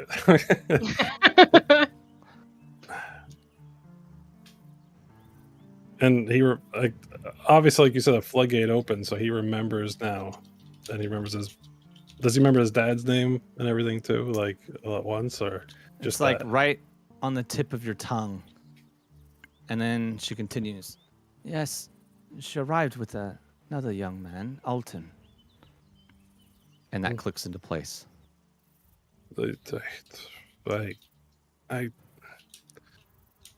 How you know what? You know them, like?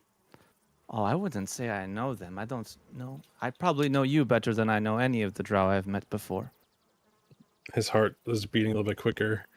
He's getting like more sweat dripping down his face. I used to run a store on the coast. A shop. Just down the road from Keenan and the place that he bought. That's how I met him. Are you okay, dear? It's really hot. Out here. Just need a moment to just catch my breath. It is very hot. How did you... Why? How? I don't understand. Like... Are you okay? After a second, after like a second of him just totally breaking, he's gonna composure himself. She like reaches down into the ground next to a root and then lifts her hand, and you see this root form up into about a bench height, like growth of tree. Sit down. And he, not even thinking, he'll just sit down and just. I've not heard that name in tens of years, hundreds of years. Really? Hundreds of years? I thought you said just over 100 was your age. Yes, 100 years. I'm sorry, I misspoke. I have funny language, I know. I was a very young girl when those two showed up in our shop.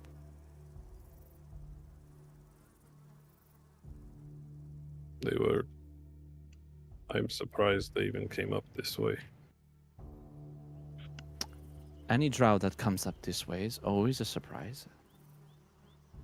I mean, I'm surprised you remember and are here to tell me this. Does that mean something for you?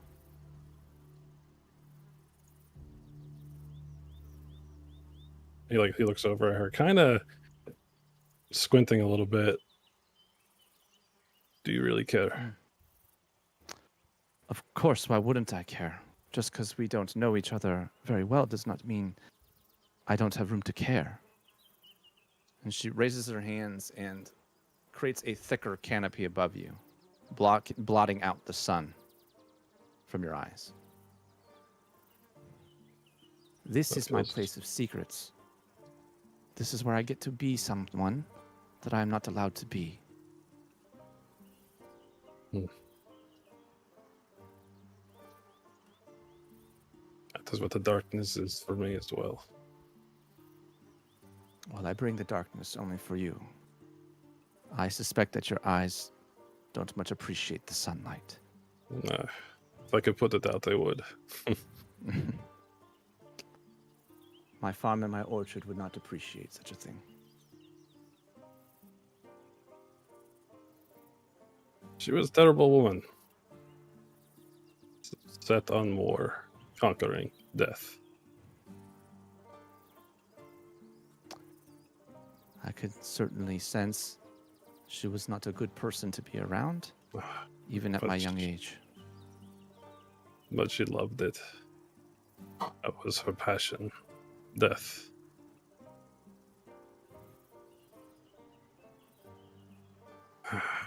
She wanted to conquer on the ground and then potentially take it to land, to the above ground. You would not be ready for it. Weakness is what she would call it mostly. Well, then perhaps it is good that you have called home to the above ground. Maybe. But you know, when we are children, we see our parents as giants, inhuman, or in drow. And it is hard for us to reconcile that perhaps our parents are just as normal or flawed, probably worse in this case, than we are. But what I mean to say is, parents, if they're awful and they mean such evil, bleed just as much as any of us.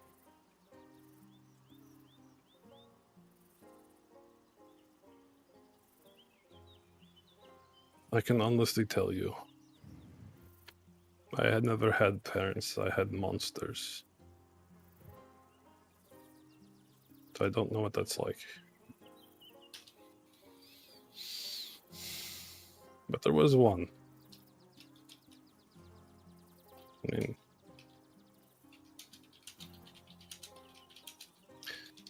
did you ever hear the name Asha before? Asha? I believe that was their little girl. And he'll look down.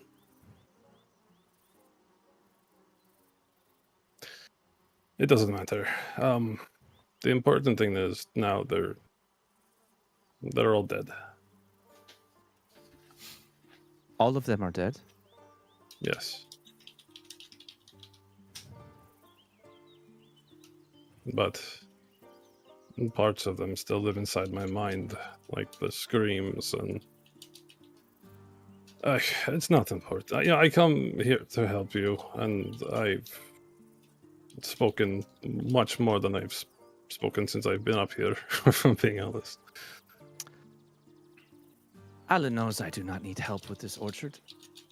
He sent you here because you probably were the most mysterious of the group. And he wanted you to talk. And I'm easy to speak with. Yes, I fell into that trap, it seems. That's okay. Here. She holds up a hand, and this branch sways down and drops an apple within your grasp. Within your reach. Take. Go pluck it off.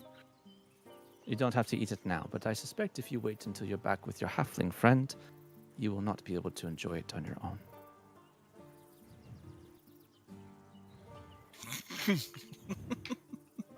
He'll stand up.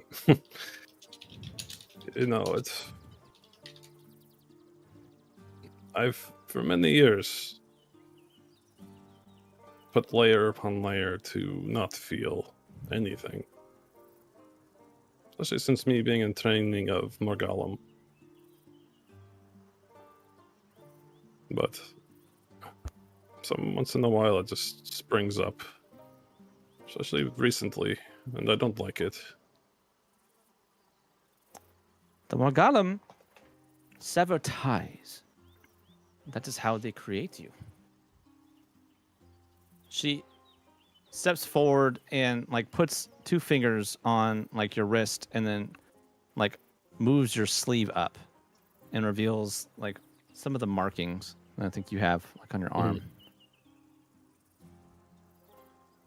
She nods.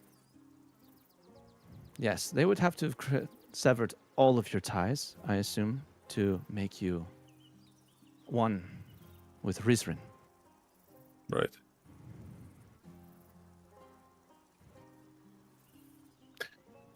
I'm a wraith. I know, dear.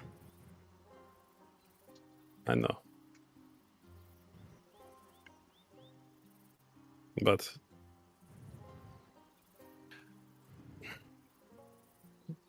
after seeing how the little ones run around free and eat freely, and how they react to the mothers and fathers, I often think Asha deserved something like this. It's a shame. But she's with the Rizrin now, so... Back with the Aether. Yes. Do you use Aether? You sound like Astrid. Excuse me, Lady Astrid. Is that one of their companions? Right. Is that one of your companions? I'm assuming the smart-looking one. They're all pretty smart. Other than my granddaughter, of course. Your granddaughters, you don't think she's smart-looking? No, I said other than my granddaughter. Oh, right. Sorry. I think that she is smarter than most of us stuck on this farm. Right. Not me, of course. I chose love, and I don't regret a single day of my life with Kenan.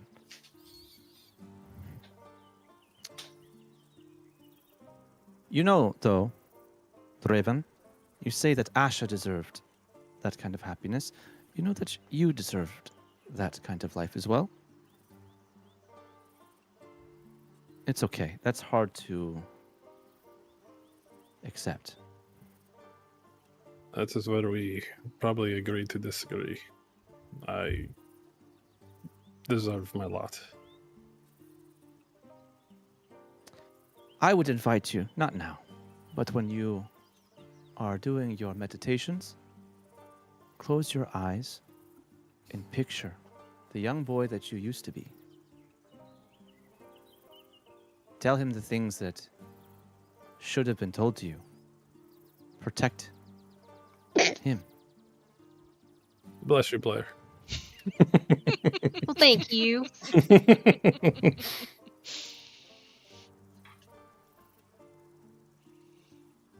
Be kind to yourself. Your version of you that was young did not do any of the things that you have done now to be who you are. And no matter what you've done now, it is never too late, unless you're satisfied with who you are. And then it certainly is not too late, for you are satisfied. He'll stand up, and I do appreciate that, but unfortunately, he died along with them. And he'll like kind of turn his face a little bit, but they must be going. I Very do well. enjoy our talk. It's just very comforting knowing that you can trust me, even though I am Drow. Of course. And can you do me one favor? Raven. Yes. It wouldn't bother me if you considered me your mother, Oof. if you need one.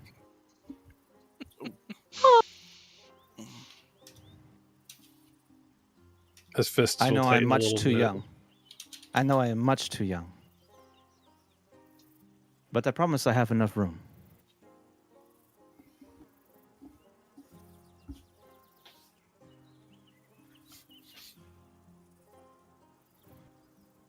Right.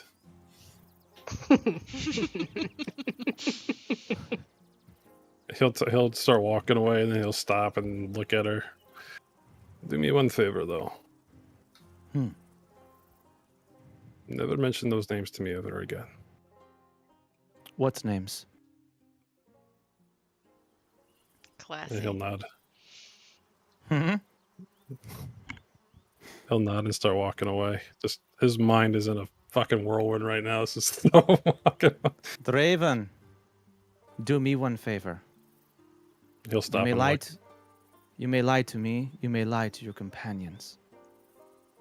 Don't lie to yourself anymore. He did not die that day. He experienced a great amount of pain that day. It's easier if you died that day. But you did not. To live is to be hard. It's meant to be hard.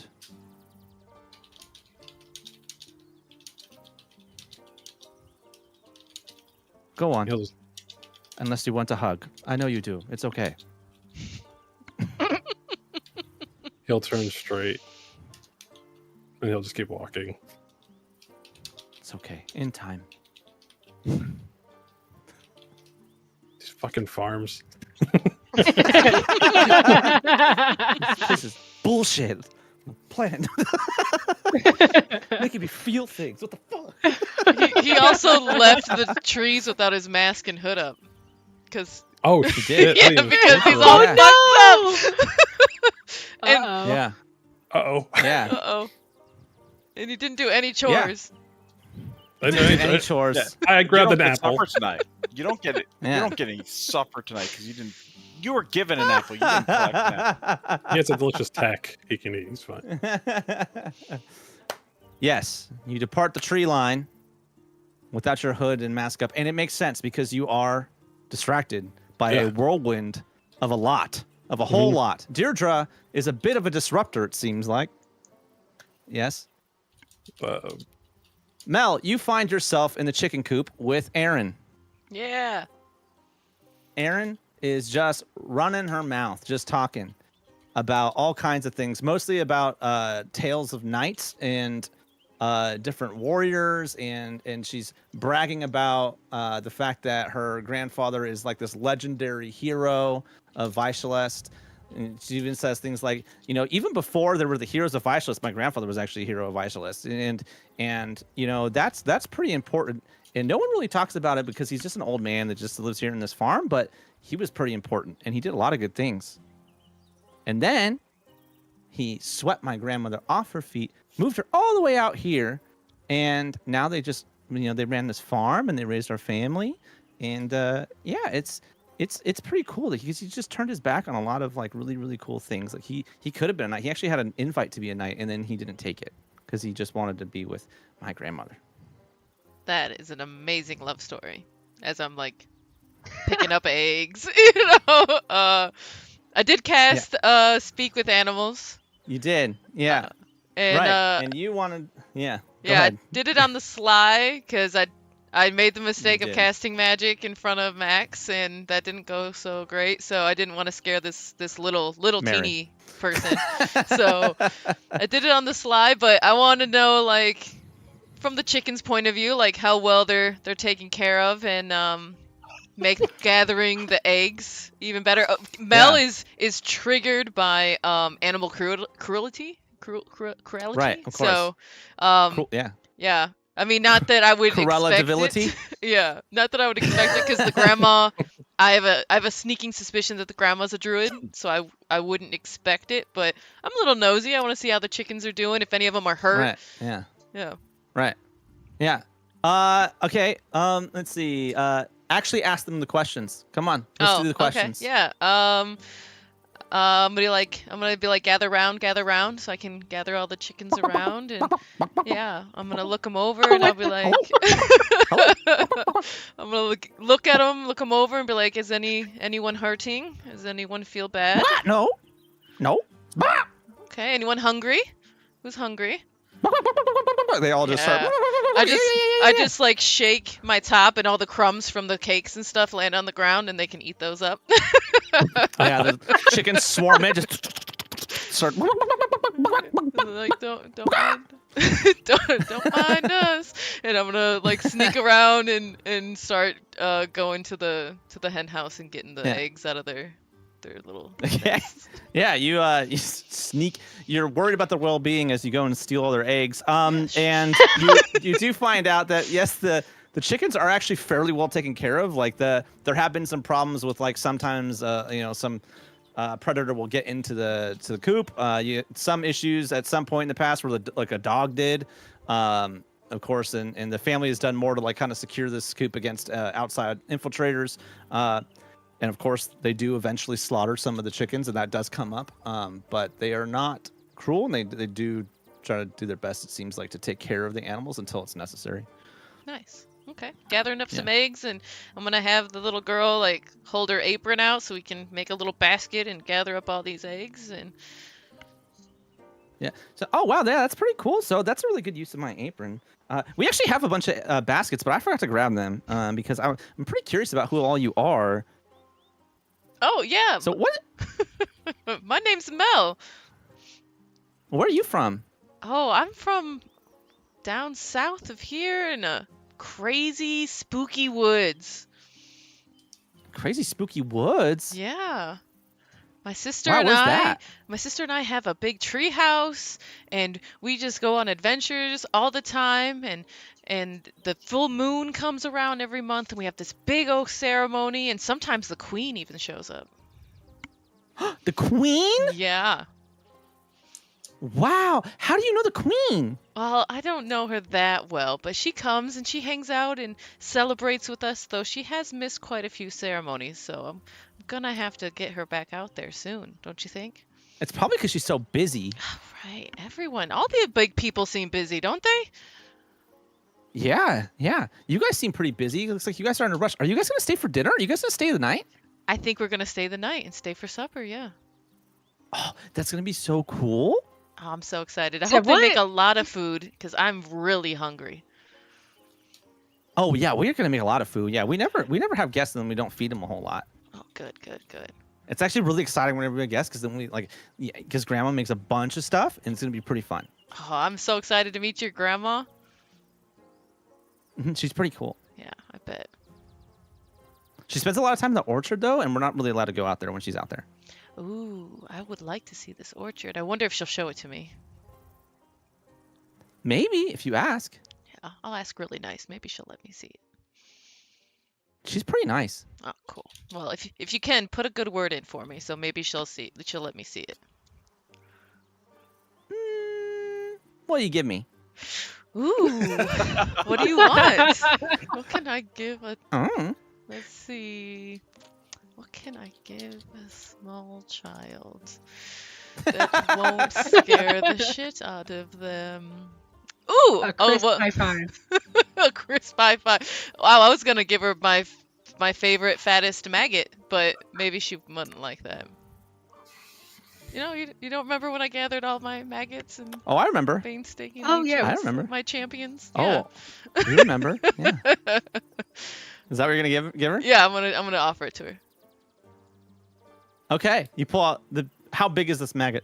Oh, it's I don't know, maybe like an inch. That's a pretty big ass. That's a pretty big Huge dragon. It's gross.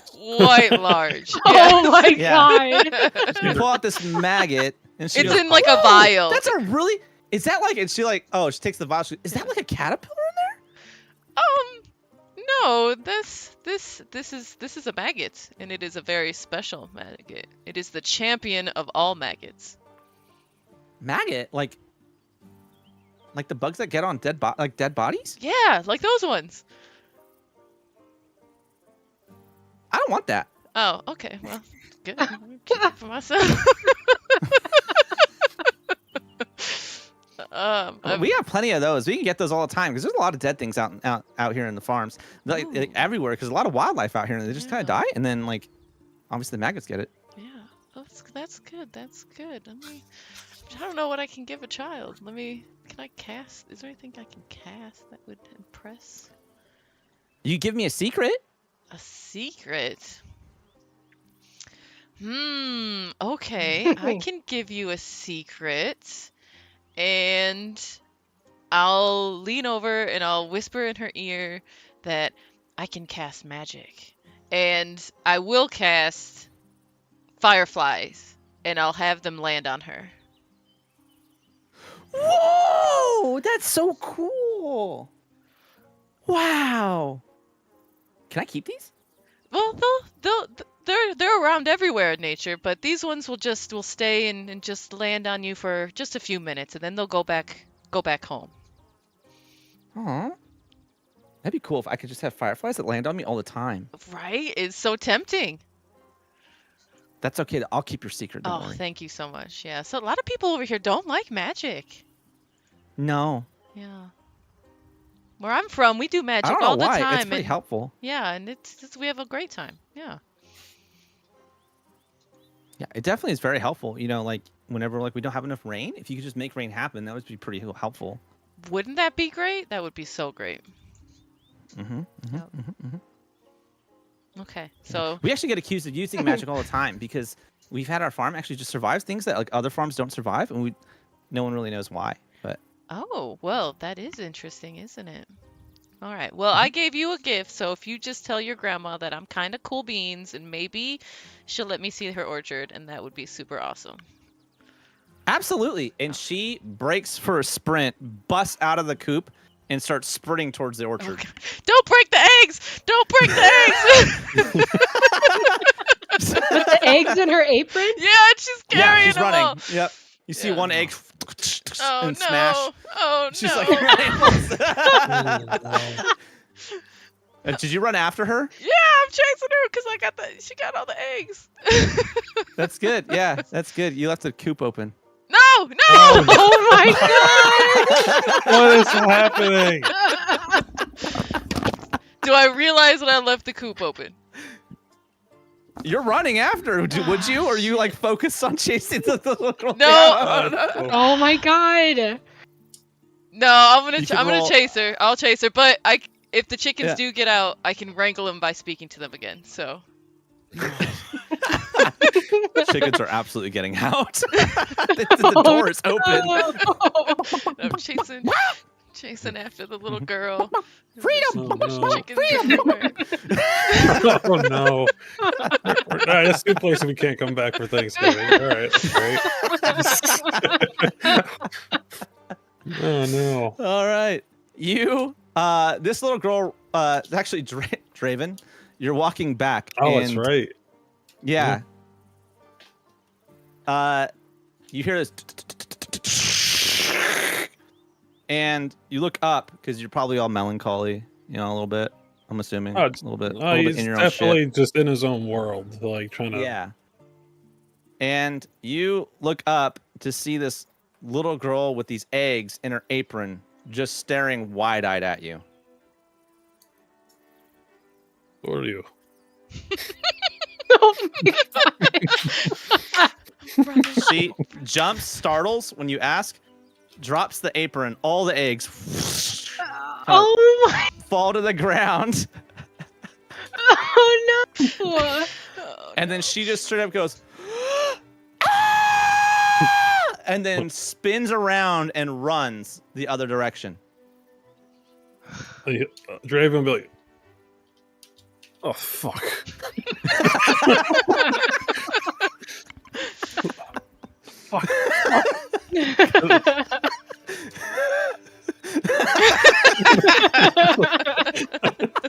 He put his Dude. mask on and hood You're back not up. far behind as you're running up and you catch up ish to like her pause there, and you see her staring up at Draven. You watch her drop the eggs and then scream bloody murder and spin back and run toward you. okay. And then I'll come to a stop. I'll wait for her to come to me, and I'll just take her hand, and I'll be like, "It's okay," and then we'll head back. And I'm gonna now see that the chickens are getting out, and I'll be like, "Oh no, we gotta get the chickens!" And so I'm gonna grab her hand, and we're gonna start running back to the coop.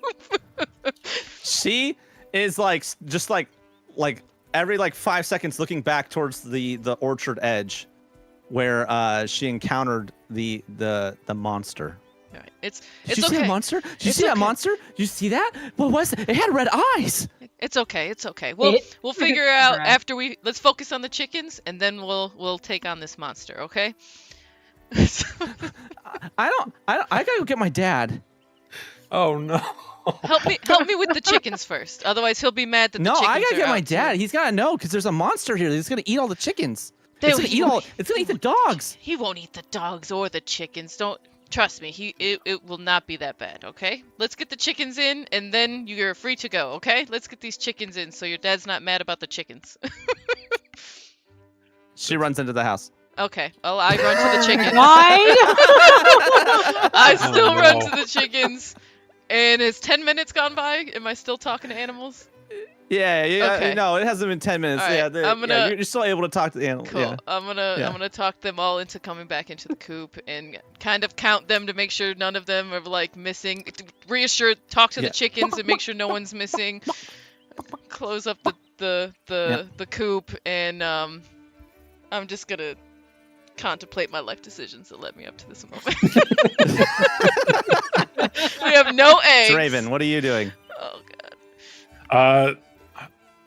He went to start running too, but then he stopped himself. Because like that would be the worst idea in the world to follow them in like a speedy fashion. He's going to. Is there anything like you said? There's like, what are they growing? That's like can be tall. Is there like It's I like don't know, like oats. corn or- It's oats. It's oats. I don't know how tall are oats. It's probably I don't like know, I was wheat about to height. ask.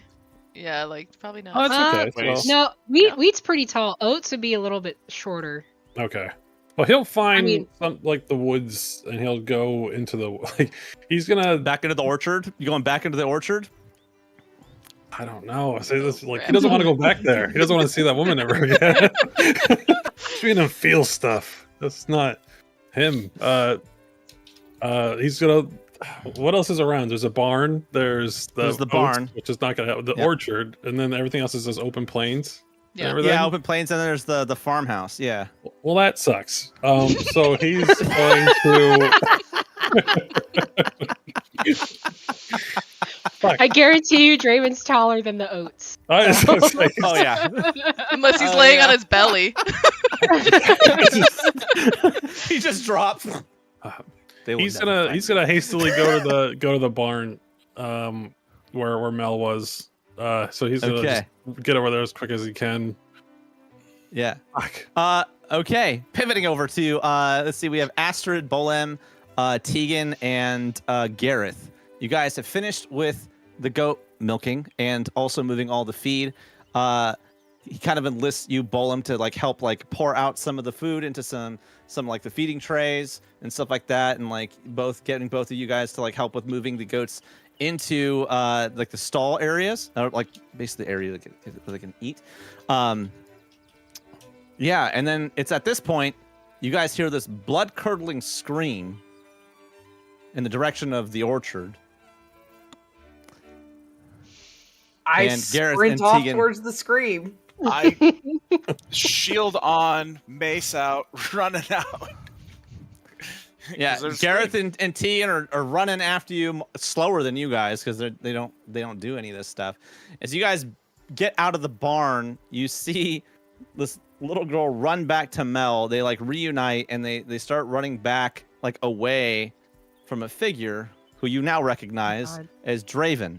And you see Draven look at the ground and then do this, and then kind of shakily put his stuff back on, and then panic for like a really long time. It felt like fucking forever. Like, no. Oh Yeah. my god! Sometimes you just can't get rid of a bomb. Yeah. Draven, you think you said you were gonna go to the barn, so as you turn, you said the barn? Yeah, that's the only spot that he thinks he could Yeah. probably hide at this point. Yeah, It's not so as open you turn field. to like, right, so as you turn to head that way, you see Bolem, Astrid, and the son and the daughter-in-law all like kind of running toward you, but like they kind of pause and they're looking at what's going on with the little girl and Mel, and then looking at you. Like Bolem is clearly seen and Astrid is seen like how we got here. He's going just he'll make eye contact with both of them and just be like, just nod his head and just fucking bolt still towards the barn because he has to get out of sight at this point. Explanations can wait, you know. So you just run right past them because they come out of the barn. Yeah. Oh, they're right, all, you guys. that's right. They're in the barn. Yeah. Fuck. Yeah, Yeah. they were Fuck in it. the barn. Full send. He's just fucking. All right. He's booking it towards the barn. Fucking very tall hooded masked man starts running towards you all. You guys kind of hear like whoa, whoa, whoa, whoa, whoa, whoa, whoa, like that, and like Tegan and Gareth split. You guys just watch your friend, I'm guessing, unless you guys want to stop him. Draven, you're making it worse. I will use a focus point to go faster. So you're gonna see me at my full speed right now of running. Like I think I run 40 normally. That's I think terrifying at all. so. Like, see, like So 80 is your normal sprint. So that would mean 120. 120 is your He is 120 feet per 6 seconds. Per second. So he is like the black. He is like a black blur right now. Yeah. He's booking it. What in the hell was that? What was that? That's our friend. Astrid, can you deal with that, and I'll go deal with that, and I point off in the direction of Mel and the kid. That's Bill. Draven doesn't like. Okay, fine. I'll try to.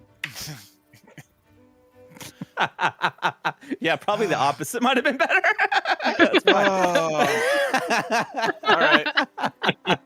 Start heading into the barn. Yeah.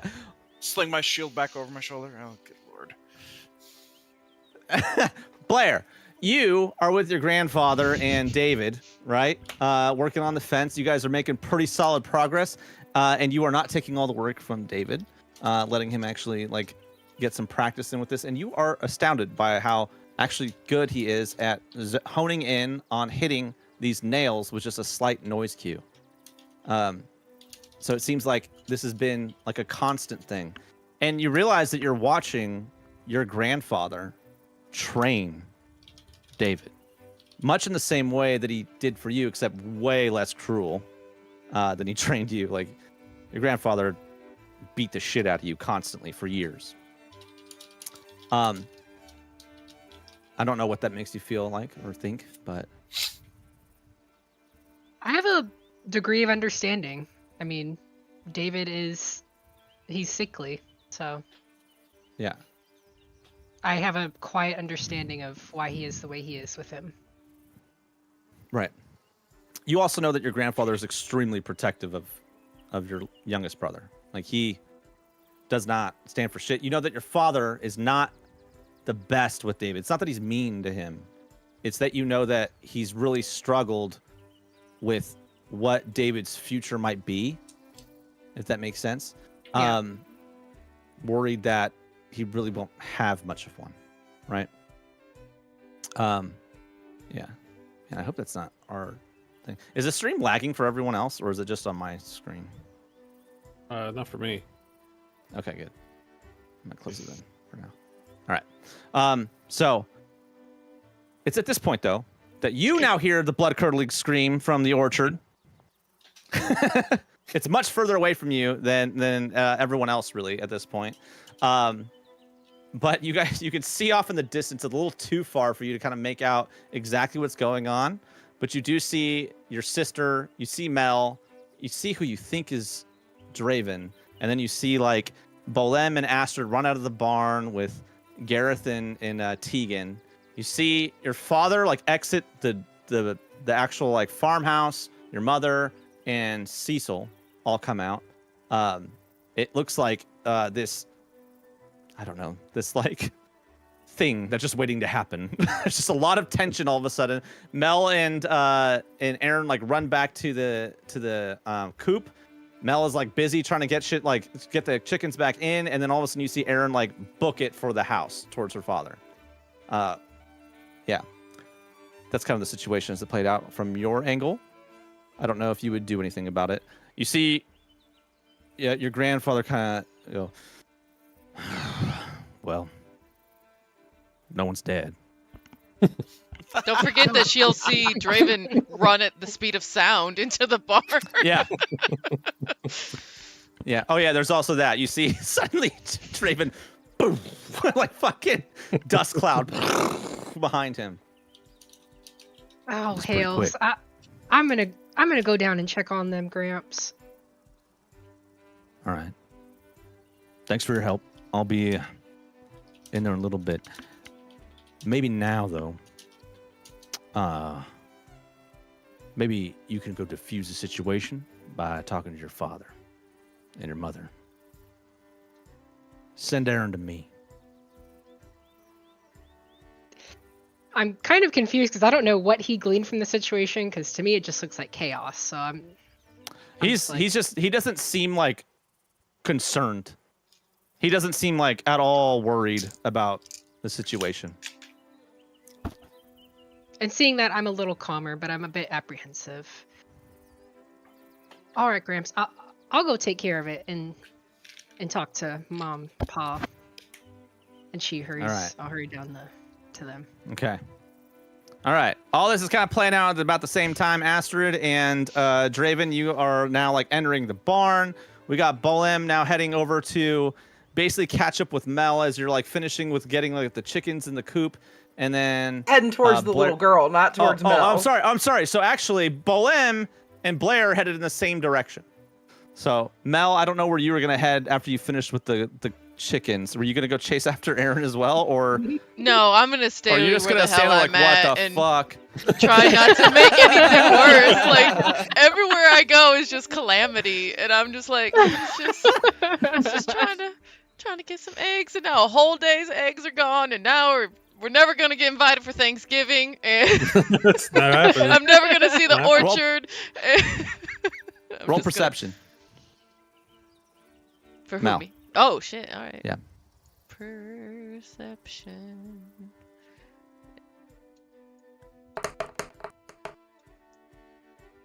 $18. Woo! You very easily, because your attention has been drawn toward it, notice there is an immense amount of druid craft involved with that orchard.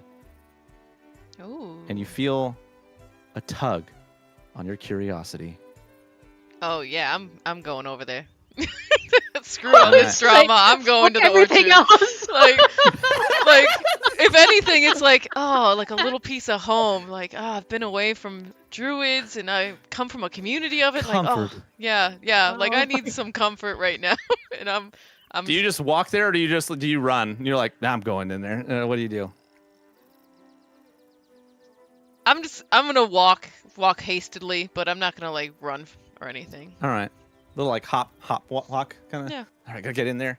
All right, Bolem, you're walking across, going past the chicken coop. Mel just kind of walks in the other direction towards the orchard. I don't know if you guys say anything to each other. Of course, you guys can absolutely say something to each other. Cause any problems? I was just trying to get some eggs. I just need a minute to recenter myself, and I can't. There's something about these trees. I just need a minute. Oh, okay. I'm gonna go try to calm the kid down. Oh, thank you. All right, Bolem and Blair, you guys catch up to each other on the porch of the farmhouse. What happened? I'm not 100% sure, but based on what I saw, I believe your sister saw Draven without his mask and hood. Well, shit. I was gonna try to calm her down. She already went in the house. Yes. It might be a little too late for that, but I think I might need you to come with me, Prince. Oh, okay. Yeah, whatever you need. Dang. The simple formerly known as Prince.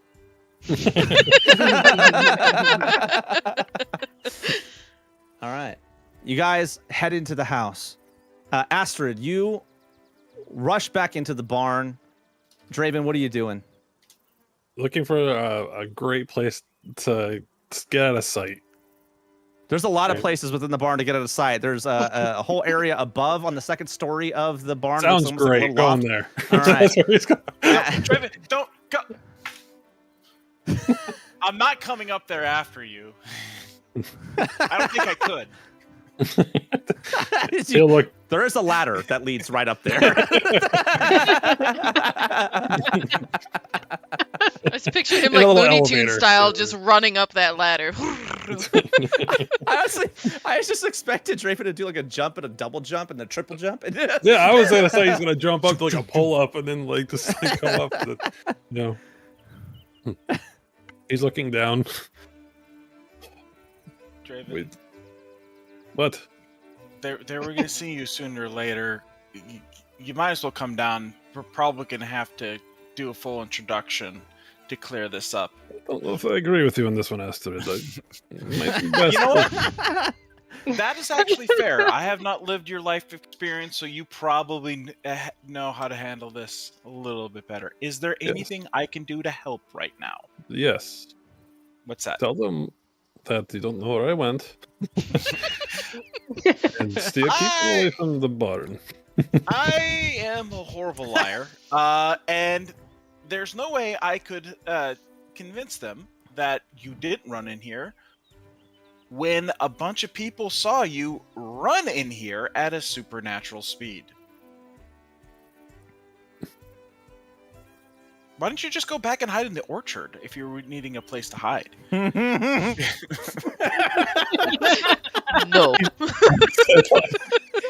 Sorry, I had a hard time getting that out. Fuck my life. All right, so he's gonna hop down off the thing, off the second. I'm going to prepare the horses. I can't. We promised to stay. I can understand. You all can stay. And he'll start walking. And still trying to stay out of like plain sight. Like he's up against like the barn. You know what I mean? Like if there's something he can kind of block his view, he's going to use it. Yeah. Not necessarily like that. Like Grunk, like Emperor's New Groove, trying to dispose of bodies. Which is working very, very poorly since I'm just walking out and trying to talk to you as you're walking away. Just in plain sight. It's like, what do you mean? Are you leaving? You're really bad at this. Bad at what? What am I supposed to be doing? Astrid, I'm trying to be incognito right now, and you are just following me, yelling at me.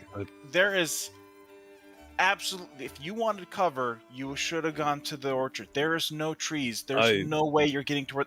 The horses are by the fucking house. How? I don't think you're thinking this through. I think you take a second, take a deep breath, recenter yourself, and start thinking about this a little logically. If you're trying to avoid them and trying to get the horses, you're having mutually exclusive desires right now. I get that I'm fucked. I know. Okay. So why don't you just go around the back side of the barn, take a second, meditate. Right. Go knock out some push-ups or something. That's what Baleem does sometimes when he gets nervous. Just, I don't know, whatever calms you down. I don't want to smell bad like Baleem. Yeah, that was disgusting this morning, wasn't it? That was horrible. I don't know what he was doing, but that smell's coming out of the property. You should get that look at. Not Baleem catching strays right now.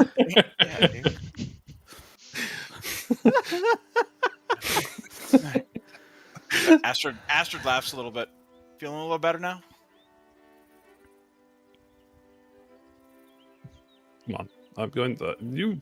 I need a moment. I'm going to go to the back of the barn like you suggested. I'll go around to the front of the barn and try to stop people from coming around back. Just please don't go running down the road, leaving us behind, please. All right. Okay. All right. Draven, you walk in the direction you're going to go around, and you pass by this little, well thing, this little crank, and you see this little cup. It's empty. It's a water cup, and you hear this voice from your memories. Hey, Baba, I got you a cup of water. Drink it, okay? Oh. It'll make you feel better. You are killing me with this. Torture Draven. It's a torture Draven session. Raven's his eyes will squint. He's actually I don't think anyone can see, so he's gonna for a moment again, he's gonna like unbelievably sad, and then he's gonna just tighten back up. He's gonna slap it he's actually gonna try to break it, slap this thing. Yeah, awesome. You send this thing careening off the well thing. It just bounces in the dirt. And then you hear, "Don't worry, Baba. I'll clean it up for you." God damn, Devin. Jesus. Fuck. That is fucking brilliant. I fucking hate you for that. That was so good. I have nothing to say to you right now, Devin. Draven's mental breakdown is incoming. It's here. Take a wisdom save. Oh my god. Oh no. I'm the sorry. DC is now harder. Blair, I'm sorry. I'm gonna kill your whole family. I don't mean to. What? It's not important. I wouldn't worry about it. Your mind shatters. Mm. The memories rush back with a violence just as real as it was that day. Oh, the blood. All over you. All over her.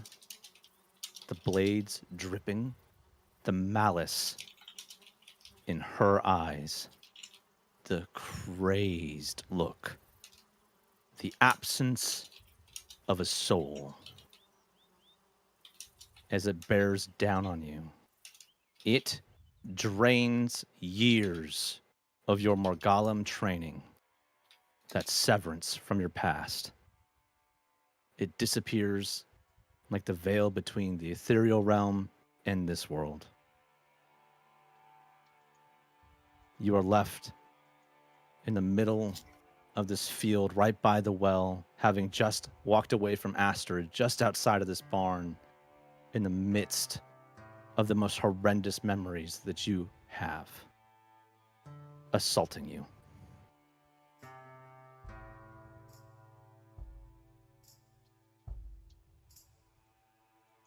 Back to you. Fuck, dude. Oh my god. Whoa. Blair thought she was gonna be the only one traumatized coming home. Shit. You swear you can feel the poison inside you again. The burning. As your heart pumps it through your whole system.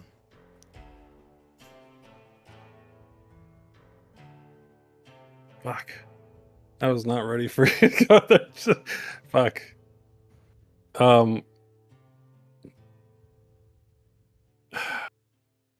Trying as hard as he can to just, again, years and years and years of Morgellum, just taking away all that memory, the feelings, the emotions, everything that could possibly build up from that moment.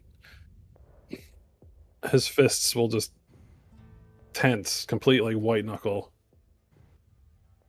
Rage is completely in his eyes right now. Trying to figure out where he is right now versus where he was in that moment. Fuck. No one else is around, right? Like, no one's around. I don't think Astrid's that far from you. I literally I think went around the corner in case people are coming to stop them. You wouldn't know how far I went, but I did not go far. Oh man. Fuck. He's going to look around and he sees your vision is swimming. You feel unsteady, off balance. The bile in your stomach is crawling up your throat. In his mind, the barn that he sees is the house on fire. And he's going to just start tearing it down with his hands. Oh, fuck. Okay. He's what? Slamming, breaking, punching, kicking, just ripping this thing from the outside. Astrid, you absolutely start hearing as he starts ripping into this. By the second one, I'm running around going, whoa, whoa, whoa, whoa, whoa! And if he doesn't stop, and yeah, I know it's PvP, but I'm gonna cast Old Person to calm him down. Do you allow it? Allow PvP? Sure, why not? Let's have fun with it. Because I don't have calm emotions. I should have brought that today. You didn't. Should bring that every day. Know. Have you met us? You didn't know the trauma. Yeah, I'm starting. All right. What's the DC he has to roll? 15, and he's a monk, so probably not. Wisdom? I can roll bad. Yeah, it's wisdom. Oh, he probably did just roll 14. That's what I mean. My rolls have been bad lately. Oh, look at that. 12. So you got me. This describe the spell as it takes hold. So you're going there, and then suddenly you feel your muscles seize up as a blue aura comes around you. As you freeze in place. And Aster just walks in front of you and says, okay, breathe. Just breathe. He'll like between you and the bar. Trying to fight it still. Yeah, like I'm just like, no, hey, look. This is not the answer. Am I still in this like trance right now, Devin? Yeah, like you're still like in the midst of the memories. As she tries to calm you, roll another wisdom save. Just hitting you with the wisdom saves all day. Shit.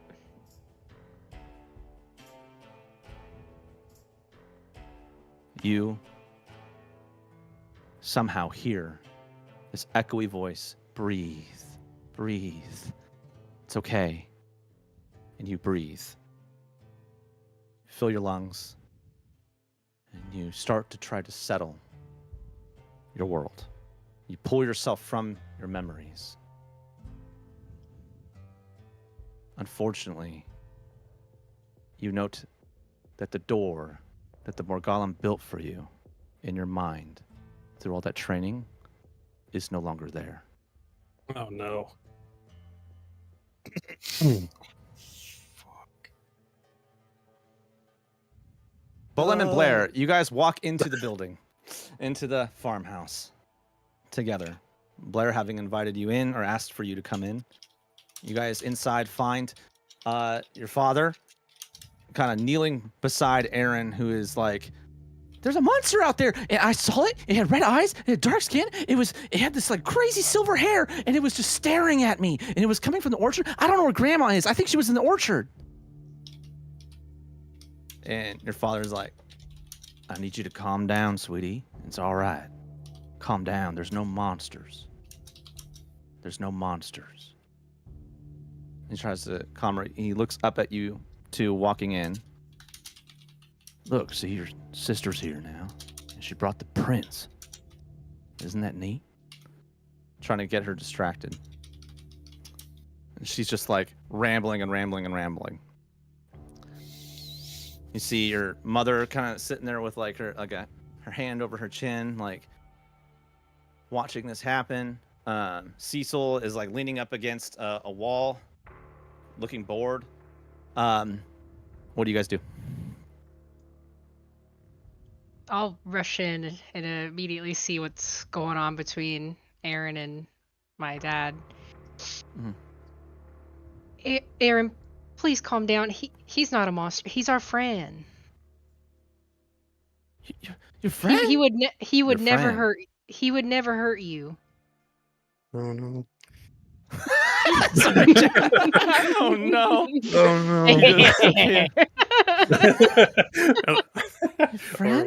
Your friend? That's right. He's our friend. He's safe to be around. Father looks at you too. The one in the mask?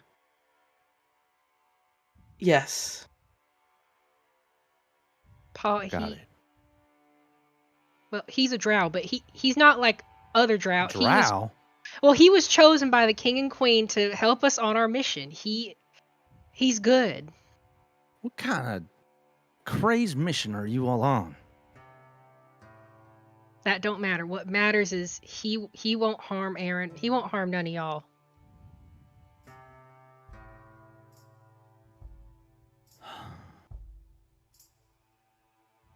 He looks over at Bolem. This is true? You have a drow in your service? It is true. My father was unhappy about the arrangement, but he understood that given the circumstances of what we were investigating, it was necessary. Well, why would it be necessary for a drow? That I almost said something. I stopped myself. Paul, that don't matter. You can't question the king and queen's decisions like that. I just want to know if we're safe with them in my house. Yes, you're safe. I have my reservations too, but I promise he's got good in him. I never heard of good in a drow. Well, you haven't met Draven.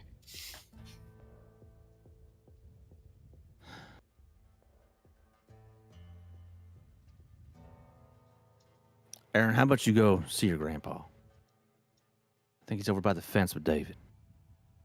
He'll keep you safe. You're unbelievable. You know that? What? I'm just trying to help her feel calm.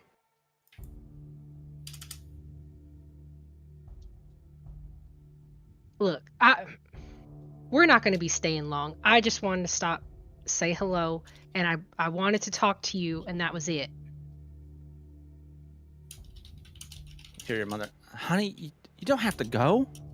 We can... Look, we've caused enough trouble. I saw all them eggs out there.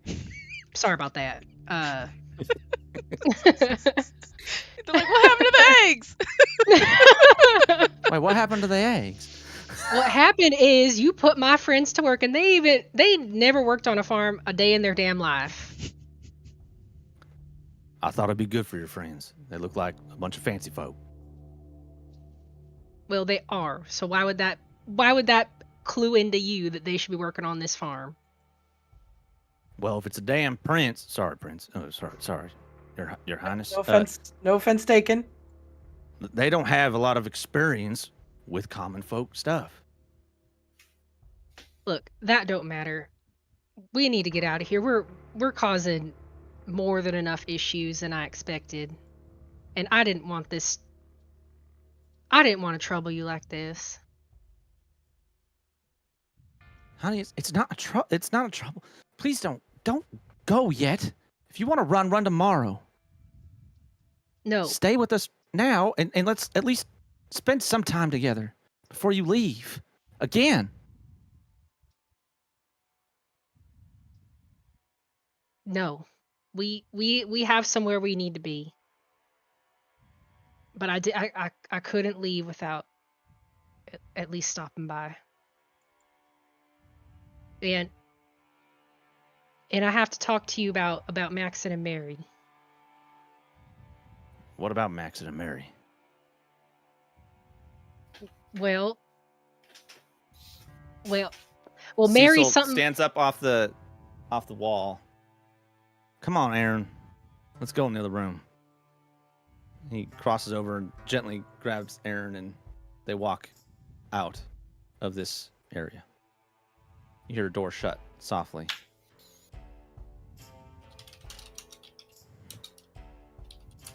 Mary and Maxon have, a touch of the ether. What? Well, more than a touch. Mary's like a goose. That's what Astrid said. I don't know what that means. Blair. Well, it means it sounds that, more like your crazy shit. No, it's not crazy.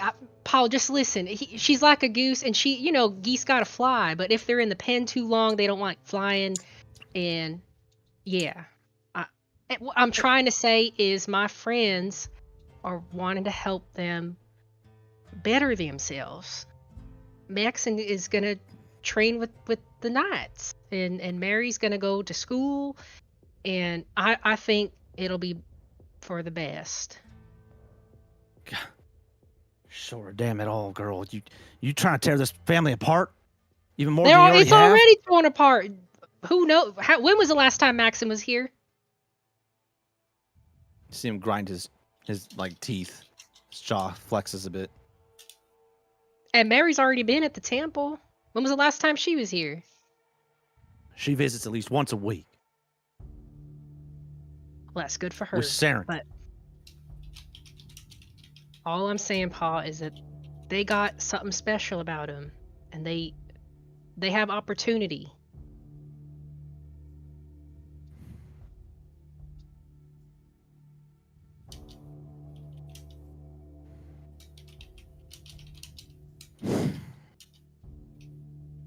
Damn it, girl.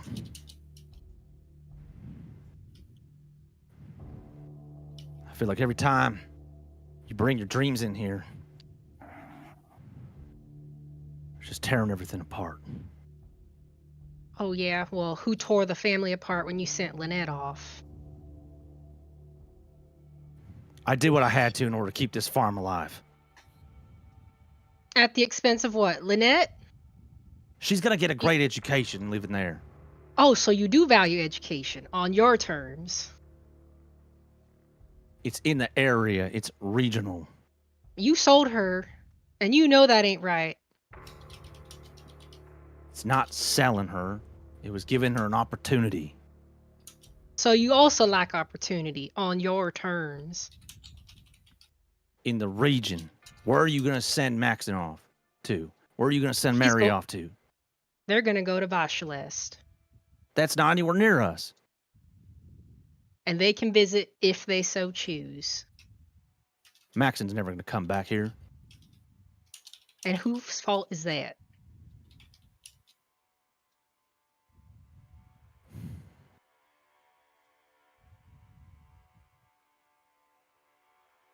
I've only ever tried to do what I thought was right for you all.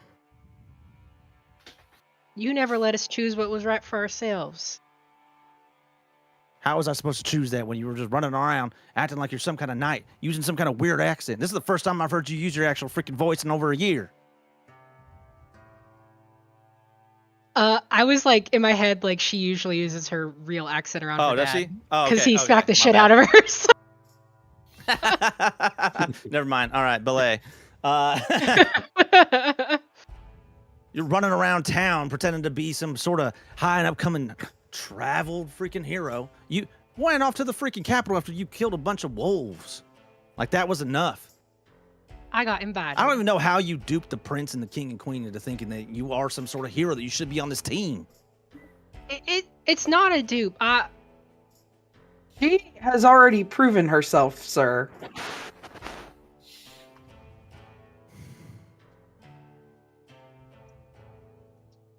Where'd you send Lynette? Just tell me that. What lord did you sell her to? How is that any of your business? She's still my sister. Are any of us really your family? I feel like you haven't been wanting to be part of this family for a long time. Where'd you send her, Pa? To a local lord. What's his name? If you want to see her, she'll be back this winter. Visiting.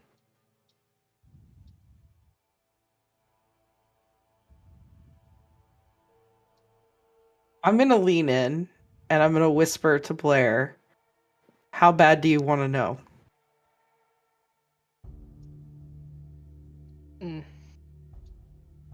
It's all right, Principal Lim. I don't want you to do nothing to him. She's not sure what you're implying, so... I was going to cast Zone of Truth. No, you don't do all that with... We've stirred up enough, I think. If you don't want to tell me, fine. Well, fine then. And Max and Mary are going to do what they want to do. That was always the case. Just like you. Just like me. And that's not a bad thing. Now, if you don't mind, I'll be taking my leave. You know, Alice is going to follow after you too. As she should.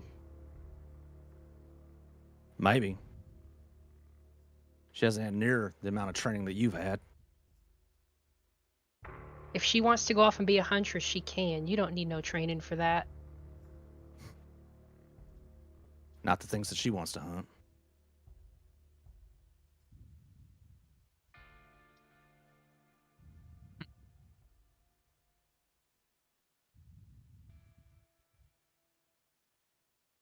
Well, all right then.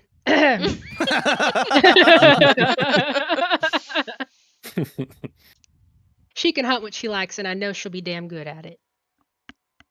She's going to get herself killed. You said the same thing about me. There's still a lot of time to prove me wrong and prove me right.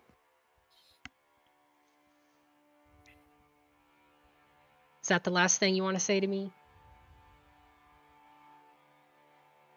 The last thing I wanted to say to you, I haven't been able to say. Well, you got time right now. Go on, say it. Not until we're right.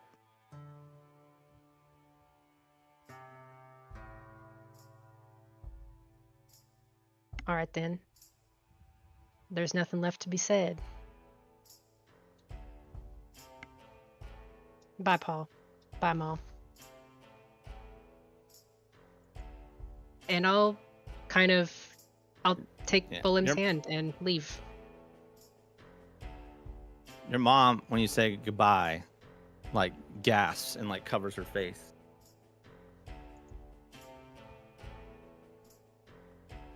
I'm sorry you had to hear that. It's fine. I'm sorry you had to go through it. And I'm sorry he put you to work like that. It was good for me. It's fine. Let's get the others and get the hells out of here. I would agree. As you walk out the door, you come face to face with your grandfather.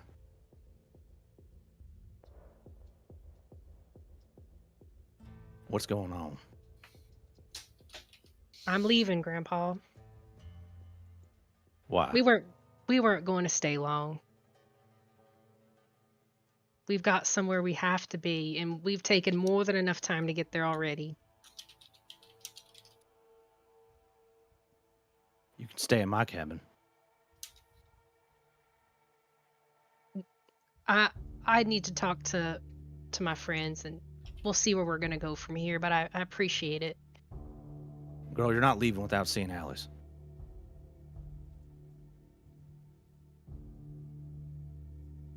If something happens to you or something happens to her, how are you gonna feel about it? Well, I'd regret it. The grandfather looks over at you, Bullen, and takes off his hat, puts it on his chest, and he bows. Oh, please, no, it's okay, really. No, it's okay for me to give you respect. Puts his hat back on. I appreciate you for believing in this one. She's proved herself already. And Blair, I know the others would feel the same way I do. If you want to stay, we can stay for the night. But if you want to leave, we'll ready the horses and be gone. I don't know. I want to see how Draven's doing. Well, he tore up the fucking barn a little bit. He what? Oh, hells.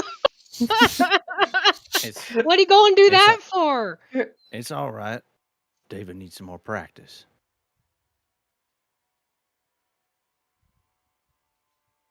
Grandpa, just in case we decide to leave, I love you, and she'll give him a hug.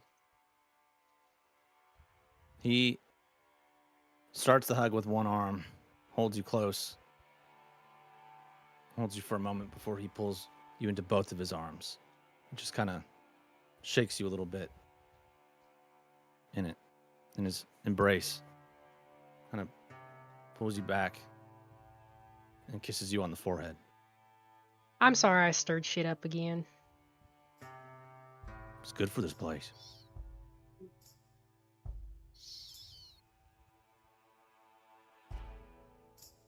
And then I guess we'll leave. Do we know where Draven went? Well, I guess Blair might not. Well, I mean, he just told you tore up the barn. Yeah, that's true. Yeah. Also, Head towards the barn. Also, I think your halfling friend went into the orchard. Probably go talk to your grandma. Oh. How long does Maybe- this last for? Huh? Just a minute. But I mean, honestly, I would have been like holding your arms. You had a call. I would have dropped the spell immediately. Like I wouldn't hold it the whole time. Like the moment you look like you calm down, I would have let it go. Okay. Probably still awkwardly holding your arms, going, "Are you okay?" That'd be a bad idea. But go ahead, Devin. Finish or you were going to say I didn't mean to cut you off. Sorry. Oh, you're fine. Blair, I would like you to stay. You don't have to stay near him. So I'm offering you my cabin. All right. You know, I don't like... I miss you, kid. I miss you too. I tell them all about you. True. Hopefully not any of the real stories. I treated her like absolute shit. But it made her strong. It did. Now, well, I'm gonna go get Mel. Principal, I think Draven likes you more. I'll go talk to Draven. Astrid should be with him. Astrid's dead. Yes, Astrid dead. Oh no! This is her sister, Mastrid. Ingrid, actually. She does have a twin that can take over. That makes sense. All right. Oh man, this is getting fucking late. Yeah. Yeah.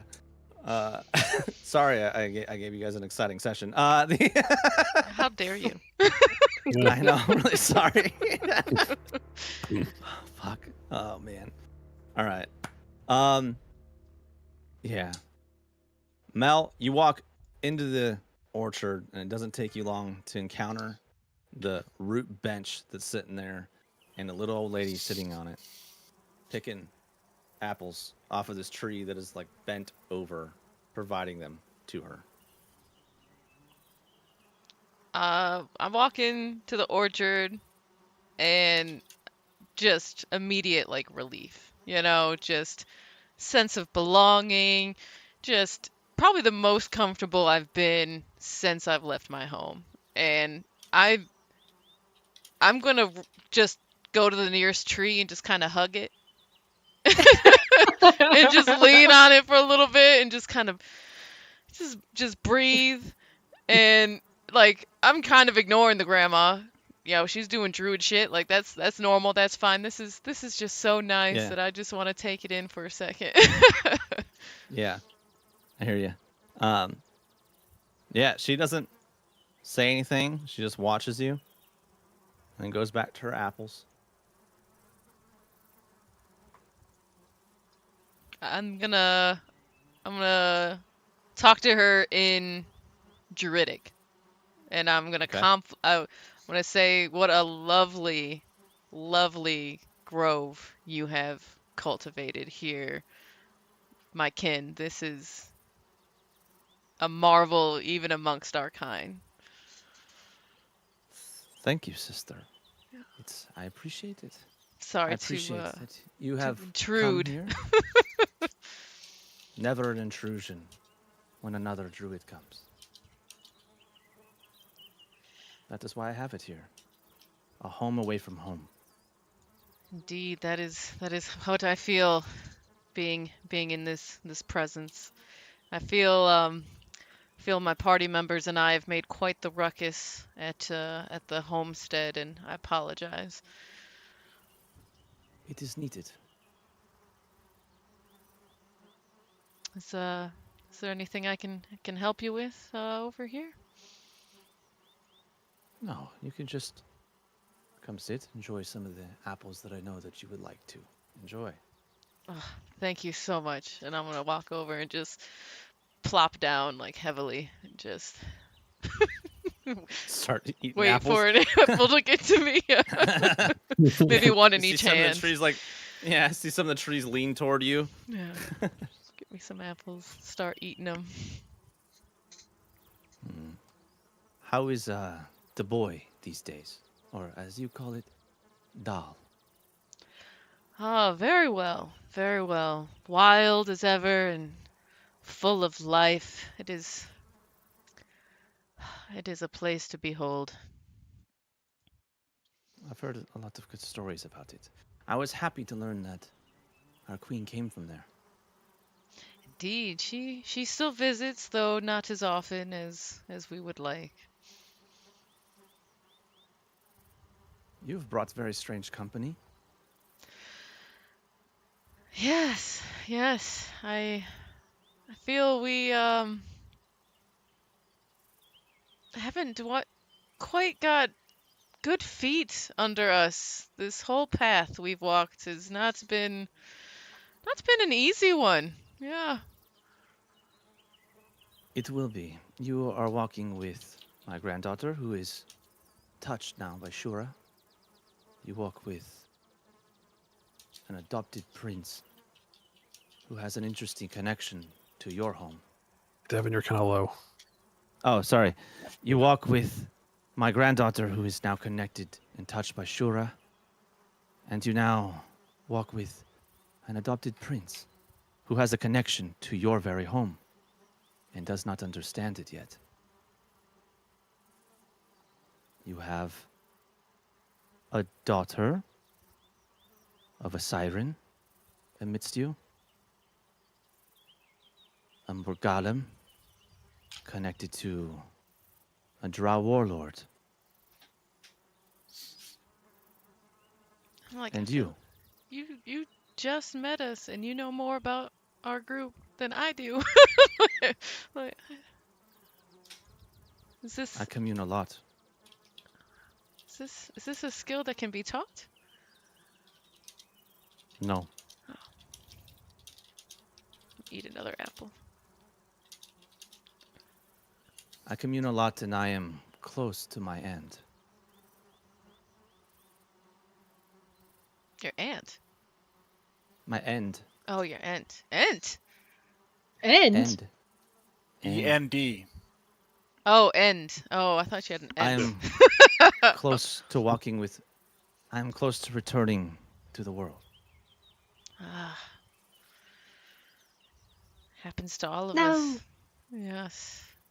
To be at peace and be with one in nature again. I envy that you will soon be there. I have many years to go till then. You do. Enjoy the years while you have them. I am looking forward to my rest.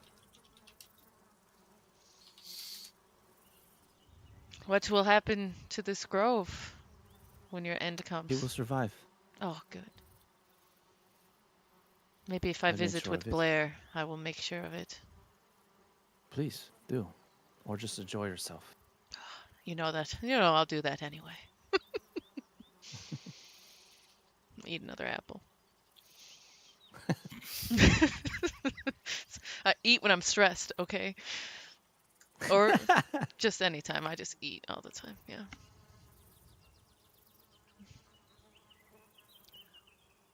Don't worry. I think that your connections will grow stronger.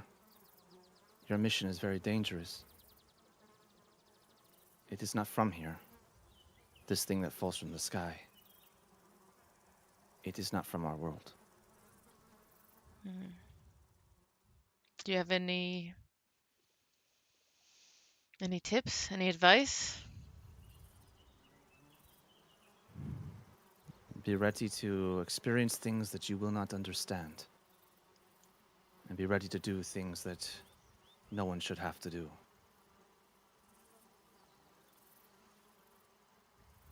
Does it go against nature? Our nature, yes. Very well. Somebody broke nature elsewhere, and now we pay the price.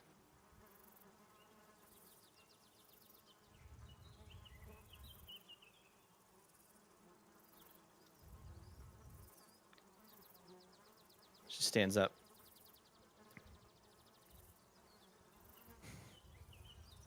You will be fine, though. That's good. I'm gonna get another apple. Yeah, we're at 4. We're at 4? Four That's apples. yeah. I was aiming for 6, so my companion Draven, he seemed a He's a little good out one. of sorts leaving the He grove. is. Did you scare him? Yes. Good. I think he needs it. He scares everybody else. It's been a long time since he was scared, I think. Yes, Yeah. he had a door in his mind. I plucked it. Oh. I do not think he will appreciate that at all. Oh. He won't. But that needs to go away. I trust you when you say that. Did you tell him everything he needed to know? Do you have anything that will help him handle not having a door anymore? He needs to learn how to handle it. Very well. Let me get another This is apple. called growth, and growth is uncomfortable. It usually is. Don't Yeah. want to meet Grandma. Come to their cabin. Well, Mel sees that old grandma standing up. Can I take a few apples for the road?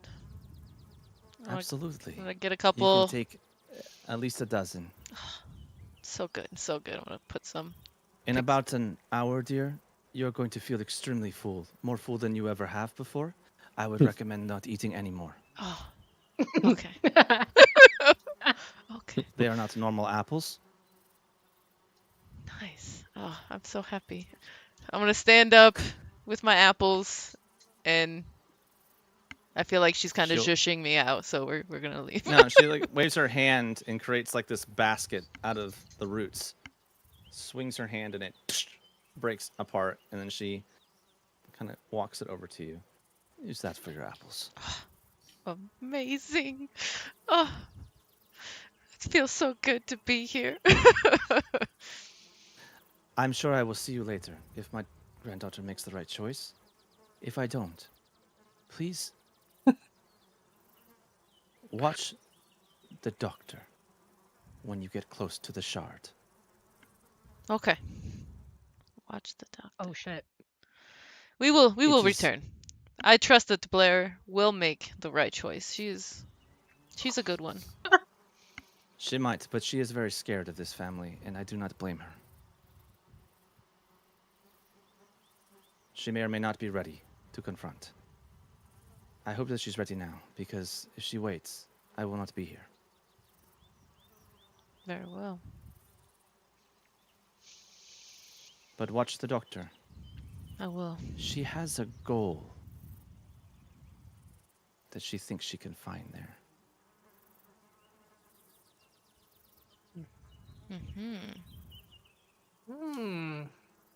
Very well. I'm getting lore for everyone tonight. So When's much. Golem's turn? I already dropped something. Yeah, he has ties to my homeland that he does not know about.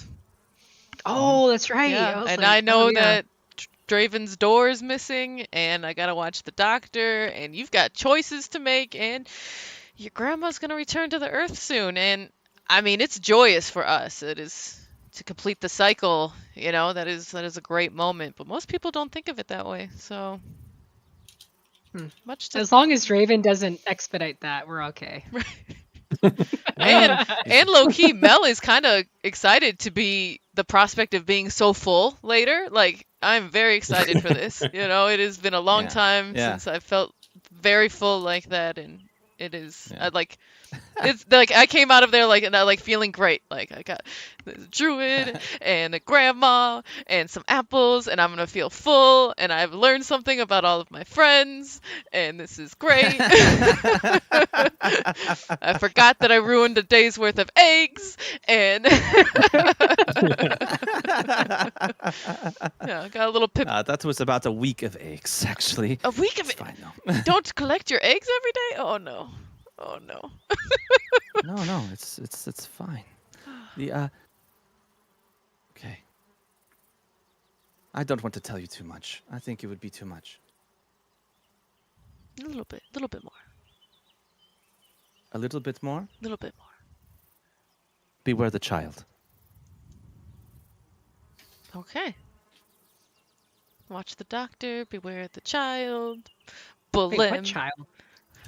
I don't know. she like reaches out and touches your cheek, gets very close, and says, "Infinity should not exist on a planet." What the hell's going on? I agree. Okay. My grandma's insane. It's awesome.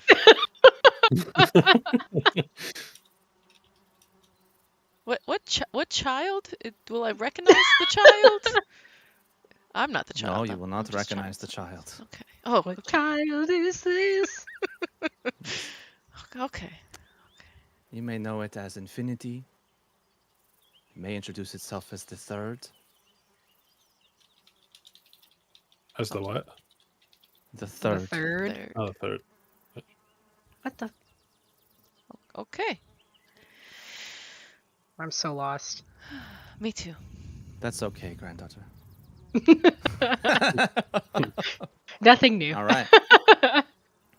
There you go. Now you can go back to your friends. And she pushes you slightly, and then suddenly you're outside of the orchard. I've got to come back and learn some of these Tricks. Oh, she's lovely. Blair was so lucky to have a grandma like her, and I got a little pep in my step, and I got a basket full of apples, and I am kind of totally forgot about all of the drama that's unfolding over there because I have been rejuvenated in my soul from all the druid grandma. Rejuvenated in your soul. Yeah. All right. The very last thing for us here. Draven, are you calm? You tell me. Am I calm? According to my numbers, yes. Okay. Yep. He's calming down then. Yep. Okay. You feel your heart slowing. You gain control of yourself. And like I said before, that door is no longer there. Your memories are fully exposed.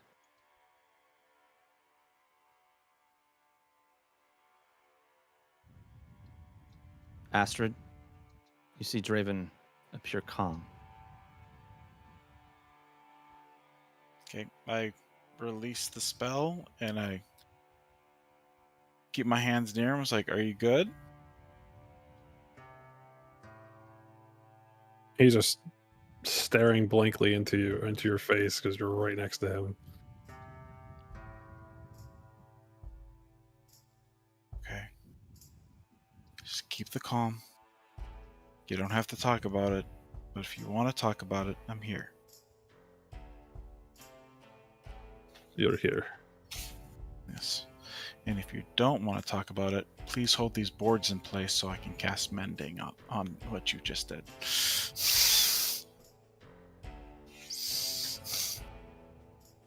He looks at the damage to the barn. Took like no time for you to thrash like a good portion of the wall.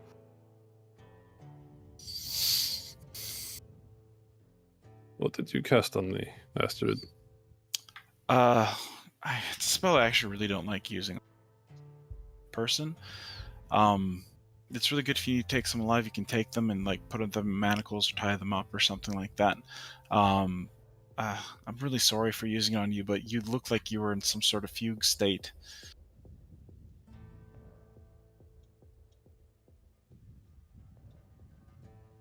I've never felt that before.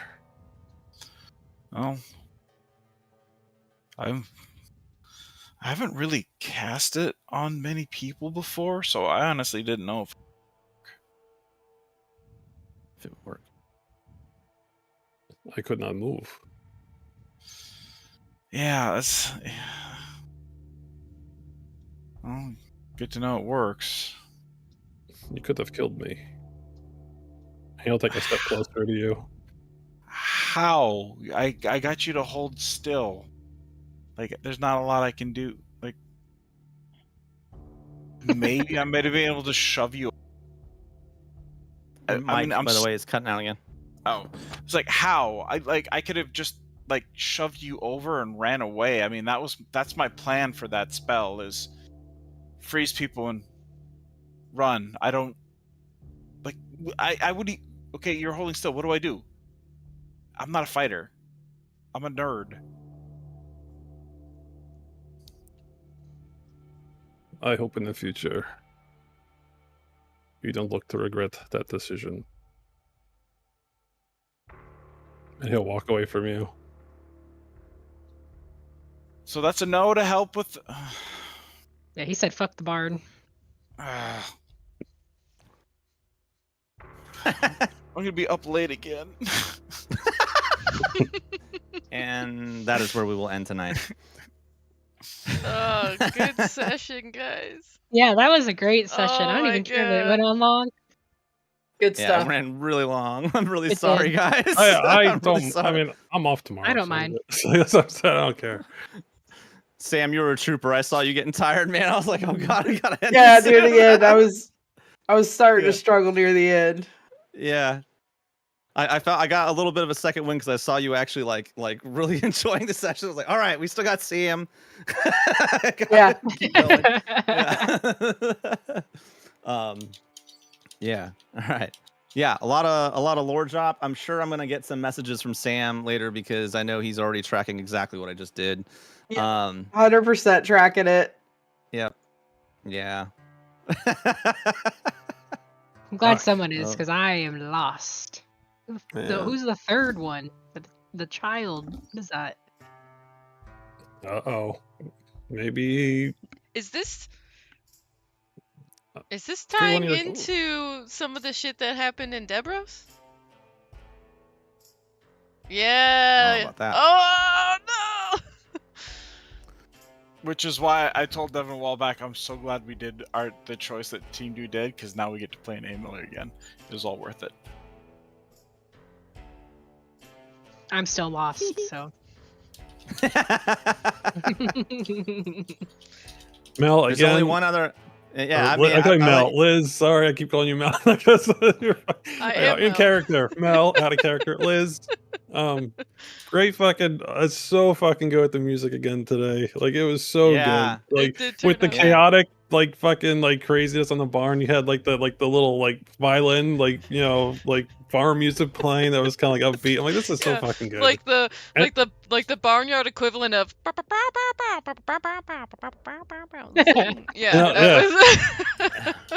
And that one you just played just now when he flipped, I was like, this is so fucking good. Like that was just really good. That one I had picked for the grandpa specifically. I was like, he needs something kind of somber and stuff. So if y'all didn't have Kinku, don't even worry about it. But I was playing DJ, so it was good though. Yeah, it was so good. All right, it was good. It was dark. I liked it. All right, I'm gonna say bye to all the people that might still be watching. I'll be kind of surprised if people are because it was a very long session. But thank you so much for cluing in. If you're watching this after in the archives or anything like that, really appreciate your love and attention and. You just coming along with us on this journey. We're still learning all the stuff that we need to learn about how to do this. Please leave comments, likes, subscribe. We are still just, I believe, 6 away on Twitch from affiliate. So please help us out. Help us get there. Yeah, leave comments, send us messages. Let us know how we can improve. Let us know if you want to take part. Anyway, love you guys. Bye.